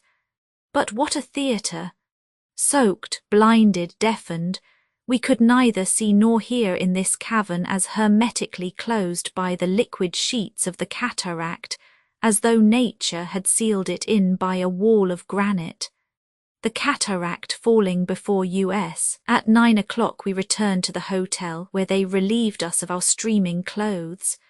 Going back again to the bank, I uttered a cry of surprise and joy. "Captain Corsican!" The captain heard and came towards me. "You here?" he cried. "What a pleasure to see you again."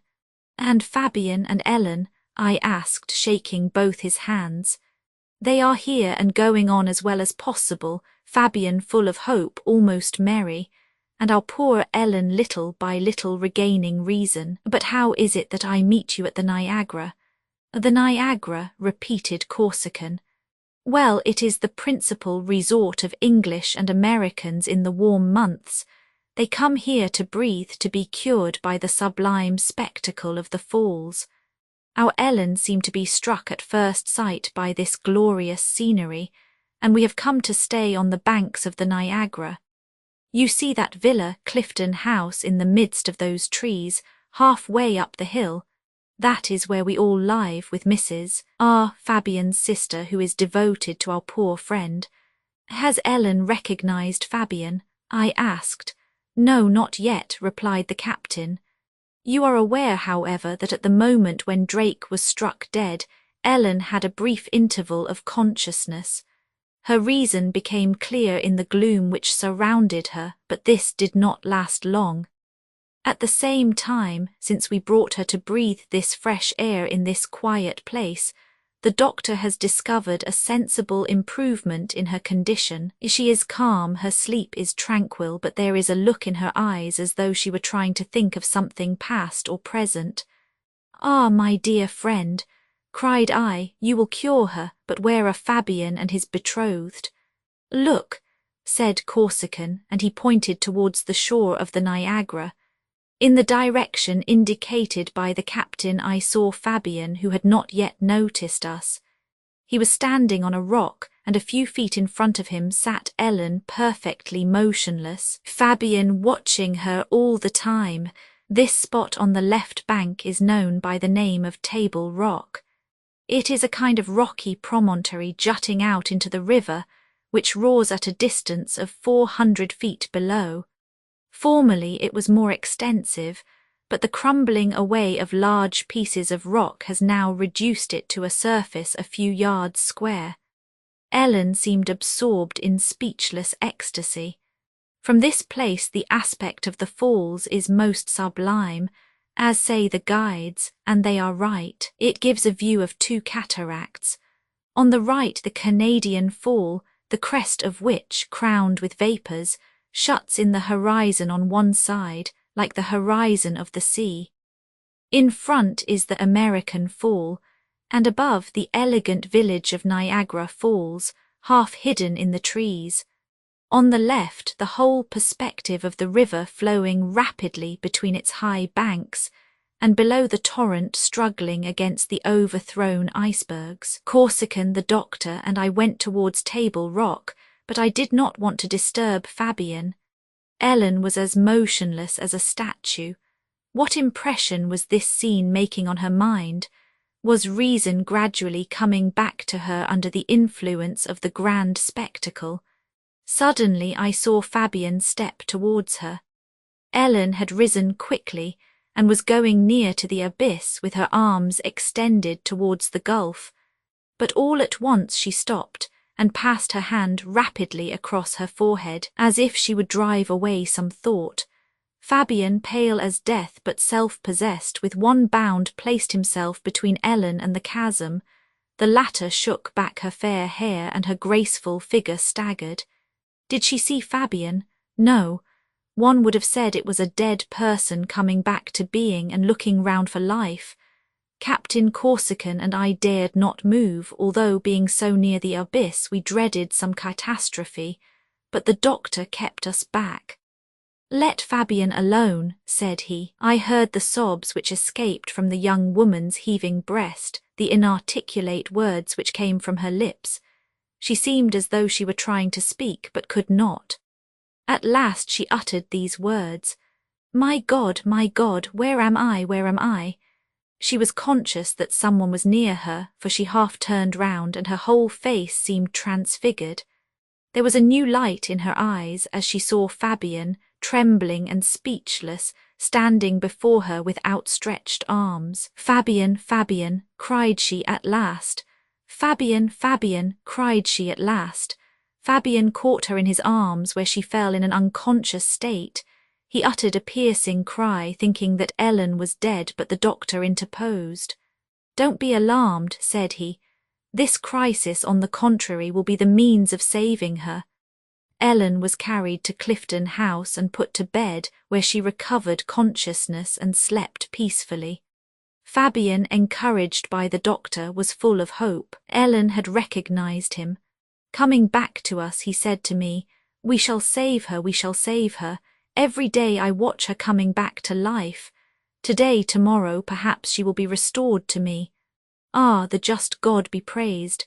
We will stay here as long as it is necessary for her, shall we not, Archibald?" The captain clasped Fabian in his arms, then the latter turned to the doctor and me. He loaded us with thanks and inspired us with the hope which filled his breast, and never was there better reason for hope. Ellen's recovery was near at hand. But we must be starting, and there was hardly an hour for us to reach Niagara Falls. Ellen was still sleeping when we left our dear friends. Fabian and Corsican bid us a last farewell, after having promised we should have news of Ellen by telegram, and at noon we left Clifton House. Chapter 40. Some minutes later we were descending a long flight of steps on the Canadian side, which led to the banks of the river, covered with huge sheets of ice.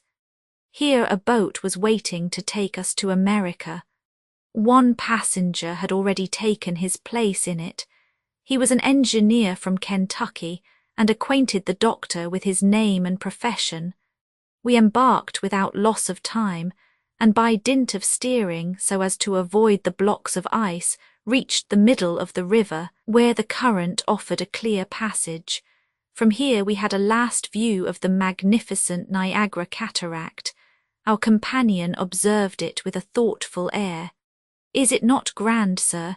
Is it not magnificent?" said I to him. "Yes," replied he, "but what a waste of mechanical force, and what a mill might be turned with such a fall as that. Never did I feel more inclined to pitch an engineer into the water."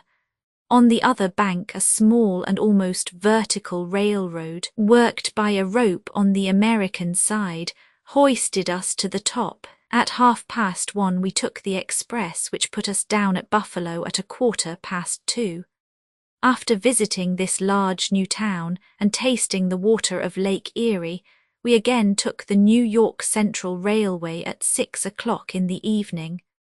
The next day, on leaving the comfortable beds of a sleeping car, we found ourselves at Albany, and the Hudson Railroad, which runs along the left bank of the river, brought us to New York a few hours later. The next day, the 15th of April, in company with the indefatigable doctor, I went over the city, East River and Brooklyn. In the evening I bade farewell to the good Dean Pitford, and I felt in leaving him that I left a friend. Tuesday, the 16th of April, was the day fixed for the departure of the Great Eastern. At 11 o'clock I went to 37th Pier, where the tender was to await the passengers. It was already filled with people and luggage when I embarked. Just as the tender was leaving the quay, someone caught hold of my arm, and turning round I saw Dr. Pitford. "You," I cried, "and are you going back to Europe?" "Yes, my dear sir, by the Great Eastern." "Undoubtedly," replied the amiable original, smiling. "I have considered the matter and have come to the conclusion that I must go. Only think, this may be the Great Eastern's last voyage, the one which she will never complete." The bell for departure had rung, when one of the waiters from Fifth Avenue Hotel came running up to me and put a telegram into my hands, dated from Niagara Falls. "Ellen has awakened. Her reason has entirely returned to her," said Captain Corsican, "and the doctor has every hope of her recovery." I communicated this good news to Dean Pitford. "Every hope for her indeed, every hope," said my fellow traveller in a sarcastic tone. "I also have every hope for her, but what good does that do? Anyone may have great hopes for you, for me, for all of us, but at the same time he may be just as much wrong as right." 12 days later we reached Brest, and the day following Paris. The return passage was made without any misfortune, to the great displeasure of Dean Pitford, who always expected to see the great ship wrecked. And now, when I am sitting at my own table, if I had not my daily notes before me, I should think that the Great Eastern, that floating city in which I lived for a month, the meeting of Ellen and Fabian, the peerless Niagara, all these were the visions of a dream. Ah, how delightful is travelling, even when one does return, in spite of what the doctor may say to the contrary. For 8 months I heard nothing of my original, but one day the post brought me a letter covered with many-coloured stamps, which began with these words: "On board the Corrinquy, Auckland Rocks, at last we have been shipwrecked," and ended thus: "Was never in better health. Very heartily yours, Dean Pitford." End of a floating city. The Blockade runners. Table of contents, chapter, title, page. Chapter 41, The Dolphin. 197. Chapter 42, Getting Under Sail. 206. Chapter 43. Chapter 44, Croxton's Trick. 225. Chapter 45, The Shot from the Iroquois and Miss Jenny's Arguments. 235. Chapter 46, Sullivan Island Channel. 244. Chapter 47, A Southern General. 252. Chapter 48, The Escape. 260. Chapter 49, Between Two Fires. 273. Chapter 50, St. Mungo. 284. Chapter 51, The Dolphin. The Clyde was the first river whose waters were lashed into foam by a steamboat. It was in 1812 when the steamer called the Comet ran between Glasgow and Greenock at the speed of 6 miles an hour. Since that time, more than 1 million of steamers or packet boats have plied this Scotch river, and the inhabitants of Glasgow must be as familiar as any people with the wonders of steam navigation. However, on the 3rd of December, 1862, an immense crowd, composed of shipowners, merchants, manufacturers, workmen, sailors, women and children, thronged the muddy streets of Glasgow, all going in the direction of Kelvin Dock, the large shipbuilding premises belonging to Messrs. Todd and MacGregor. This last name especially proves that the descendants of the famous Highlanders have become manufacturers, and that they have made workmen of all the vassals of the old clan chieftains. Kelvin Dock is situated a few minutes' walk from the town, on the right bank of the Clyde. Soon the immense timber yards were thronged with spectators. Not a part of the quay, not a wall of the wharf, not a factory roof showed an unoccupied place. The river itself was covered with craft of all descriptions, and the heights of Govan on the left bank swarmed with spectators. There was, however, nothing extraordinary in the event about to take place. It was nothing but the launching of a ship, and this was an everyday affair with the people of Glasgow. Had the Dolphin, then, for that was the name of the ship built by Messrs. Todd and MacGregor, some special peculiarity? To tell the truth, it had none. It was a large ship, about 1,500 tons, in which everything combined to obtain superior speed. Her engines of 500 horsepower were from the workshops of Lancefield Forge. They worked 2 screws, one on either side the stern post, completely independent of each other. As for the depth of water the Dolphin would draw, it must be very inconsiderable. Connoisseurs were not deceived, and they concluded rightly that this ship was destined for shallow straits. But all these particulars could not in any way justify the eagerness of the people. Taken altogether, the Dolphin was nothing more or less than an ordinary ship. Would her launching present some mechanical difficulty to be overcome? Not any more than usual. The Clyde had received many a ship of heavier tonnage, and the launching of the Dolphin would take place in the usual manner. In fact, when the water was calm, the moment the ebb tide set in, the workmen began to operate. Their mallets kept perfect time falling on the wedges meant to raise the ship's keel. Soon a shudder ran through the whole of her massive structure. Although she had only been slightly raised, one could see that she shook, and then gradually began to glide down the well-greased wedges, and in a few moments she plunged into the Clyde. Her stern struck the muddy bed of the river, then she raised herself on the top of a gigantic wave, and, carried forward by her start, would have been dashed against the quay of the Govan timber yards if her anchors had not restrained her. She plunged into the Clyde. The launch had been perfectly successful. The Dolphin swayed quietly on the waters of the Clyde. All the spectators clapped their hands when she took possession of her natural element, and loud hurrahs arose from either bank. But wherefore these cries and this applause? Undoubtedly the most eager of the spectators would have been at a loss to explain the reason of his enthusiasm. What was the cause, then, of the lively interest excited by this ship? Simply the mystery which shrouded her destination. It was not known to what kind of commerce she was to be appropriated, and in questioning different groups the diversity of opinion on this important subject was indeed astonishing. However, the best informed, at least those who pretended to be so, agreed in saying that the steamer was going to take part in the terrible war which was then ravaging the United States of America. But more than this they did not know, and whether the Dolphin was a privateer, a transport ship, or an addition to the Federal Marine, was what no one could tell. "Hurrah!" cried one, affirming that the Dolphin had been built for the Southern States. "Hip, hip, hip!" cried another, swearing that never had a faster boat crossed to the American coasts.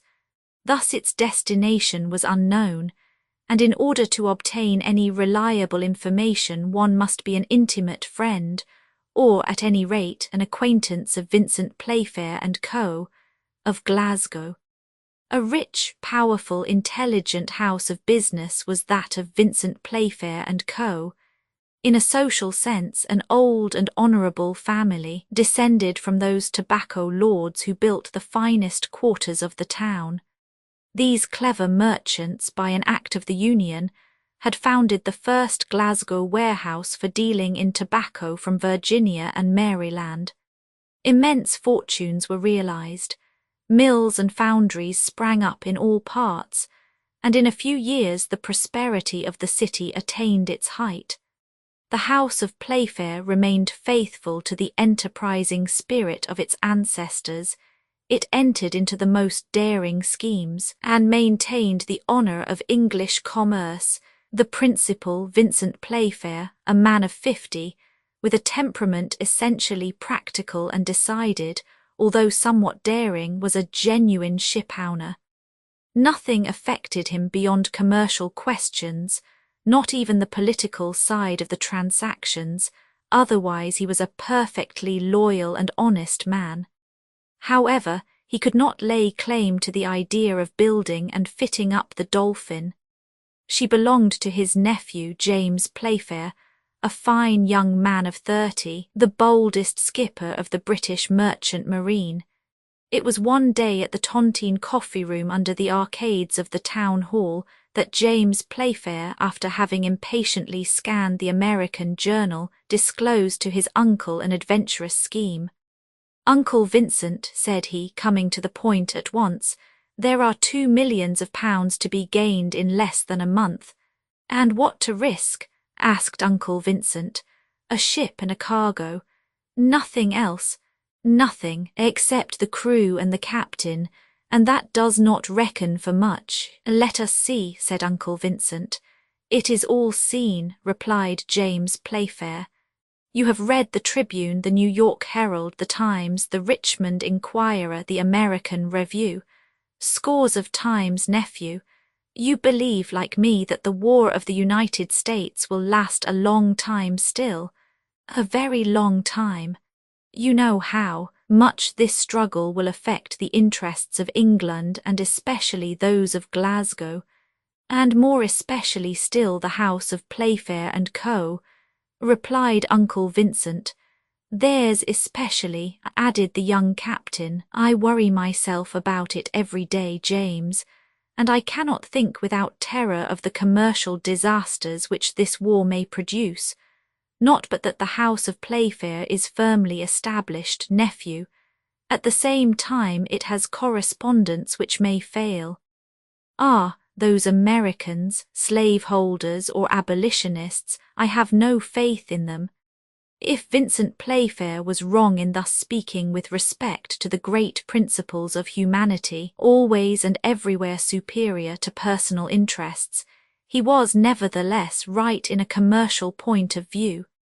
The most important material was failing at Glasgow. The cotton famine became every day more threatening. Thousands of workmen were reduced to live upon public charity. Glasgow possessed 25,000 looms, by which 625,000 yards of cotton were spun daily. That is to say, 50 millions of pounds yearly. From these numbers it may be guessed what disturbances were caused in the commercial part of the town. When the raw material failed altogether, failures were hourly taking place, the manufactories were closed, and the workmen were dying of starvation. It was the sight of this great misery which had put the idea of his bold enterprise into James Playfair's head. I will go for cotton, and will get it, cost what it may. But as he also was a merchant as well as his Uncle Vincent, he resolved to carry out his plan by way of exchange, and to make his proposition under the guise of a commercial enterprise. Uncle Vincent, said he, this is my idea. Well, James, it is simply this. We will have a ship built of superior sailing qualities and great bulk. That is quite possible. We will load her with ammunition of war, provisions and clothes. Just so. I will take the command of this steamer. I will defy all the ships of the Federal Marine for speed, and I will run the blockade of one of the southern ports. You must make a good bargain for your cargo with the Confederates who will be in need of it, said his uncle, and I shall return laden with cotton, which they will give you for nothing. As you say, uncle, will it answer? It will, but shall you be able to get there? I shall if I have a good ship. One can be made on purpose, but the crew— Oh, I will find them. I do not want many men enough to work with, that is all. It is not a question of fighting with the Federals, but distancing them. They shall be distanced, said Uncle Vincent in a peremptory tone. But now tell me, James, to what port of the American coast do you think of going? Up to now, uncle, ships have run the blockade of New Orleans, Wilmington, and Savannah, but I think of going straight to Charleston. No English boat has yet been able to penetrate into the harbour except the Bermuda. I will do like her, and if my ship draws but very little water, I shall be able to go where the Federalists will not be able to follow. The fact is, said Uncle Vincent, Charleston is overwhelmed with cotton. They are even burning it to get rid of it. Yes, replied James. Besides, the town is almost invested. Beauregard is running short of provisions, and he will pay me a golden price for my cargo. Well, nephew, and when will you start? In 6 months I must have the long winter nights to aid me. It shall be as you wish, nephew. It is settled then, uncle. Settled. Shall it be kept quiet? Yes, better so. And this is how it was that 5 months later the steamer Dolphin, was launched from the Kelvin Dock timber yards, and no one knew her real destination. Chapter 52. Getting under sail. The Dolphin was rapidly equipped, her rigging was ready, and there was nothing to do but fit her up. She carried 3 schooner masts, an almost useless luxury. In fact, the Dolphin did not rely on the wind to escape the Federalists, but rather on her powerful engines. Towards the end of December, a trial of the steamer was made in the Gulf of the Clyde. Which was the most satisfied, builder or captain, it is impossible to say. The new steamer shot along wonderfully, and the patent log showed a speed of 70 miles an hour, a speed which as yet no English, French or American boat had ever obtained. The Dolphin would certainly have gained by several lengths in a sailing match with the fastest opponent. The loading was begun on the 25th of December, the steamer having ranged along the steamboat quay a little below Glasgow Bridge, the last which stretches across the Clyde before its mouth. Here the wharfs were heaped with a heavy cargo of clothes, ammunition and provisions, which were rapidly carried to the hold of the Dolphin. The nature of this cargo betrayed the mysterious destination of the ship, and the House of Playfair could no longer keep it secret. Besides, the Dolphin must not be long before she started. No American cruiser had been signalled in English waters.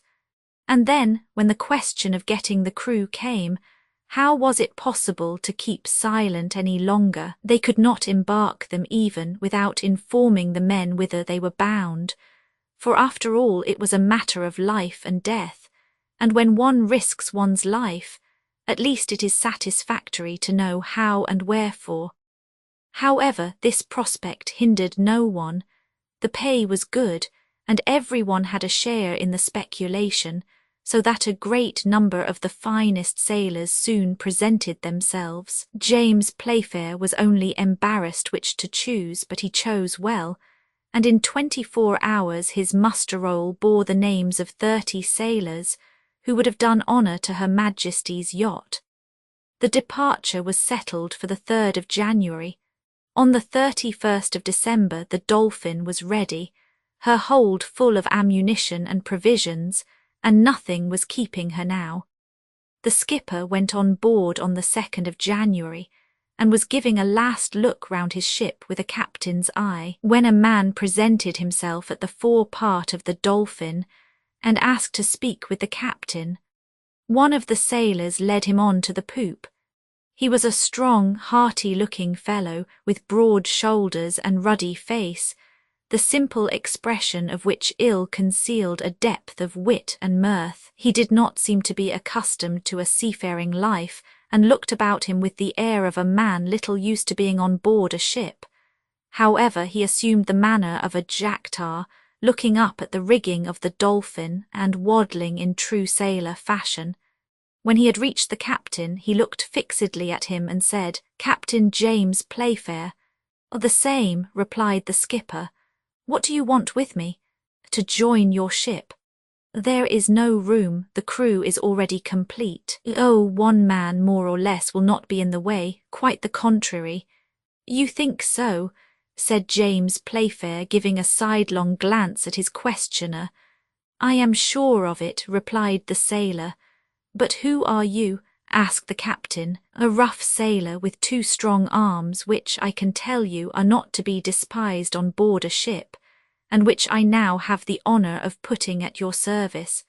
But there are other ships besides the Dolphin, and other captains besides James Playfair. Why do you come here?" "Because it is on board the Dolphin that I wish to serve, and under the orders of Captain James Playfair." "I do not want you. There is always need of a strong man, and if to prove my strength you will try me with 3 or 4 of the strongest fellows of your crew, I am ready." "That will do," replied James Playfair. "And what is your name?" "Croxton, at your service." "The same," replied the skipper. The captain made a few steps backwards in order to get a better view of the giant who presented himself in this odd fashion. The height, the build, and the look of the sailor did not deny his pretensions to strength. "Where have you sailed?" he asked Playfair of him. "A little everywhere. And do you know where the Dolphin is bound for?" "Yes, and that is what tempts me." "Ah, well, I have no mind to let a fellow of your stamp escape me. Go and find the first mate and get him to enroll you." Having said this, the captain expected to see the man turn on his heel and run to the bows, but he was mistaken. Crockston did not stir. "Well, did you hear me?" asked the captain. "Yes, but it is not all," replied the sailor. "I have something else to ask you." "Ah, you are wasting my time," replied James sharply. "I have not a moment to lose in talking." "I shall not keep you long," replied Crockston. "2 words more and that is all. I was going to tell you that I have a nephew." "He has a fine uncle, then," interrupted James Playfair. "Ha, ha," laughed Crockston. "Have you finished?" asked the captain very impatiently. "Well, this is what I have to say. When one takes the uncle, the nephew comes into the bargain." "Ah, indeed." "Yes, that is the custom. The one does not go without the other." "And what is this nephew of yours?" "A lad of 15 whom I am going to train to the sea. He is willing to learn and will make a fine sailor some day." "How now, Master Crockston?" cried James Playfair. "Do you think the Dolphin is a training school for cabin boys?" "Don't let us speak ill of cabin boys. There was one of them who became Admiral Nelson and another Admiral Franklin." "As upon my honour, friend," replied James Playfair, "you have a way of speaking which I like. Bring your nephew, but if I don't find the uncle the hearty fellow he pretends to be, he will have some business with me. Go and be back in an hour." Crockston did not want to be told twice. He bowed awkwardly to the captain of the Dolphin and went on to the quay. An hour afterwards he came on board with his nephew, a boy of 14 or 15, rather delicate and weakly looking, with a timid and astonished air, which showed that he did not possess his uncle's self-possession and vigorous corporeal qualities. Crockston was even obliged to encourage him by such words as these. "Come," said he, "don't be frightened, they are not going to eat us, besides there is yet time to return." "No, no," replied the young man, "and may God protect us."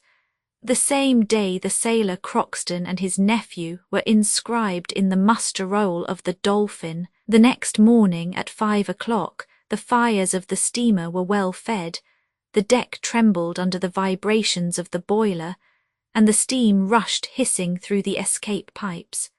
The hour of departure had arrived. A considerable crowd, in spite of the early hour, flocked on the quays and on Glasgow Bridge. They had come to salute the bold steamer for the last time. Vincent Playfair was there to say good-bye to Captain James, but he conducted himself on this occasion like a Roman of the good old times. His was a heroic countenance, and the 2 loud kisses with which he gratified his nephew were the indication of a strong mind. "Go, James," said he to the young captain, "go quickly and come back quicker still. Above all, don't abuse your position. Sell at a good price, make a good bargain, and you will have your uncle's esteem."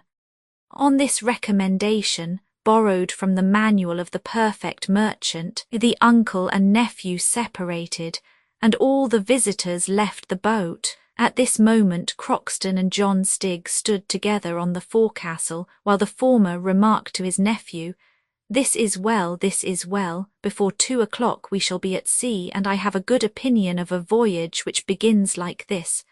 For reply the novice pressed Crockston's hand. James Playfair then gave the orders for departure. "Have we pressure on?" he asked of his mate. "Yes, Captain," replied Mr. Matthew. "Well then, weigh anchor." This was immediately done, and the screws began to move. The Dolphin trembled, passed between the ships in the port, and soon disappeared from the sight of the people, who shouted their last hurrahs, and soon disappeared. The descent of the Clyde was easily accomplished. One might almost say that this river had been made by the hand of man, and even by the hand of a master. For 60 years, thanks to the dredges and constant dragging, it has gained 15 feet in depth, and its breadth has been tripled between the quays and the town. Soon the forests of masts and chimneys were lost in the smoke and fog, the noise of the foundry hammers and the hatchets of the timber yards grew fainter in the distance. After the village of Patrick had been passed, the factories gave way to country houses and villas.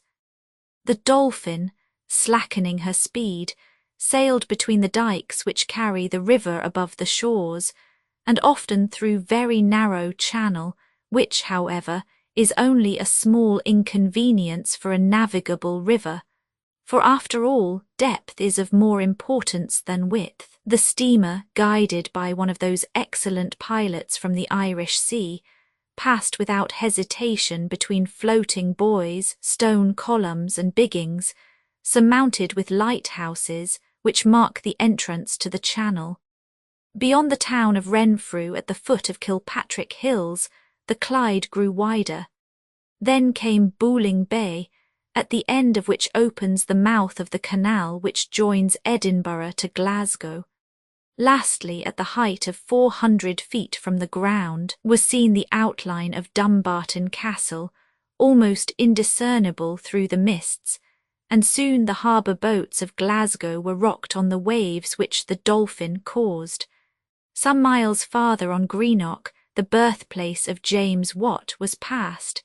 The Dolphin now found herself at the mouth of the Clyde, and at the entrance of the gulf by which it empties its waters into the Northern Ocean.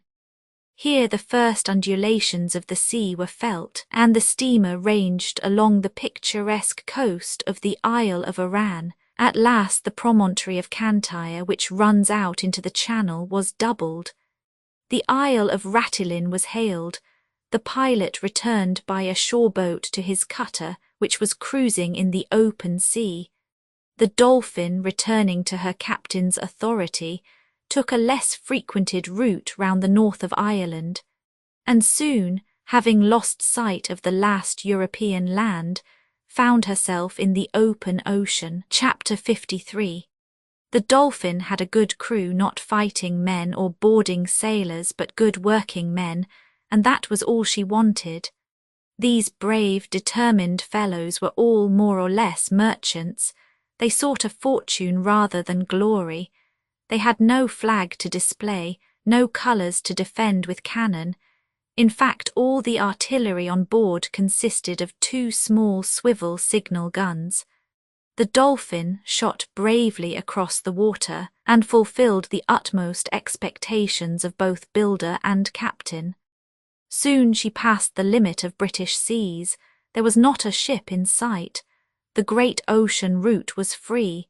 Besides, no ship of the Federal Marine would have a right to attack her beneath the English flag.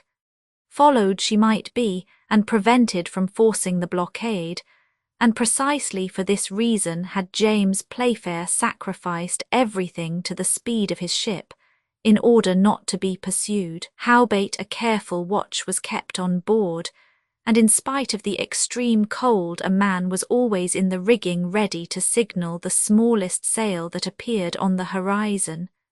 When evening came, Captain James gave the most precise orders to Mr. Matthew. Don't leave the man on watch too long in the rigging, the cold may seize him, and in that case it is impossible to keep a good look-out. Change your men often. I understand, Captain, replied Mr. Matthew. Try Croxton for that work. The fellow pretends to have excellent sight. It must be put to trial. Put him on the morning watch. He will have the morning mists to see through. If anything particular happens, call me. This said, James Playfair went to his cabin.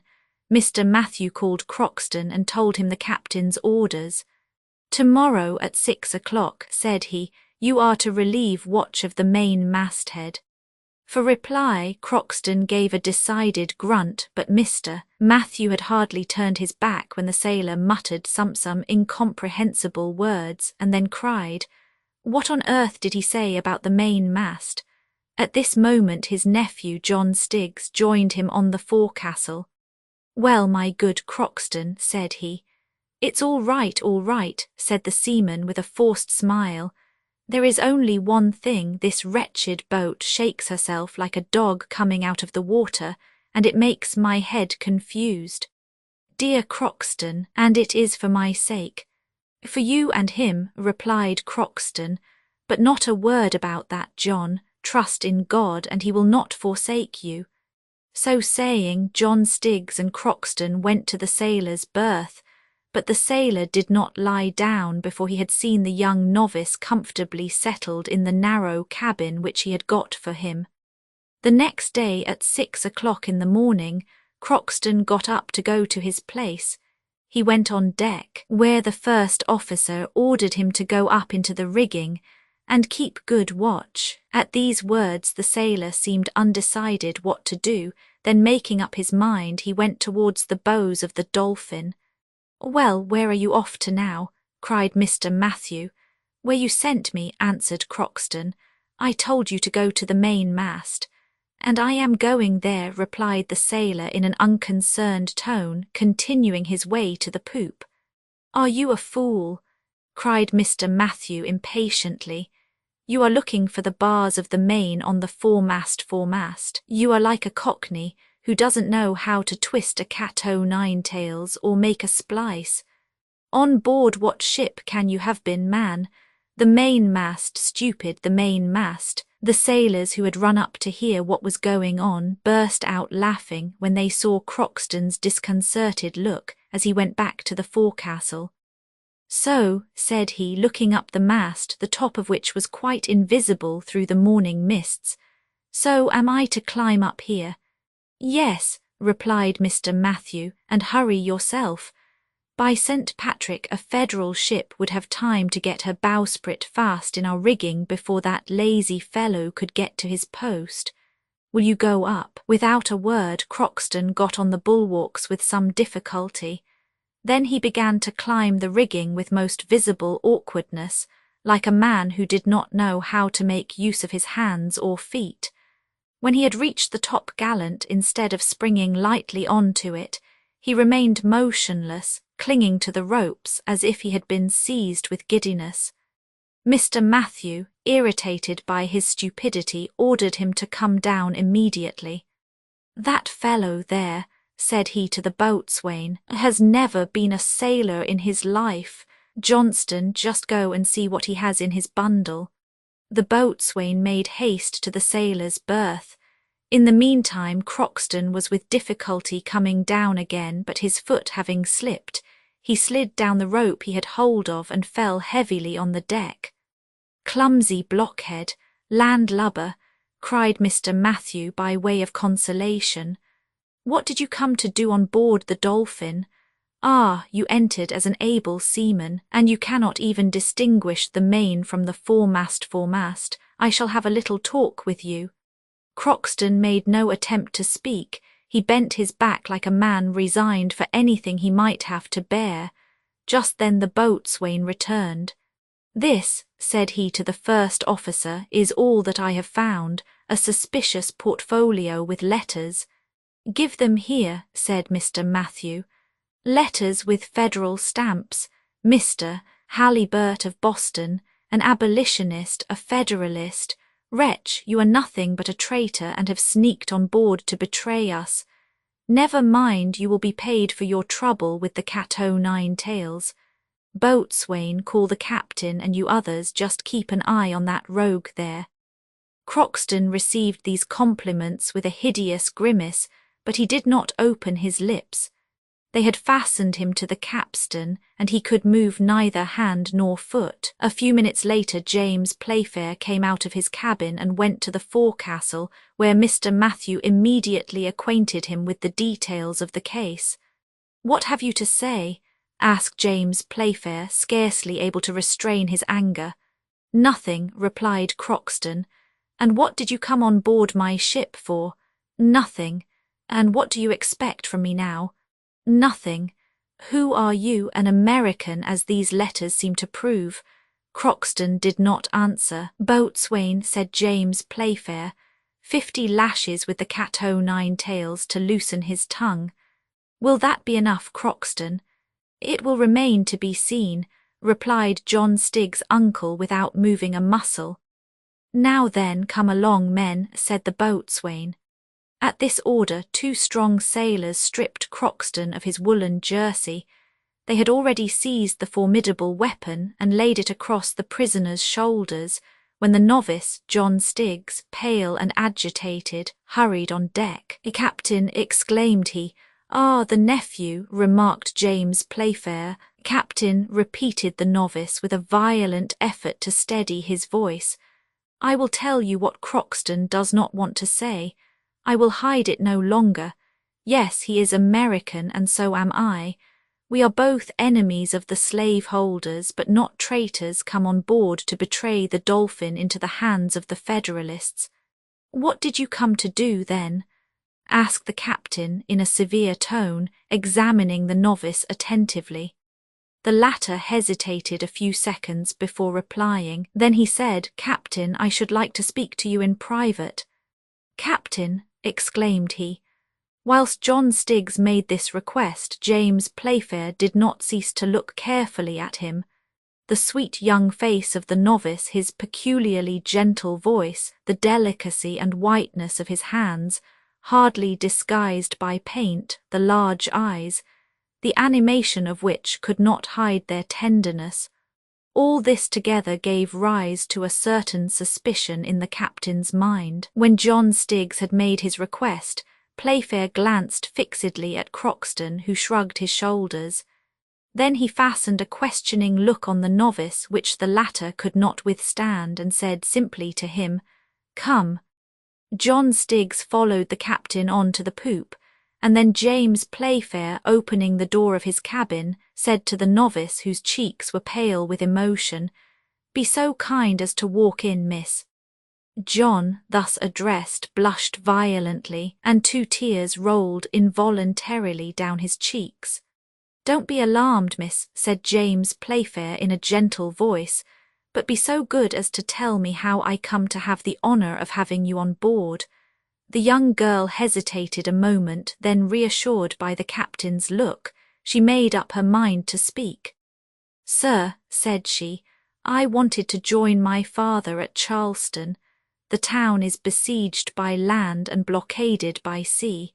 I knew not how to get there. When I heard that the Dolphin meant to force the blockade, I came on board your ship, and I beg you to forgive me if I acted without your consent, which you would have refused me." "Certainly," said James Playfair. "I did well then not to ask you," resumed the young girl with a firmer voice. The captain crossed his arms, walked round his cabin, and then came back. "What is your name?" said he. "Jenny Halliburtt. Your father, if I remember rightly the address on the letters, is he not from Boston?" "Yes, sir, and a northerner is thus in a southern town in the thickest of the war. My father is a prisoner. He was at Charleston when the first shot of the Civil War was fired, and the troops of the Union driven from Fort Sumter by the Confederates. My father's opinions exposed him to the hatred of the Slavist part, and by the order of General Beauregard he was imprisoned. I was then in England, living with a relation who has just died, and left alone with no help but that of Croxton, our faithful servant. I wished to go to my father and share his prison with him." "What was Mr. Halliburtt then?" asked James Playfair. "A loyal and brave journalist," replied Jenny proudly, "one of the noblest editors of the Tribune, and the one who was the boldest in defending the cause of the Negroes." "An abolitionist," cried the captain angrily, "one of those men who, under the vain pretence of abolishing slavery, have deluged their country with blood and ruin." "Sir," replied Jenny Halliburtt, growing pale, "you are insulting my father. You must not forget that I stand alone to defend him." The young captain blushed scarlet. Anger mingled with shame struggled in his breast. Perhaps he would have answered the young girl, but he succeeded in restraining himself, and opening the door of the cabin he called Boatswain. The boatswain came to him directly. "This cabin will henceforward belong to Miss Jenny Halliburtt. Have a cot made ready for me at the end of the poop. That's all I want." The boatswain looked with a stupefied stare at the young novice addressed in a feminine name, but on a sign from James Playfair he went out. "And now, miss, you are at home," said the young captain of the Dolphin. Then he retired. Chapter 54. Crockston's Trick. It was not long before the whole crew knew Miss Halliburtt's story, which Crockston was no longer hindered from telling. By the captain's orders he was released from the capstan, and the cat o' nine tails returned to its place. "A pretty animal," said Crockston, "especially when it shows its velvety paws." As soon as he was free, he went down to the sailors' berths, found a small portmanteau, and carried it to Miss Jenny. The young girl was now able to resume her feminine attire, but she remained in her cabin, and did not again appear on deck. As for Crockston, it was well and duly agreed that, as he was no more a sailor than a horse-guard, he should be exempt from all duty on board. In the meanwhile the Dolphin, with her twin screws cutting the waves, sped rapidly across the Atlantic, and there was nothing now to do but keep a strict look-out. The day following the discovery of Miss Jenny's identity, James Playfair paced the deck at the poop with a rapid step. He had made no attempt to see the young girl and resume the conversation of the day before. Whilst he was walking to and fro, Crockston passed him several times, looking at him askant with a satisfied grin. He evidently wanted to speak to the captain, and at last his persistent manner attracted the attention of the latter, who said to him, somewhat impatiently, "How now, what do you want? You are turning round me like a swimmer round a buoy. When are you going to leave off?" "Excuse me, Captain," answered Crockston, winking. "I wanted to speak to you." "Speak, then." "Oh, it is nothing very much. I only wanted to tell you frankly that you are a good fellow at bottom." "Why at bottom?" "At bottom and surface also." "I don't want your compliments." "I am not complimenting you. I shall wait to do that when you have gone to the end." "To what end?" "To the end of your task." "Ah, I have a task to fulfill." "Decidedly you have taken the young girl and myself on board. Good. You have given up your cabin to Miss Halliburtt. Good. You released me from the cat o' nine tails. Nothing could be better. You are going to take us straight to Charleston. That's delightful, but it is not all." "How not all?" cried James Playfair, amazed at Crockston's boldness. "No, certainly not," replied the latter with a knowing look. "The father is prisoner there." "Well, what about that?" "Well, the father must be rescued." "Rescue Miss Halliburtt's father?" "Most certainly, and it is worth risking something for such a noble man and courageous citizen as he." "Master Crockston," said James Playfair, frowning, "I am not in the humour for your jokes, so have a care what you say." "You misunderstand me, Captain," said the American. "I am not joking in the least, but speaking quite seriously. What I have proposed may at first seem very absurd to you. When you have thought it over you will see that you cannot do otherwise." "What, do you mean that I must deliver Mr. Halliburtt?" "Just so. You can demand his release of General Beauregard, who will not refuse you." "But if he does refuse me?"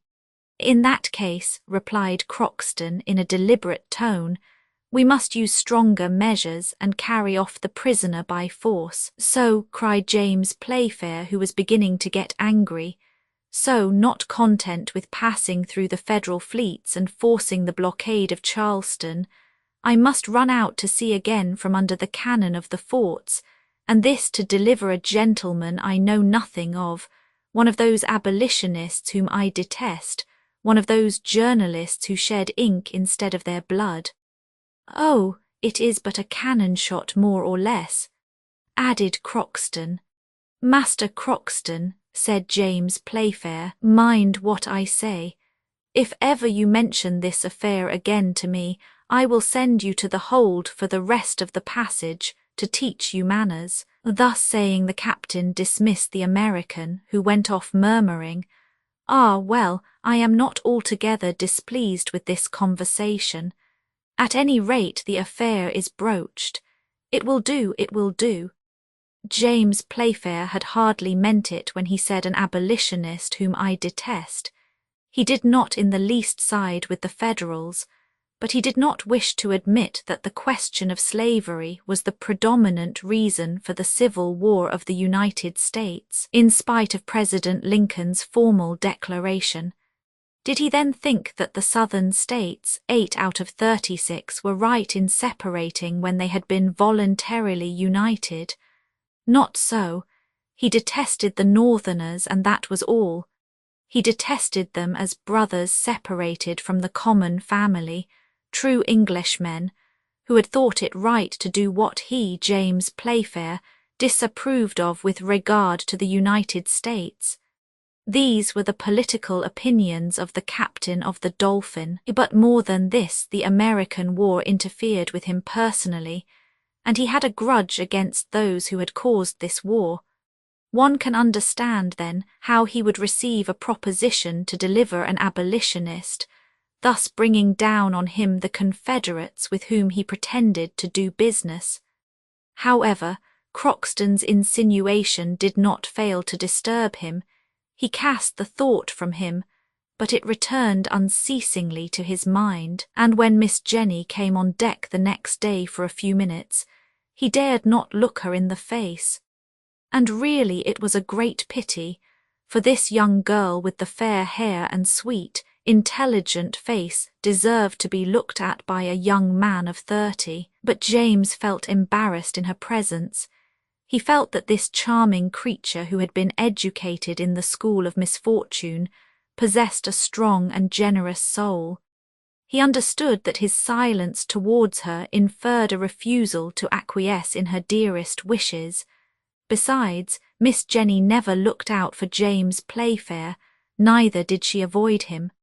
Thus, for the first few days they spoke little or not at all to each other. Miss Halliburtt scarcely ever left her cabin, and it is certain she would never have addressed herself to the captain of the Dolphin if it had not been for Croxton's strategy, which brought both parties together. The worthy American was a faithful servant of the Halliburtt family. He had been brought up in his master's house, and his devotion knew no bounds. His good sense equalled his courage and energy, and, as has been seen, he had a way of looking things straight in the face. He was very seldom discouraged, and could generally find a way out of the most intricate dangers with a wonderful skill. This honest fellow had taken it into his head to deliver Mr. Halliburtt, to employ the captain's ship, and the captain himself for this purpose, and to return with him to England.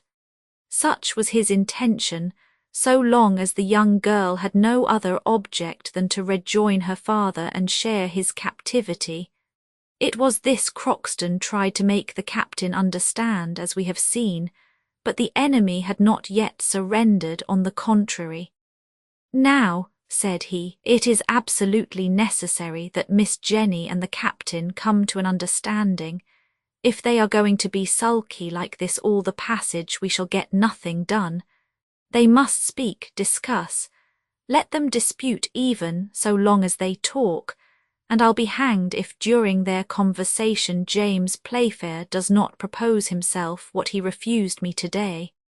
But when Croxton saw that the young girl and the young man avoided each other, he began to be perplexed. "We must look sharp," said he to himself, and the morning of the 4th day he entered Miss Halliburtt's cabin, rubbing his hands with an air of perfect satisfaction.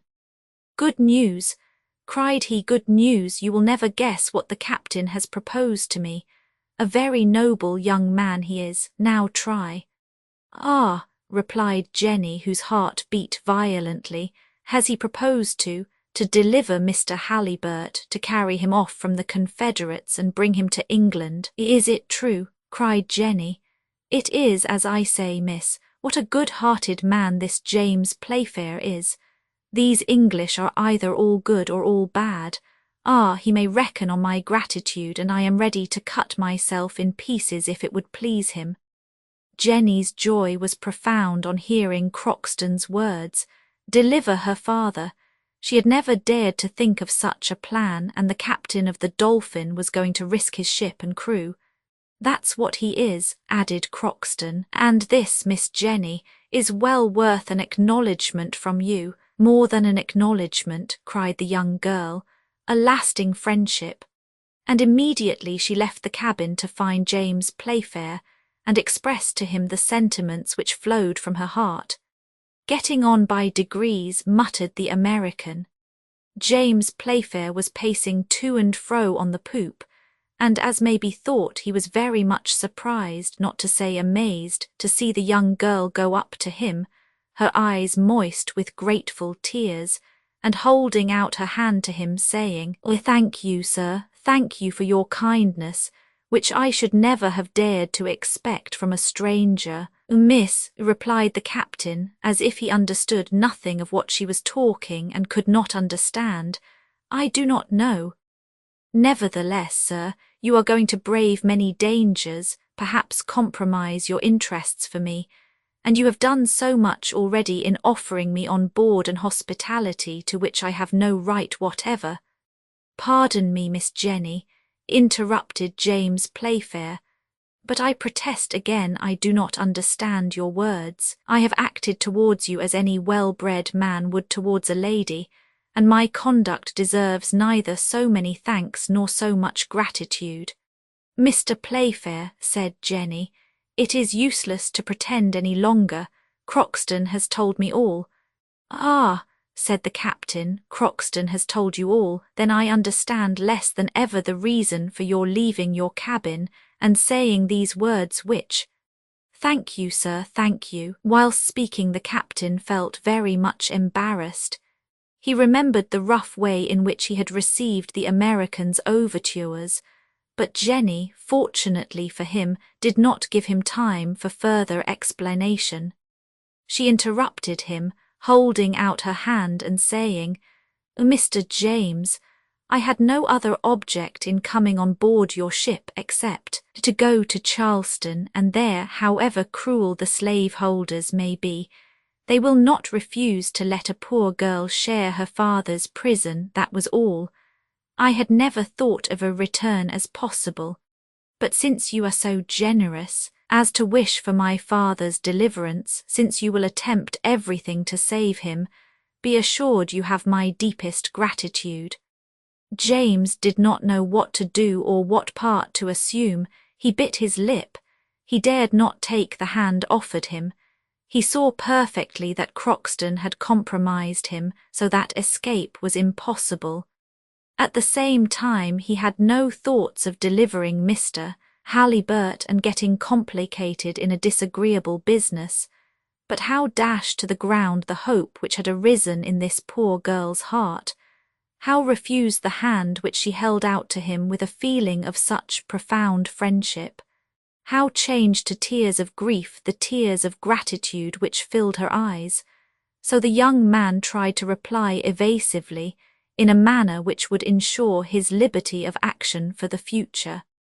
"Miss Jenny," said he, "rest assured I will do everything in my power for—" and he took the little hand in both of his, but with the gentle pressure he felt his heart melt and his head grow confused.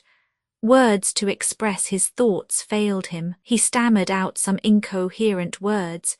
Miss Jenny, for you." Crockston, who was watching him, rubbed his hands, grinning and repeating to himself, "It will come, it will come, it has come." How James Playfair would have managed to extricate himself from his embarrassing position no one knows, but fortunately for him, if not for the Dolphin, the man on watch was heard crying, "Ahoy, officer of the watch!" "What now?" asked Mr. Matthew. "A sail to windward." James Playfair, leaving the young girl, immediately sprang to the shrouds of the mainmast. Chapter 55. The shot from the Iroquois and Miss Jenny's arguments. Until now the navigation of the Dolphin had been very fortunate. Not one ship had been signalled before the sail hailed by the man on watch. The Dolphin was then in 32 degrees 51 latitude and 57 degrees 43 west longitude. For 48 hours a fog which now began to rise had covered the ocean. If this mist favoured the Dolphin by hiding her course, it also prevented any observations at a distance being made, and without being aware of it she might be sailing side by side, so to speak, with the ships she wished most to avoid. Now this is just what had happened, and when the ship was signalled she was only 3 miles to windward. When James Playfair had reached the bars, he saw distinctly, through an opening in the mist, a large Federal corvette in full pursuit of the Dolphin. He saw distinctly. After having carefully examined her, the captain came down on deck again and called to the first officer. "Mr. Matthew," said he, "what do you think of this ship?" "I think, Captain, that it is a Federal cruiser which suspects our intentions. There is no possible doubt of her nationality," said James Playfair. "Look." At this moment the starry flag of the North United States appeared on the gaff yards of the corvette, and the latter asserted her colours with a cannon shot. "An invitation to show ours," said Mr. Matthew. "Well, let us show them. There is nothing to be ashamed of." "What's the good?" replied James Playfair. "Our flag will hardly protect us, and it will not hinder those people from paying us a visit. No, let us go ahead." "And go quickly," replied Mr. Matthew, "for if my eyes do not deceive me, I have already seen that corvette lying off Liverpool, where she went to watch the ships in building. My name is not Matthew if that is not the Iroquois on her taffrail." "And is she fast?" "One of the fastest vessels of the Federal Marine." "What guns does she carry?" "8. Pooh." "Oh, don't shrug your shoulders, Captain," said Mr. Matthew in a serious tone. "2 out of those 8 guns are rifled. One is a 60-pounder on the forecastle and the other a 100-pounder on deck." "Upon my soul," exclaimed James Playfair, "they are parrots and will carry 3 miles. "Yes, and farther than that, Captain." "Ah, well, Mr. Matthew, let their guns be 60 or only 4-pounders, and let them carry 3 miles or 500 yards. It is all the same if we can go fast enough to avoid their shot. We will show this Iroquois how a ship can go when she is built on purpose to go. Have the fires well banked up, Mr. Matthew." The first officer gave the captain's orders to the engineer, and soon volumes of black smoke curled from the steamer's chimneys. This proceeding did not seem to please the corvette, for she made the Dolphin the signal to lie to, but James Playfair paid no attention to this warning, and did not change his ship's course. "Now," said he, "we shall see what the Iroquois will do. There is a fine opportunity for her to try her guns. Go ahead full speed." "Good," exclaimed Mr. Matthew. "She will not be long in saluting us." Returning to the poop, the captain saw Miss Halliburtt sitting quietly near the bulwarks. "Miss Jenny," said he, "we shall probably be chased by that corvette you see to windward, and as she will speak to us with shot, I beg to offer you my arm to take you to your cabin again." "Thank you very much, Mr. Playfair," replied the young girl, looking at him, "but I am not afraid of cannon shots. However, miss, in spite of the distance, there may be some danger." "Oh, I was not brought up to be fearful. They accustom us to everything in America, and I assure you that the shot from the Iroquois will not make me lower my head." "You are brave, Miss Jenny." "Let us admit, then, that I am brave, and allow me to stay by you." "I can refuse you nothing, Miss Halliburtt," replied the captain, looking at the young girl's calm face. These words were hardly uttered when they saw a line of white smoke issue from the bulwarks of the corvette. Before the report had reached the Dolphin, a projectile whizzed through the air in the direction of the steamer. At about 20 fathoms from the Dolphin the shot, the speed of which had sensibly lessened, skimmed over the surface of the waves, marking its passage by a series of water jets. Then, with another burst, it rebounded to a certain height, passed over the Dolphin, grazing the mizzen yards on the starboard side, fell at 30 fathoms beyond and was buried in the waves. "By Jove!" exclaimed James Playfair, "we must get along. Another slap like that is not to be waited for." "Oh," exclaimed Mr. Matthew, "they will take some time to reload such pieces." "Upon my honour it is an interesting sight," said Croxton, who, with arms crossed, stood perfectly at his ease looking at the scene, "and to say they are friends who send such brandy balls." "Ah, that's you," cried James Playfair, scanning the American from head to foot. "It is me, Captain," replied the American, undisturbed. "I have come to see how these brave Federals fire. Not badly, in truth, not badly." The captain was going to answer Croxton sharply, but at this moment a second shot struck the sea on the starboard side. "Good," cried James Playfair. "We have already gained 2 cables on this Iroquois. Your friends sail like a boy, do you hear, Master Croxton?" "I will not say they don't," replied the American, "and for the first time in my life it does not fail to please me." A third shot fell still farther astern, and in less than 10 minutes the Dolphin was out of range of the corvette's guns. "So much for patent logs, Mr. Matthew," said James Playfair. "Thanks to those shot we know how to rate our speed. Now have the fires lowered, it is not worth while to waste our coal uselessly." "It is a good ship that you command," said Miss Halliburtt to the young captain. "Yes, Miss Jenny, my good Dolphin, makes her 17 knots, and before the day is over we shall have lost sight of that corvette." James Playfair did not exaggerate the sailing qualities of his ship, and the sun had not set before the masts of the American ship had disappeared below the horizon. This incident allowed the captain to see Miss Halliburtt's character in a new light. Besides, the ice was broken henceforward during the whole of the voyage. The interviews between the captain and his passenger were frequent and prolonged. He found her to be a young girl, calm, strong, thoughtful and intelligent, speaking with great ease, having her own ideas about everything, and expressing her thoughts with a conviction which unconsciously penetrated James Playfair's heart. She loved her country, she was zealous in the great cause of the Union, and expressed herself on the Civil War in the United States with an enthusiasm of which no other woman would have been capable. Thus it happened more than once that James Playfair found it difficult to answer her, even when questions purely mercantile arose in connection with the war. Miss Jenny attacked them none the less vigorously, and would come to no other terms whatever.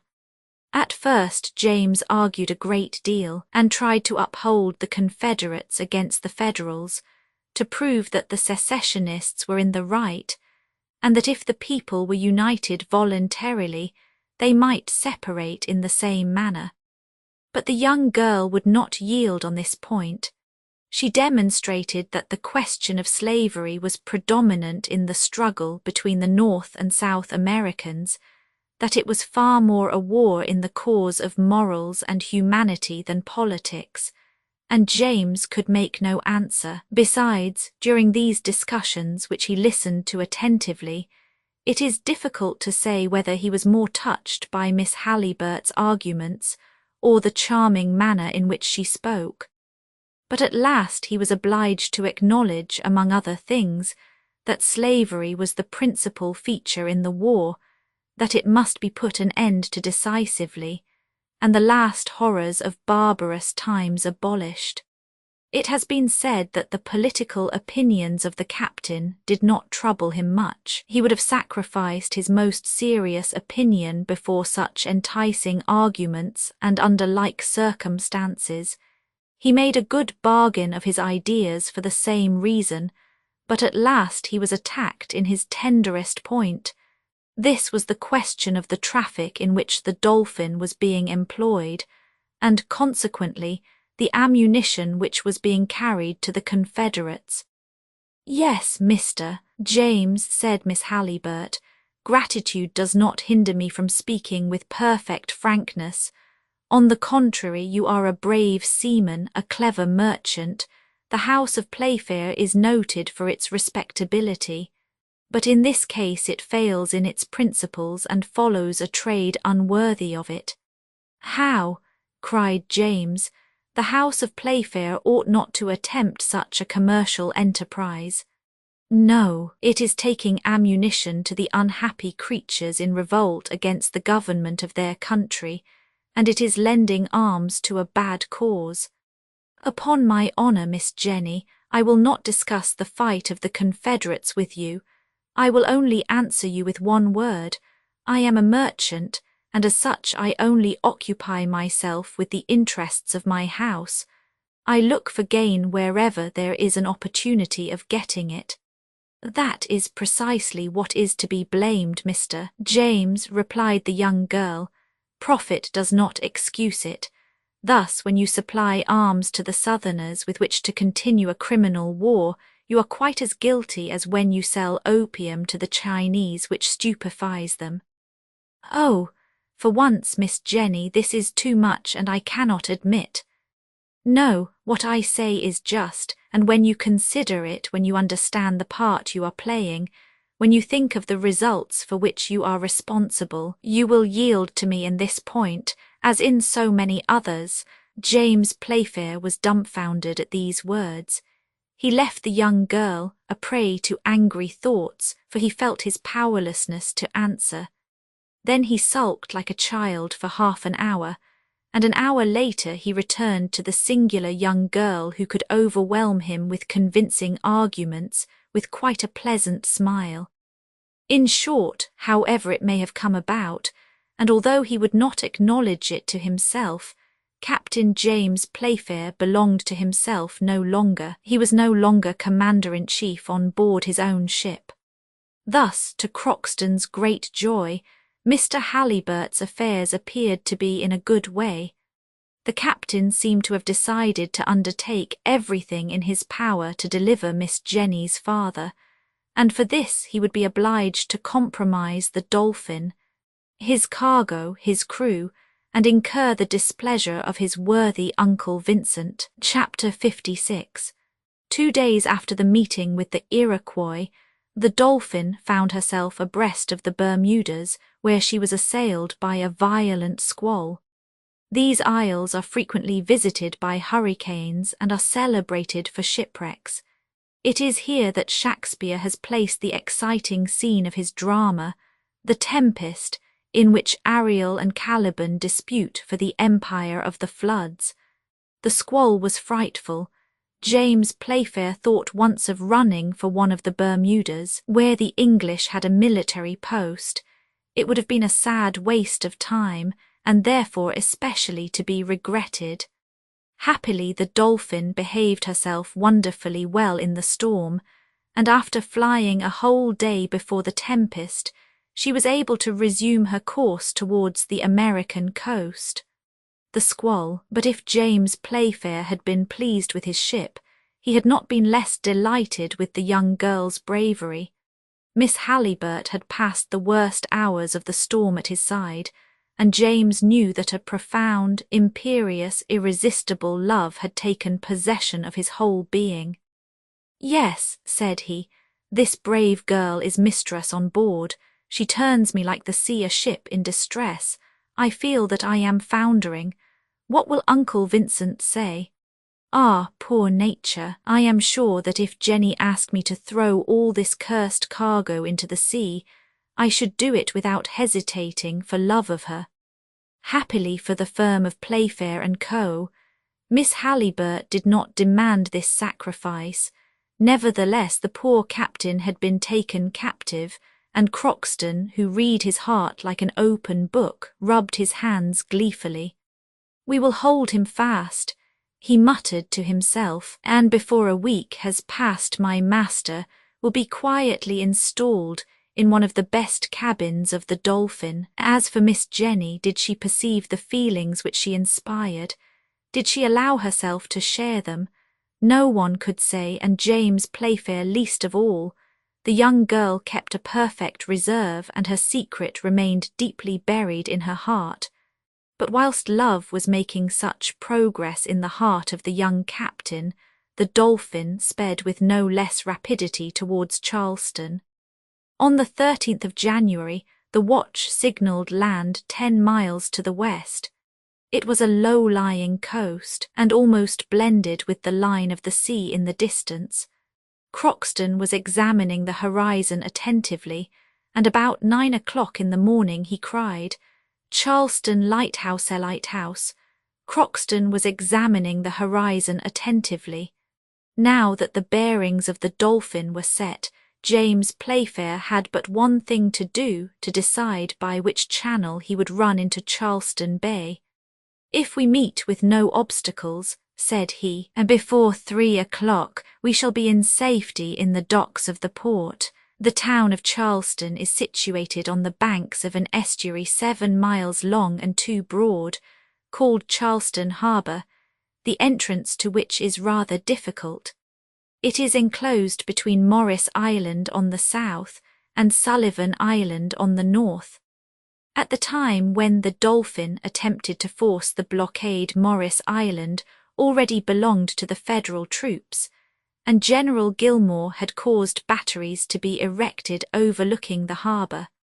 Sullivan Island, on the contrary, was in the hands of the Confederates, who were also in possession of Moultrie Fort, situated at the extremity of the island.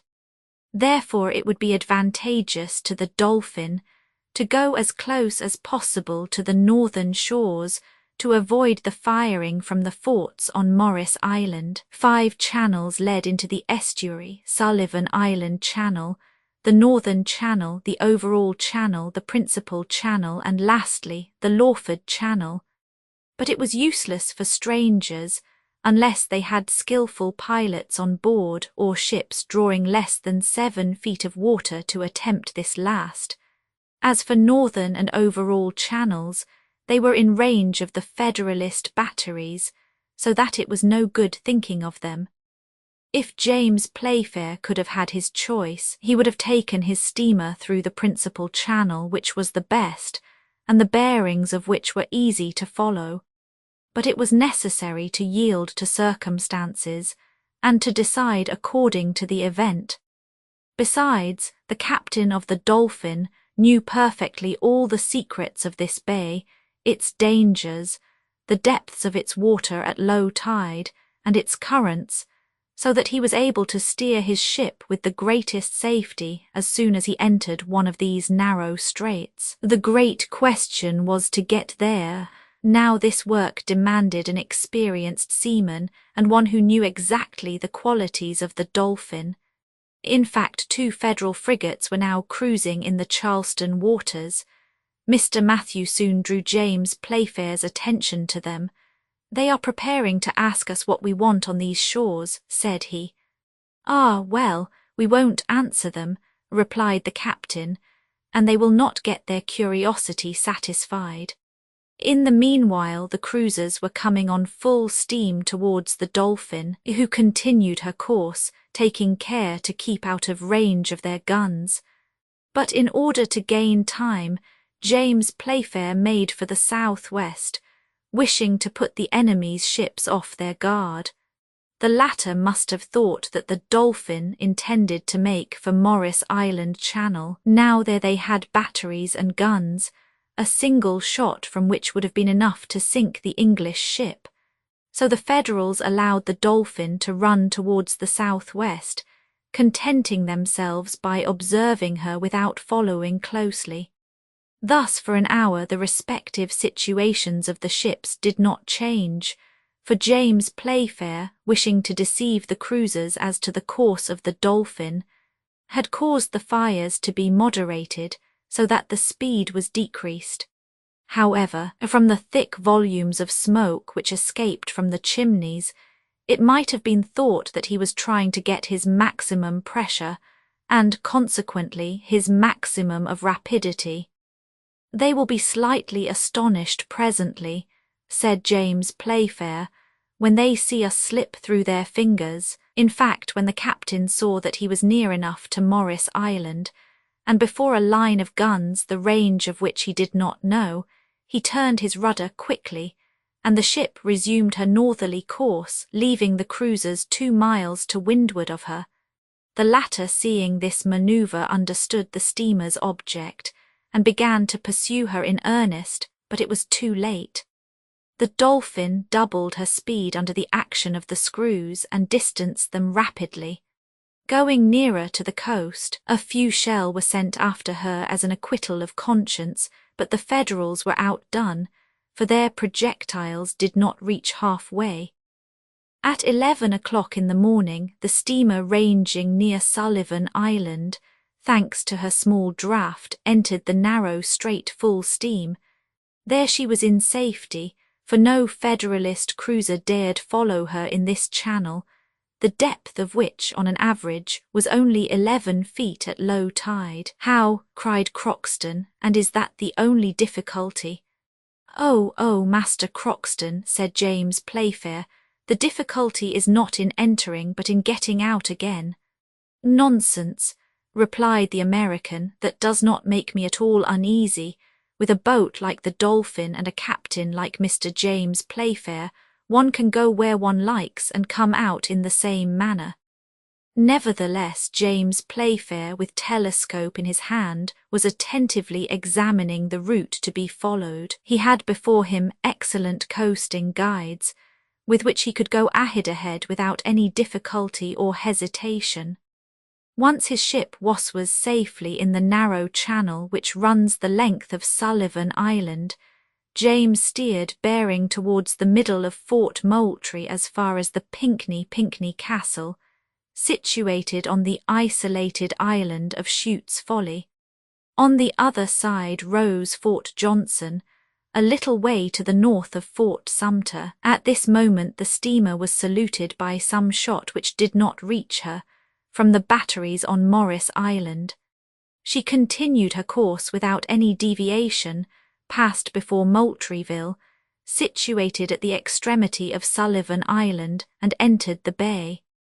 Soon Fort Sumter on the left protected her from the batteries of the Federalists. This fort, so celebrated in the Civil War, is situated 3.5 miles from Charleston and about a mile from each side of the bay. It is nearly pentagonal in form, built on an artificial island of Massachusetts granite. It took 10 years to construct and cost more than $900,000. It was from this fort, on the 13th of April, 1861, that Anderson and the Federal troops were driven, and it was against it that the first shot of the Confederates was fired. It is impossible to estimate the quantity of iron and lead which the Federals showered down upon it. However, it resisted for almost 3 years, but a few months after the passage of the Dolphin, it fell beneath General Gillmore's 300-pounders on Morris Island. But at this time it was in all its strength, and the Confederate flag floated proudly above it. Once past the fort, the town of Charleston appeared lying between Ashley and Cooper rivers. James Playfair threaded his way through the buoys which mark the entrance of the channel, leaving behind the Charleston lighthouse visible above Morris Island. He had hoisted the English flag and made his way with wonderful rapidity through the narrow channels. When he had passed the quarantine buoy, he advanced freely into the centre of the bay. Miss Halliburtt was standing on the poop, looking at the town where her father was kept prisoner, and her eyes filled with tears. At last the steamer's speed was moderated by the captain's orders. The Dolphin ranged along the end of the south and east batteries, and was soon moored at the quay of the North Commercial Wharf. Miss Halliburtt was standing on the poop. Chapter 57. The Dolphin, on arriving at the Charleston quay, had been saluted by the cheers of a large crowd.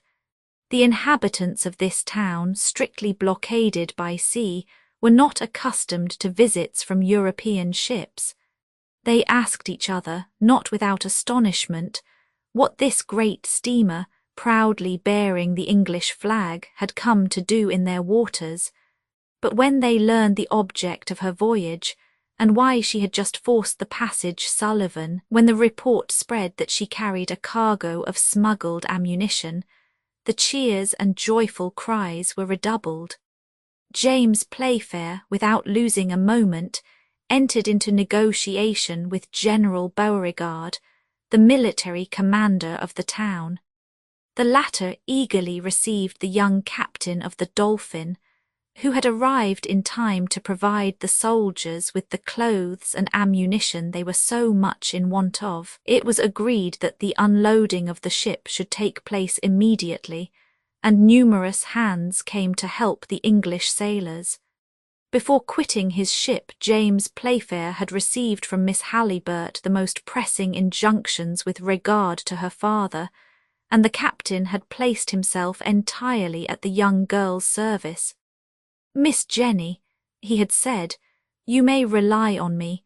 I will do the utmost in my power to save your father, but I hope this business will not present many difficulties.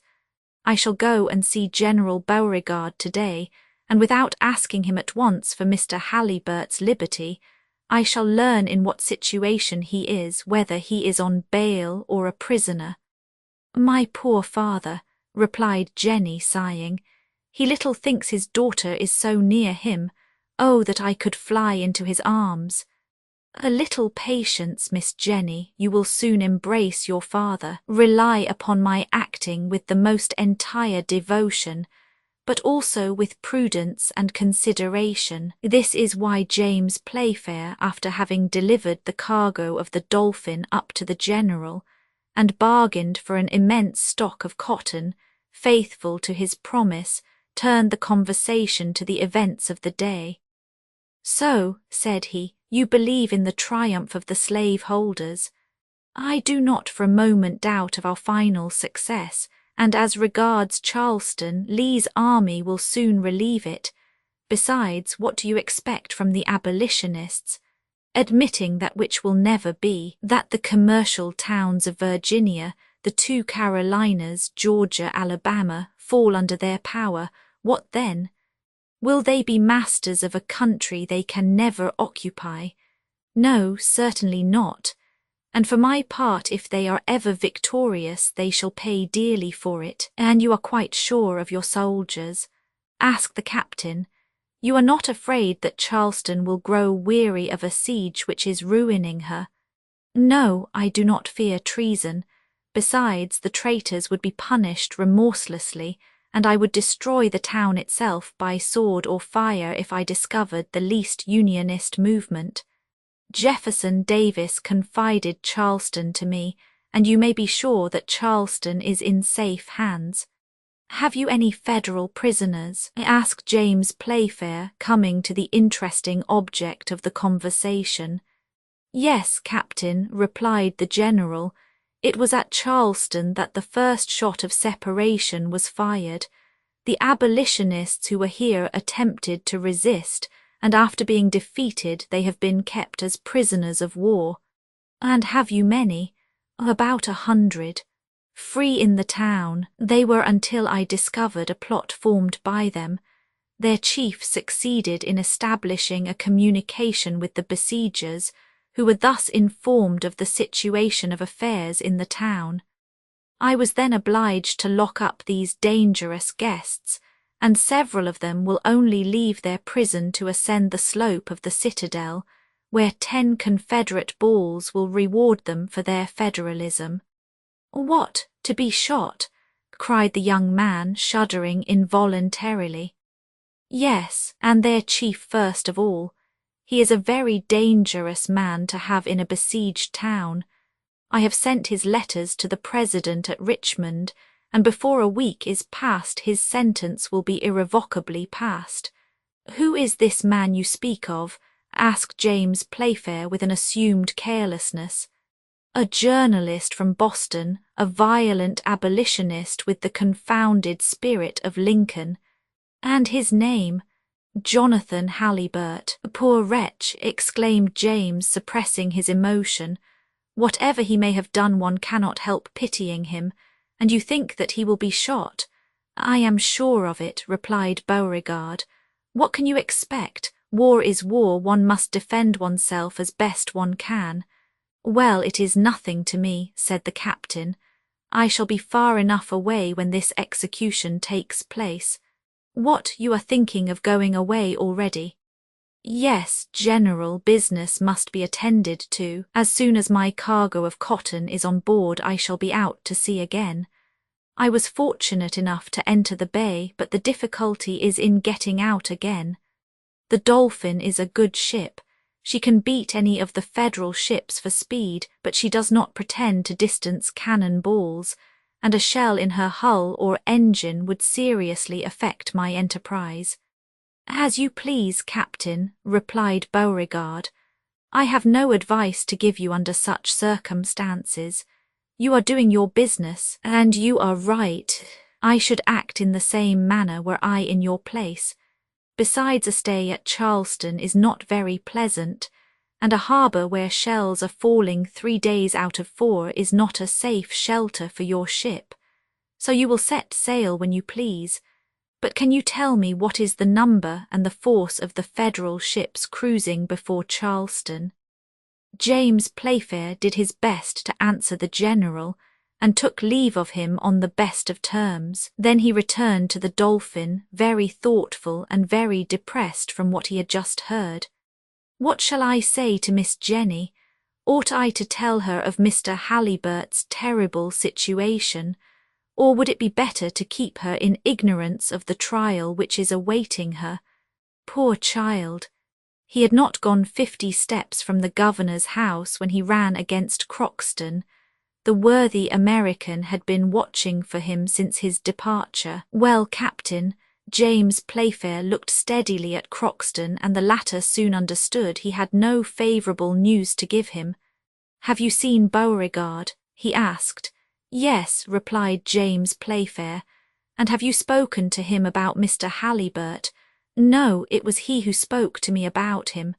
Well, Captain, well, I may as well tell you everything, Croxton. Everything, Captain.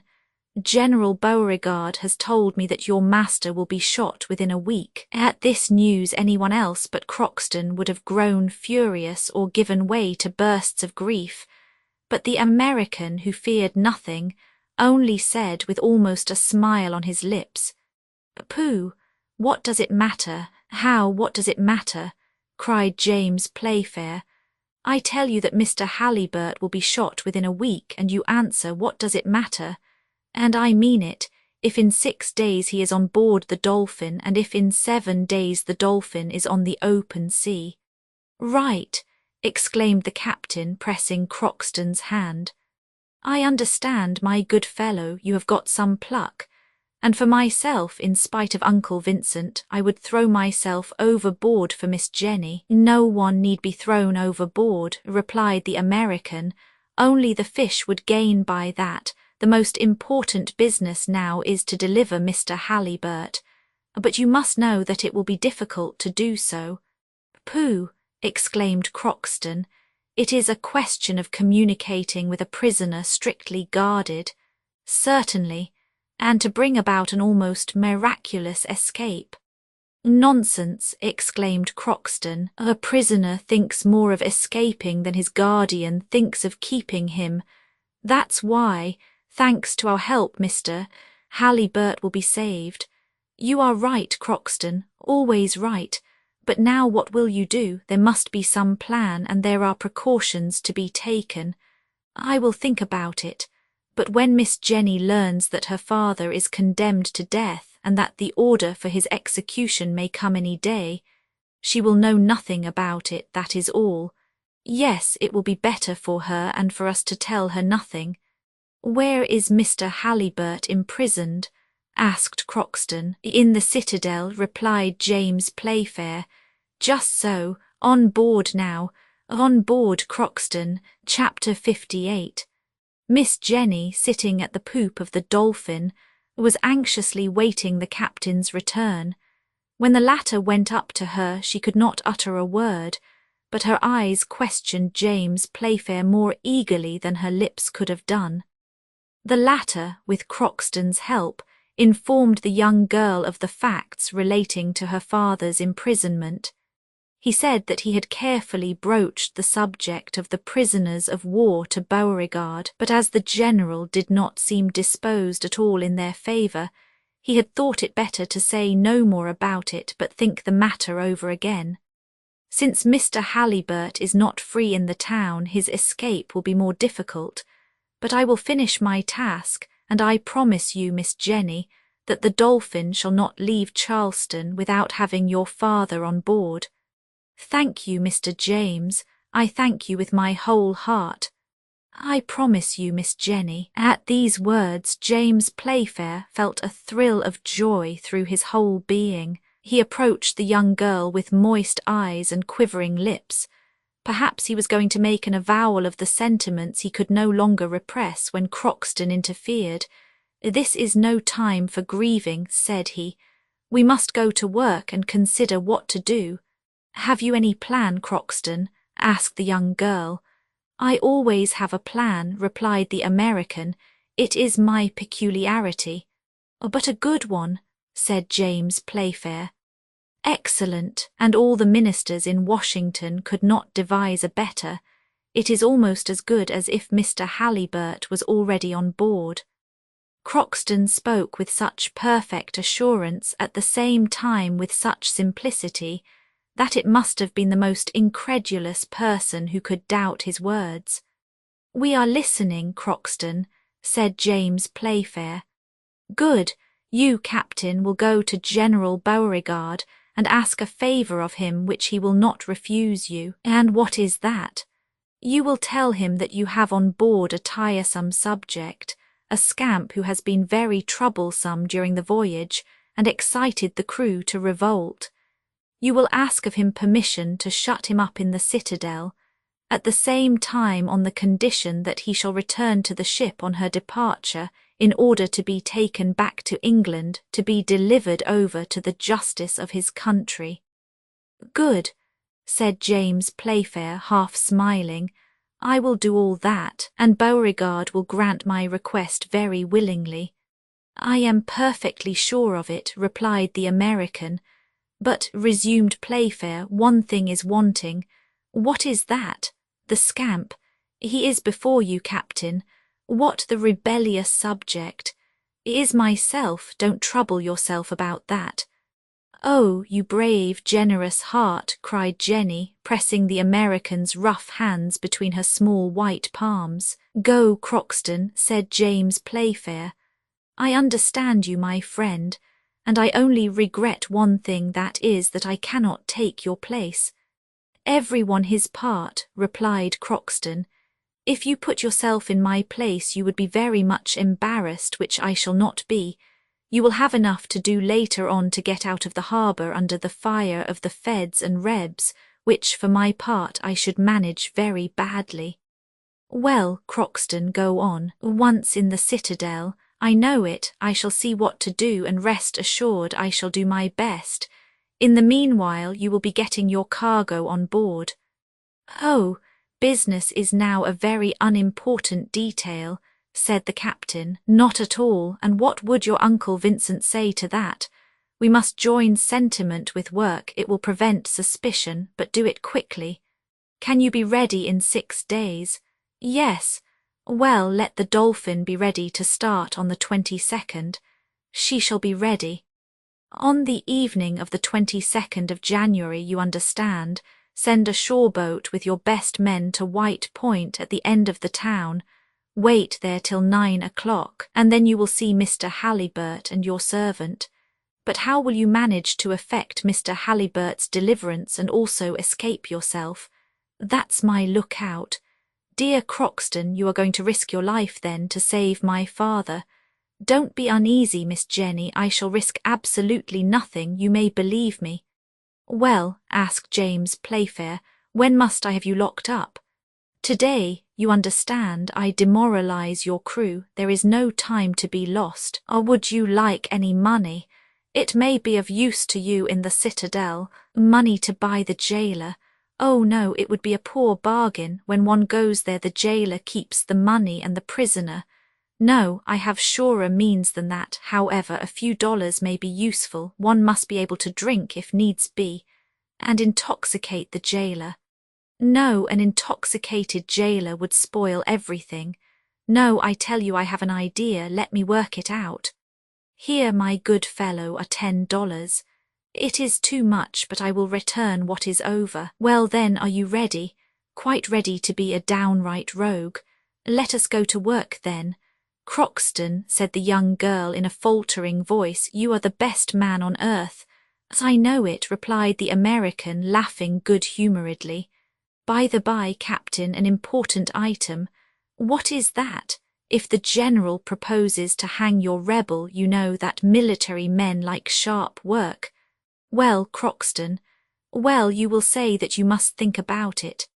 I promise you I will. The same day, to the great astonishment of the crew, who were not in the secret, Crockston, with his feet and hands in irons, was taken on shore by a dozen sailors, and half an hour after, by Captain James Playfair's request, he was led through the streets of the town, and in spite of his resistance was imprisoned in the citadel.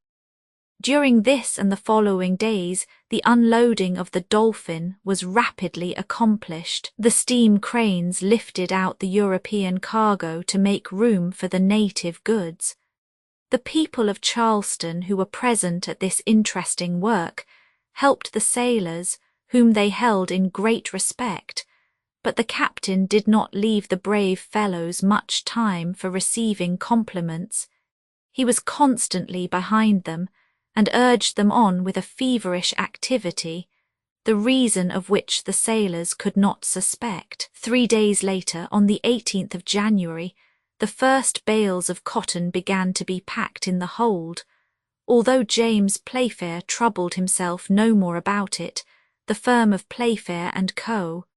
were making an excellent bargain, having obtained the cotton which encumbered the Charleston wharves at very far less than its value. In the meantime, no news had been heard of Crockston. Jenny, without saying anything about it, was a prey to incessant fears. Her pale face spoke for her, and James Playfair endeavoured his utmost to ease her mind. I have all confidence in Crockston, said he. He is a devoted servant, as you must know better than I do, Miss Jenny. You must make yourself quite at ease. Believe me, in 3 days you will be folded in your father's arms. Ah, Mr. James, cried the young girl, how can I ever repay you for such devotion? How shall we ever be able to thank you? I will tell you when we are in English seas, replied the young captain. Jenny raised her tearful face to him for a moment, then her eyelids drooped, and she went back to her cabin. James Playfair hoped that the young girl would know nothing of her father's terrible situation until he was in safety, but she was apprised of the truth by the involuntary indiscretion of a sailor. The reply from the Richmond cabinet had arrived by a courier who had been able to pass the line of outposts. The reply contained Jonathan Halliburtt's death warrant. The news of the approaching execution was not long in spreading through the town, and it was brought on board by one of the sailors of the Dolphin. The man told the captain, without thinking that Miss Halliburtt was within hearing. The young girl uttered a piercing cry and fell unconscious on the deck. James Playfair carried her to her cabin, but the most assiduous care was necessary to restore her to life. When she opened her eyes again, she saw the young captain, who, with a finger on his lips, enjoined absolute silence. With difficulty she repressed the outburst of her grief, and James Playfair, leaning towards her, said gently, "Jenny, in 2 hours your father will be in safety near you, or I shall have perished in endeavouring to save him." Then he left the cabin, saying to himself, and now he must be carried off at any price, since I must pay for his liberty with my own life and that of my crew. The hour for action had arrived. The loading of the cotton cargo had been finished since morning. In 2 hours the ship would be ready to start. James Playfair had left the North Commercial Wharf and gone into the roadstead, so that he was ready to make use of the tide, which would be high at 9 o'clock in the evening. It was 7 o'clock when James left the young girl and began to make preparations for departure. Until the present time the secret had been strictly kept between himself, Croxton and Jenny, but now he thought it wise to inform Mr. Matthew of the situation of affairs, and he did so immediately. "Very well, sir," replied Mr. Matthew without making the least remark, "and 9 o'clock is the time. 9 o'clock, and have the fires lit immediately and the steam got up." "It shall be done, Captain. The Dolphin may remain at anchor. We will cut our moorings and sheer off without losing a moment." "Just so. Have a lantern placed at the mainmast head. The night is dark and will be foggy. We must not risk losing our way in returning. You had better have the bell for starting rung at 9 o'clock.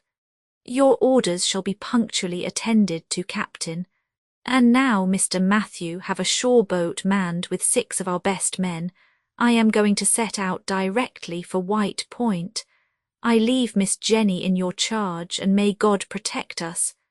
"May God protect us," repeated the first officer. Then he immediately gave the necessary orders for the fires to be lighted, and the shore boat provided with men. In a few minutes the boat was ready, and James Playfair, after bidding Jenny good-bye, stepped into it, whilst at the same time he saw volumes of black smoke issuing from the chimneys of the ship and losing itself in the fog. The darkness was profound, the wind had fallen, and in the perfect silence the waters seemed to slumber in the immense harbour, whilst a few uncertain lights glimmered through the mist. James Playfair had taken his place at the rudder, and with a steady hand he guided his boat towards White Point. It was a distance of about 2 miles. During the day James had taken his bearings perfectly, so that he was able to make direct for Charleston Point. 8 o'clock struck from the church of St. Philip when the shore boat ran aground at White Point. There was an hour to wait before the exact time fixed by Croxton. The quay was deserted, with the exception of the sentinel pacing to and fro on the south and east batteries. James Playfair grew impatient, and the minutes seemed hours to him. At 8:30 he heard the sound of approaching steps. He left his men with their oars clear and ready to start, and went himself to see who it was. But he had not gone 10 feet when he met a band of coast guards, in all about 20 men. James drew his revolver from his waist, deciding to make use of it if needs be. But what could he do against these soldiers who were coming on to the quay? The leader came up to him and, seeing the boat, asked, "Whose craft is that?" "It is a shore boat belonging to the Dolphin," replied the young man. "And who are you?" "Captain James Playfair." "I thought you had already started and were now in the Charleston channels." "I am ready to start. I ought even now to be on my way, but, persisted the coast guard. A bright idea shot through James's mind, and he answered, "One of my sailors is locked up in the citadel, and to tell the truth I had almost forgotten him. Fortunately I thought of him in time, and I have sent my men to bring him." "Ah, that troublesome fellow, you wish to take him back to England?" "Yes, he might as well be hung here as there," said the coast guard, laughing at his joke. "So I think," said James Playfair, "but it is better to have the thing done in the regular way."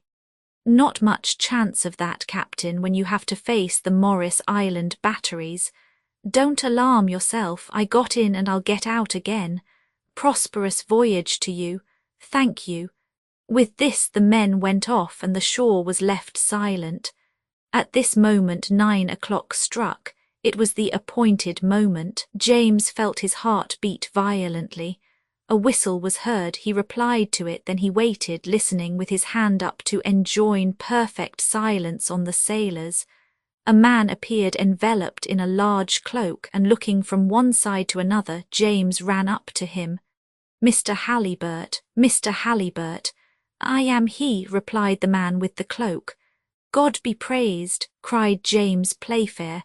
"Embark without losing a minute. Where is Croxton?" "Croxton!" exclaimed Mr. Halliburtt, amazed. "What do you mean?" "Or the man who has saved you and brought you here was your servant Croxton." "Or the man who came with me was the jailer from the citadel," replied Mr. Halliburtt. "The jailer!" cried James Playfair. Evidently he knew nothing about it, and 1,000 fears crowded in his mind.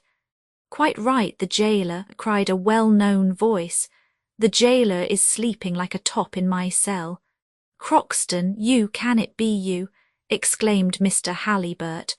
"No time to talk now, master. We will explain everything to you afterwards. It is a question of life or death. Get in quick." The 3 men took their places in the boat. "Push off," cried the captain. Immediately the 6 oars dipped into the water. The boat darted like a fish through the waters of Charleston Harbour. Chapter 59. Between 2 fires. The boat, pulled by 6 robust oarsmen, flew over the water. The fog was growing dense, and it was with difficulty that James Playfair succeeded in keeping to the line of his bearings. Croxton sat at the bows, and Mr. Halliburtt at the stern next the captain. The prisoner, only now informed of the presence of his servant, wished to speak to him, but the latter enjoined silence.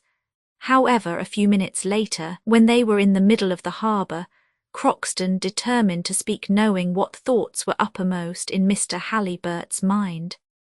"Yes, my dear master," said he, "the jailer is in my place in the cell, where I gave him 2 smart blows, one on the head and the other on the stomach, to act as a sleeping draught. And this when he was bringing me my supper. There is gratitude for you. I took his clothes and his keys, found you, and let you out of the citadel, under the soldiers' noses. That is all I have done. But my daughter," asked Mr. Halliburtt, "is on board the ship which is going to take you to England."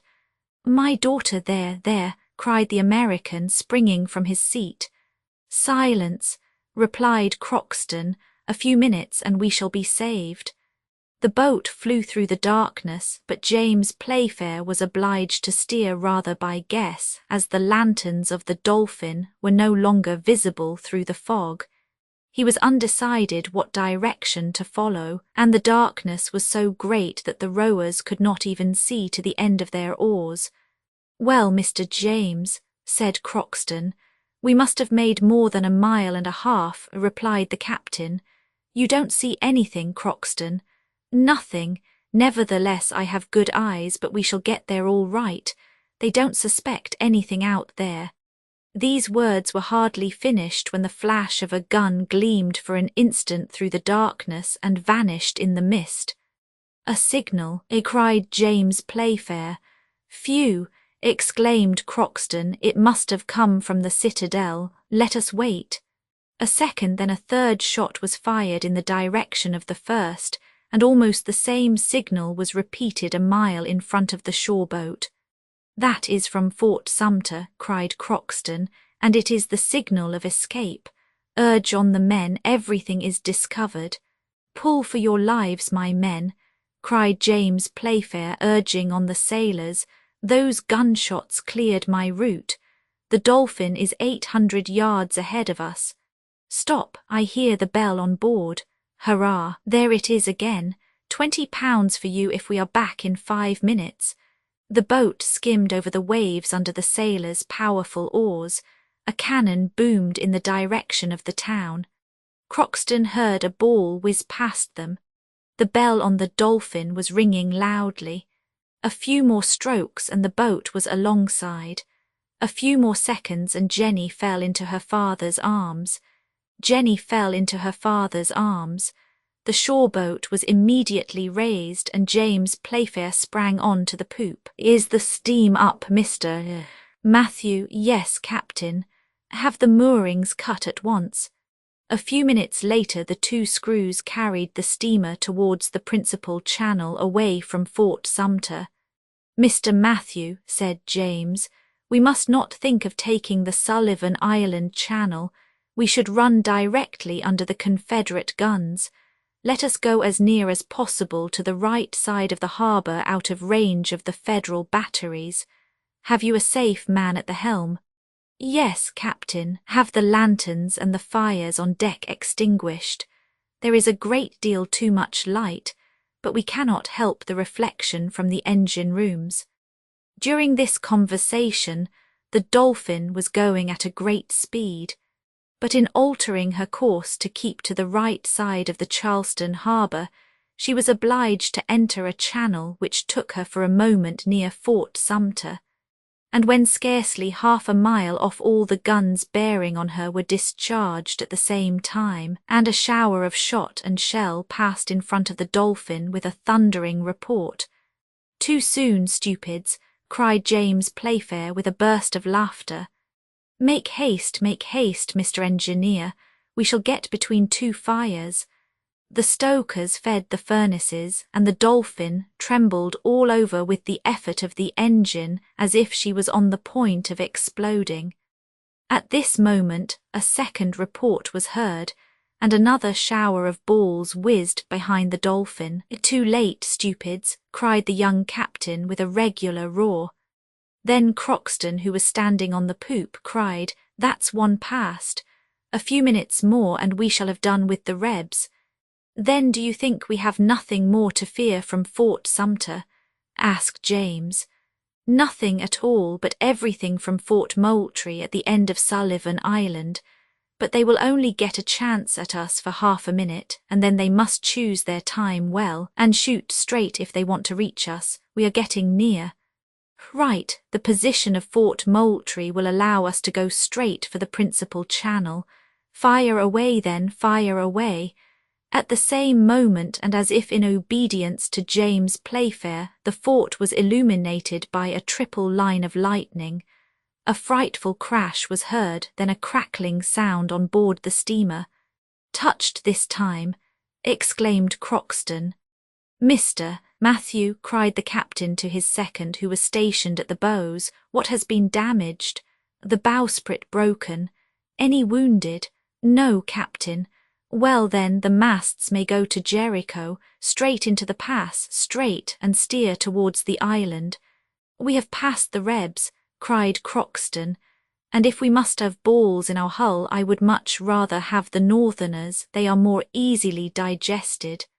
In fact, the Dolphin could not yet consider herself out of danger, for if Morris Island was not fortified with the formidable pieces of artillery which were placed there a few months later, nevertheless its guns and mortars could easily have sunk a ship like the Dolphin.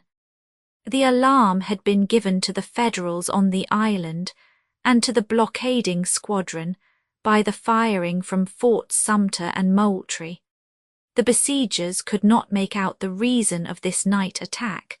It did not seem to be directed against them. However, they were obliged to consider it so, and were ready to reply. It occupied James Playfair's thoughts whilst making towards the passes of Morris Island, and he had reason to fear, for in a quarter of an hour's time lights gleamed rapidly through the darkness. A shower of small shell fell round the steamer, scattering the water over her bulwarks. Some of them even struck the deck of the Dolphin, but not on their points, which saved the ship from certain ruin. In fact, these shell, as it was afterwards discovered, could break into 100 fragments, and each cover a superficial area of 120 square feet with Greek fire, which would burn for 20 minutes and nothing could extinguish it. One of these shell alone could set a ship on fire. Fortunately for the Dolphin, they were a new invention, and as yet far from perfect.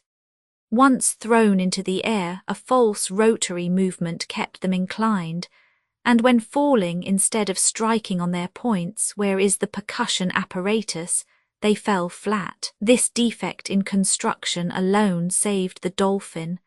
The falling of these shells did her little harm, and under the pressure of her overheated boilers she continued to advance into the pass.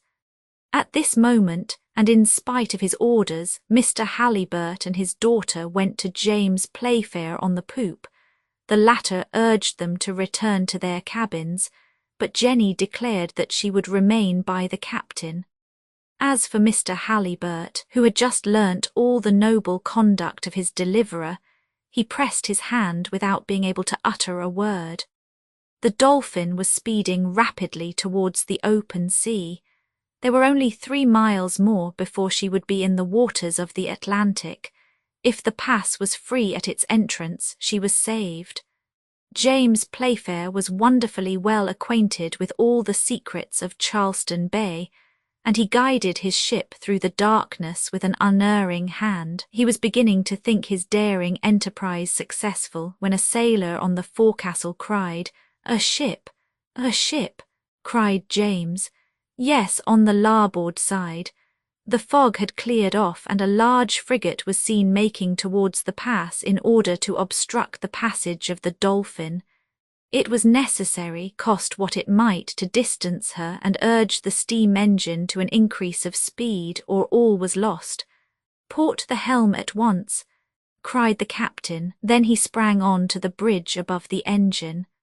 By his orders one of the screws was stopped, and under the action of the other the Dolphin, veering with an extraordinary rapidity, avoided running foul of the frigate, and advanced like her to the entrance of the pass. It was now a question of speed. James Playfair understood that in this lay his own safety, Miss Jenny's, her father's, and that of all his crew. The frigate was considerably in advance of the Dolphin. It was evident from the volumes of black smoke issuing from her chimneys that she was getting up her steam. James Playfair was not the man to be left in the background. "How are the engines?" cried he to the engineer. "At the maximum speed," replied the latter. "The steam is escaping by all the valves." "Fasten them down," ordered the captain, and his orders were executed at the risk of blowing up the ship. The Dolphin again increased her speed. The pistons worked with frightful rapidity. The metal plates on which the engine was placed trembled under the terrific force of their blows. It was a sight to make the boldest shudder. "More pressure," cried James Playfair. "Put on more pressure." "Impossible," replied the engineer. "The valves are tightly closed, our furnaces are full up to the mouths." "What difference? Fill them with cotton soaked in spirits. We must pass that frigate at any price." At these words the most daring of the sailors looked at each other but did not hesitate. Some bales of cotton were thrown into the engine room, a barrel of spirits broached over them, and this expensive fuel placed, not without danger, in the red-hot furnaces. The stokers could no longer hear each other speak for the roaring of the flames. Soon the metal plates of the furnaces became red-hot. The pistons worked like the pistons of a locomotive. The steam gauge showed a frightful tension. The steamer flew over the water, her boards creaked, and her chimneys threw out volumes of smoke mingled with flames. She was going at a headlong speed, but nevertheless she was gaining on the frigate, passed her, distanced her, and in 10 minutes was out of the channel. "Saved!" cried the captain. "Saved!" echoed the crew, clapping their hands. Already the Charleston beacon was disappearing in the southwest. The sound of firing from the batteries grew fainter, and it might with reason be thought that the danger was all past, when a shell from a gunboat cruising at large was hurled whizzing through the air. It was easy to trace its course, thanks to the line of fire which followed it. Then was a moment of anxiety impossible to describe. Everyone was silent, and each watched fearfully the arch described by the projectile. Nothing could be done to escape it, and in a few seconds it fell with a frightful noise on the foredeck of the Dolphin. The terrified sailors crowded to the stern, and no one dared move a step, whilst the shell was burning with a brisk crackle, but one brave man alone among them ran up to the formidable weapon of destruction. It was Croxton. He took the shell in his strong arms whilst showers of sparks were falling from it. Then, with a superhuman effort, he threw it overboard. Hardly had the shell reached the surface of the water when it burst with a frightful report. "Hurrah! Hurrah!" cried the whole crew of the Dolphin unanimously, whilst Croxton rubbed his hands. He took the shell. Some time later the steamer sped rapidly through the waters of the Atlantic. The American coast disappeared in the darkness, and the distant lights which shot across the horizon indicated that the attack was general between the batteries of Morris Island and the forts of Charleston Harbour. Chapter 60. The next day at sunrise the American coast had disappeared. Not a ship was visible on the horizon, and the Dolphin, moderating the frightful rapidity of her speed, made quietly towards the Bermudas. It is useless to recount the passage across the Atlantic, which was marked by no accidents, and 10 days after the departure from Queenstown, the French coast was hailed. What passed between the captain and the young girl may be imagined, even by the least observant individuals. How could Mr. Halliburtt acknowledge the devotion and courage of his deliverer if it was not by making him the happiest of men? James Playfair did not wait for English seas to declare to the father and daughter the sentiments which overflowed his heart, and if Croxton is to be believed, Miss Jenny received his confession with a happiness she did not try to conceal. Thus it happened that on the 14th of February 18, a numerous crowd was collected in the dim aisles of St. Mungo, the old cathedral of Glasgow. There were seamen, merchants, manufacturers, magistrates, and some of every denomination gathered here. There was Miss Jenny in bridal array, and beside her the worthy Croxton, resplendent in apple-green clothes with gold buttons, whilst Uncle Vincent stood proudly by his nephew. In short, they were celebrating the marriage of James Playfair, of the firm of Vincent Playfair and Co., of Glasgow, with Miss Jenny Halliburtt of Boston. The ceremony was accomplished amidst great pomp. Everyone knew the history of the Dolphin, and everyone thought the young captain well recompensed for his devotion. He alone said that his reward was greater than he deserved. In the evening there was a grand ball and banquet at Uncle Vincent's house, with a large distribution of shillings to the crowd collected in Gordon Street. Croxton did ample justice to this memorable feast, while keeping himself perfectly within bounds. Everyone was happy at this wedding, some at their own happiness and others at the happiness around them, which is not always the case at ceremonies of this kind. Late in the evening, when the guests had retired, James Playfair took his uncle's hand. "Well, Uncle Vincent," said he to him. "Well, nephew James, are you pleased with the charming cargo I brought you on board the Dolphin?" continued Captain Playfair, showing him his brave young wife.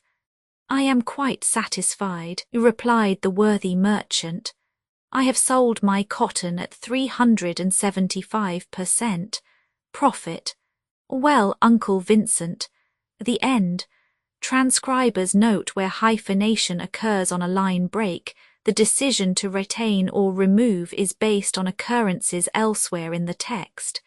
The errors deemed most likely to be the printers have been corrected and are noted here. The references are to the page and line in the original text. Errors in punctuation and quotes have been silently restored. Reference correction original text 12. 4. Enterprise the Enterprisedi of the freighters 16. 19. Topmen quartermasters, topmen steersmen 25. 4. Steamship winding passage for our steamship.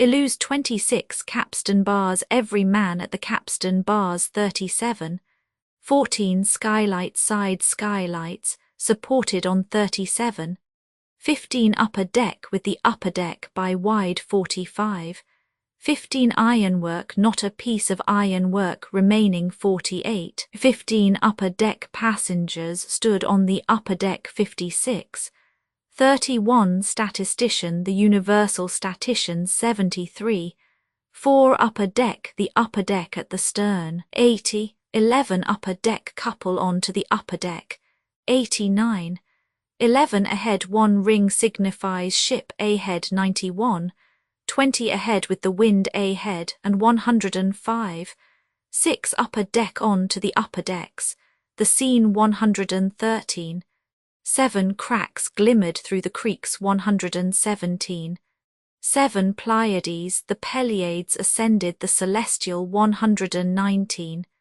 2 eel in another edition, twisting myself like an annelide 119, 2b upper deck, I reached the upper deck 126, 3 ahead charge 10,000 francs ahead 127, 13 homogeneity owing to the perfect homogeneity 134, 20 Mac-Elwyn, Captain Mac-Elwyn is one of 144, 31 upper deck at the end of the upper deck 146, 13 shore boats, masts and shore boats, hanging from 150, 1817-72 have lived in 1172, or even in 1824 154, 31 rope ladder, a rope ladder was thrown over 157, 9 mainmast from the mainmast, these arrangements 165,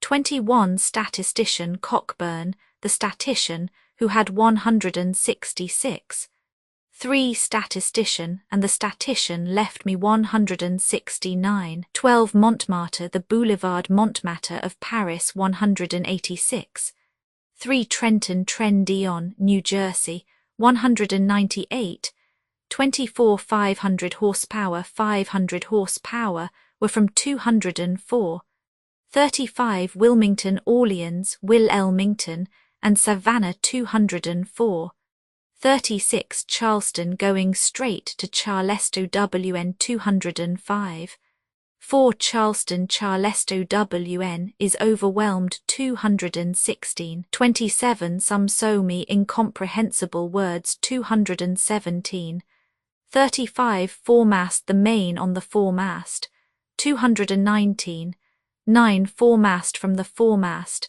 246, 7 Lighthouse, Charleston Lighthouse 249, 28 ahead could go ahead without any 249, 29 was once his ship was safely in the 250, 1 Pinckney Castle 268, 21 main masthead placed at the main masthead 271, 36 Halibut Citadel, replied Mr. Halibut T. Updated editions will replace the previous one, the old editions will be renamed. Creating the works from print editions not protected by U.S. copyright law means that no one owns a United States copyright in these works, so the Foundation and you can copy and distribute it in the United States without permission and without paying copyright royalties. Special rules, set forth in the general terms of use part of this license, apply to copying and distributing project and may not be used if you charge for an e-book, except by following the terms of the trademark license, including paying royalties for use copies of this e-book. Complying with the trademark license is very easy. You may use this e-book for nearly any purpose such as creation of derivative works, reports, performances and research. Project Gutenberg e-books may be modified and printed and given away. You may do practically anything in the United States with e-books not protected by U.S. copyright law. Redistribution is subject to the trademark license, especially commercial redistribution. Start. Full license. Please read this before you distribute or use this work. Distribution of electronic works by using or distributing this work, or any other work associated in any way with the phrase Project Gutenberg. You agree to comply with all the terms of the full www. Gutenberg.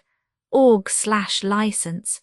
Electronic works. Electronic work. You indicate that you have read, understand, agree to, and accept all the terms of this license and intellectual property, trademark/copyright agreement. If you do not agree to abide by all the terms of this agreement, you must cease using and return or possession. If you paid a fee for obtaining a copy of or access to by the terms of this agreement, you may obtain a refund from the person or entity to whom you paid the fee as set forth in paragraph 1. 8. Used on or associated in any way with an electronic work by people who agree to be bound by the terms of this agreement. There are a few even without complying with the full terms of this agreement. See paragraph 1. See below. There are a lot of things you can do with Project Gutenberg electronic works if you follow the terms of this electronic works. See paragraph 1. Below.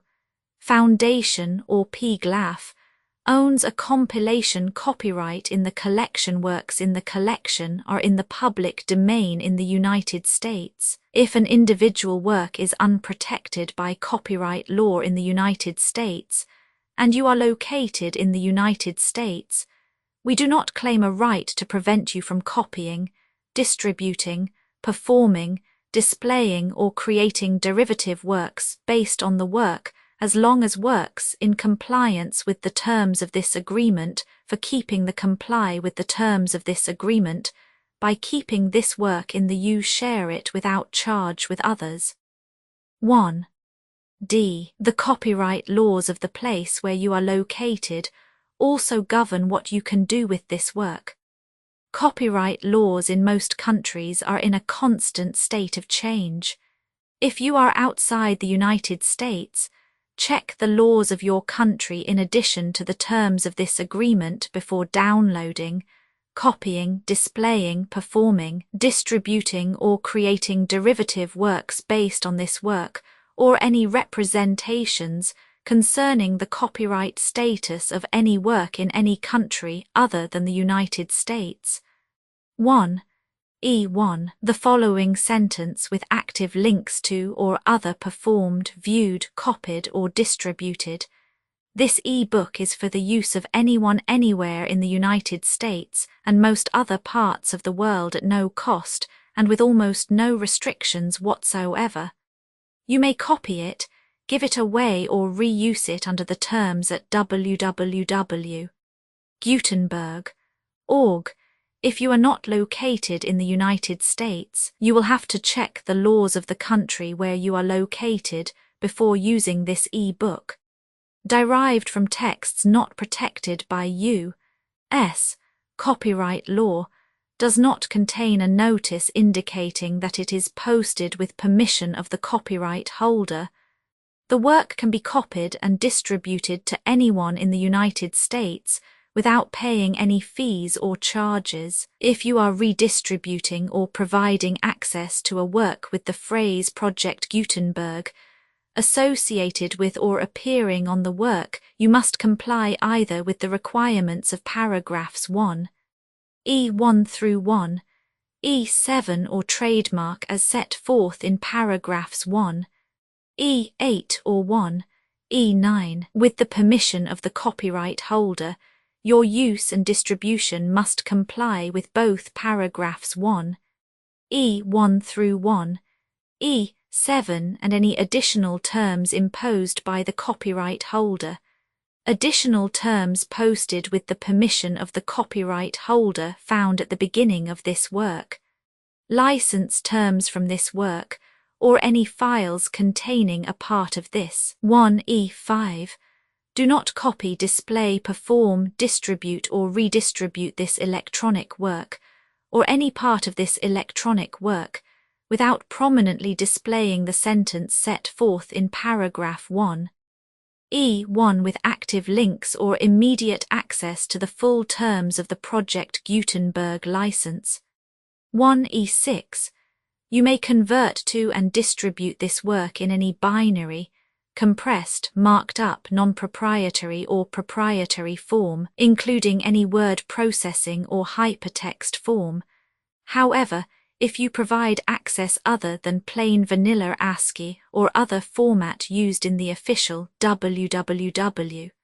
Gutenberg.org, you must at no additional cost, fee or expense to the user provide a copy, a means of exporting a copy, or a means of obtaining a copy upon request, of the work in its original plain vanilla ASCII or other form. Any alternate format must include the 1E7. Do not charge a fee for access to viewing displaying unless you comply with paragraph 1E8 or 1E9, 1E8. You may charge a reasonable fee for copies of or provided that you pay a royalty fee of 20% of the gross profits you derive from you, already used to calculate your applicable taxes.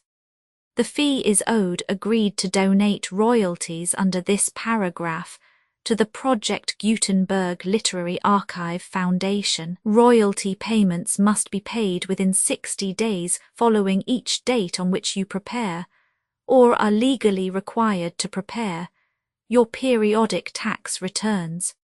Royalty payments should be clearly marked as such and sent to the Project Gutenberg Literary Archive Foundation at the address specified in Literary Archive Foundation. You provide a full refund of any money paid by a user who notifies you in writing or by email within 30 days of receipt that he license. You must require such a user to return or destroy all copies of the works possessed in a physical medium and discontinue works.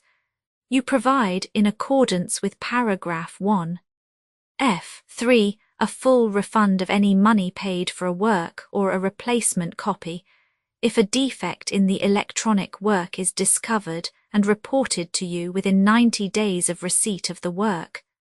You comply with all other terms of this agreement for free. 1E9.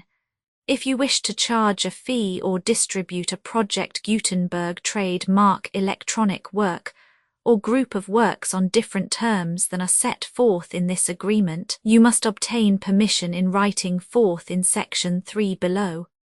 1F.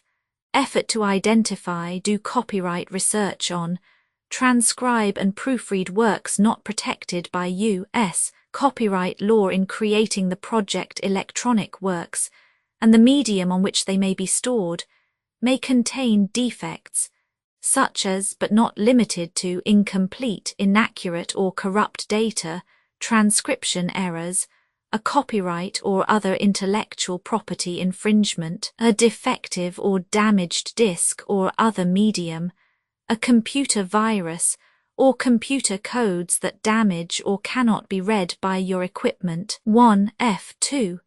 Limited warranty, disclaimer of damages except for the right of replacement or refund, described in paragraph 1F3. The Project Gutenberg Literary Archive Foundation, the owner of the Project Gutenberg trademark, and any other party distributing a Project Gutenberg trademark electronic work under this agreement, disclaim all liability to you for damages, costs and expenses, including legal fees. You agree that you have no remedies for negligence, strict liability, breach of warranty or breach of contract, except those provided in paragraph 1F3. You agree that the foundation, the trademark owner, and any distributor under this agreement will not be liable to you for actual, direct, indirect, consequential, punitive, or incidental damages even if you give notice of the possibility of such damage. 1. F3. Limited right of replacement or refund. If you discover a defect in this electronic work within 90 days of receiving it, you can receive a refund of the money, if any, you paid for it by sending a written explanation to the person you received the work from. If you received the work on a physical medium, you must return the medium with your written explanation. The person or entity that provided you with the defective work may elect to provide a replacement copy in lieu of a refund. If you received the work electronically, the person or entity providing it to you may choose to give you a second opportunity to receive the work electronically in lieu of a refund. If the second copy is also defective, you may demand a refund in writing without further opportunities to fix the problem. 1. F4. Except for the limited right of replacement or refund set forth in paragraph 1, F3. This work is provided to you as is, with no other warranties of any kind, express or implied, including but not limited to warranties of merchantability or fitness for any purpose. 1. F5. Some states do not allow disclaimers of certain implied warranties or the exclusion or limitation of certain types of damages.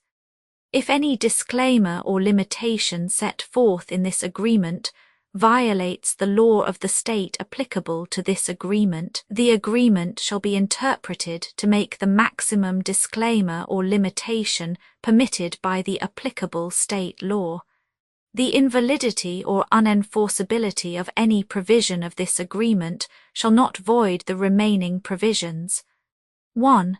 F6. Indemnity. You agree to indemnify and hold the foundation, the trademark owner, any agent or employee of the foundation, anyone accordance with this agreement, and any volunteers associated with the electronic works, harmless from all liability, costs and expenses, including legal fees, that arise directly or indirectly from any of the following which you do or cause to occur. A. Distribution of this defect you cause. Electronic works in formats readable by the widest variety of computers, including obsolete, old, middle-aged and new computers. It exists because of the efforts of hundreds of volunteers and donations from people in all walks of life. Volunteers and financial support to provide volunteers with the remain freely available for generations to come. In 2001, the Project Gutenberg Literary Archive Foundation was created to provide a secure archive foundation and how your efforts and donations can help. See sections 3 and 4 and the foundation information page at www.gutenberg.org. 501. c. 3. Educational corporation organized under the laws of the state of Mississippi and granted tax-exempt status by the Internal Revenue Service. The Foundation's EIN, or Federal Tax Identification Archive Foundation, are tax-deductible to the full extent permitted by U.S. federal laws and your state's laws. The Foundation's business office is located at 41 Watchung Plaza #516, Montclair, NJ 07042, USA, +1 862 621 to 9288. Email contact links and up-to-date contact information can be found at the Foundation's website and official page at www.gutenberg.org/contact Literary Archive Foundation public support and donations to carry out its mission of increasing the number of public domain and licensed works that can be freely distributed in machine-readable form accessible by the widest array of equipment, including outdated equipment. Many small donations, $1 to $5,000, are particularly important to maintaining tax-exempt status with the IRS. The Foundation is committed to complying with the laws regulating charities and charitable donations in all 50 states of the United States. Compliance requirements are not uniform, and it takes a considerable effort, much paperwork and many fees to meet and keep up with these requirements.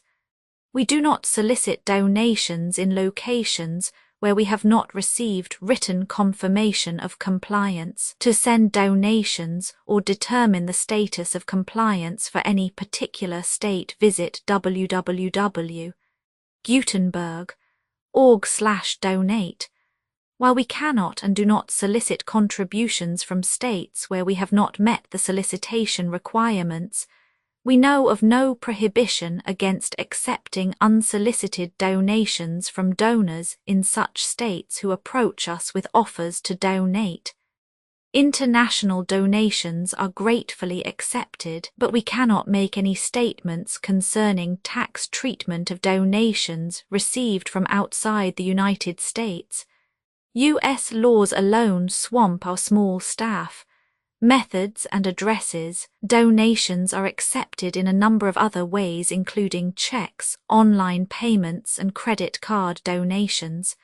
To donate, please visit www.gutenberg.org/donate. Professor Michael S. Hart was the originator of the Project Gutenberg concept of a library of electronic works that could be freely shared with anyone.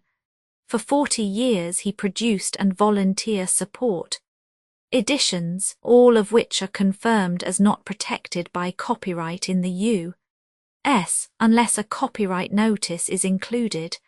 Thus, we do not necessarily keep e-books in compliance with any particular paper edition. Most people start at our website, which has the main PG search facility, www.gutenberg.org, Archive Foundation, how to help produce our new e-books, and how to subscribe to our email newsletter to hear about new e-books.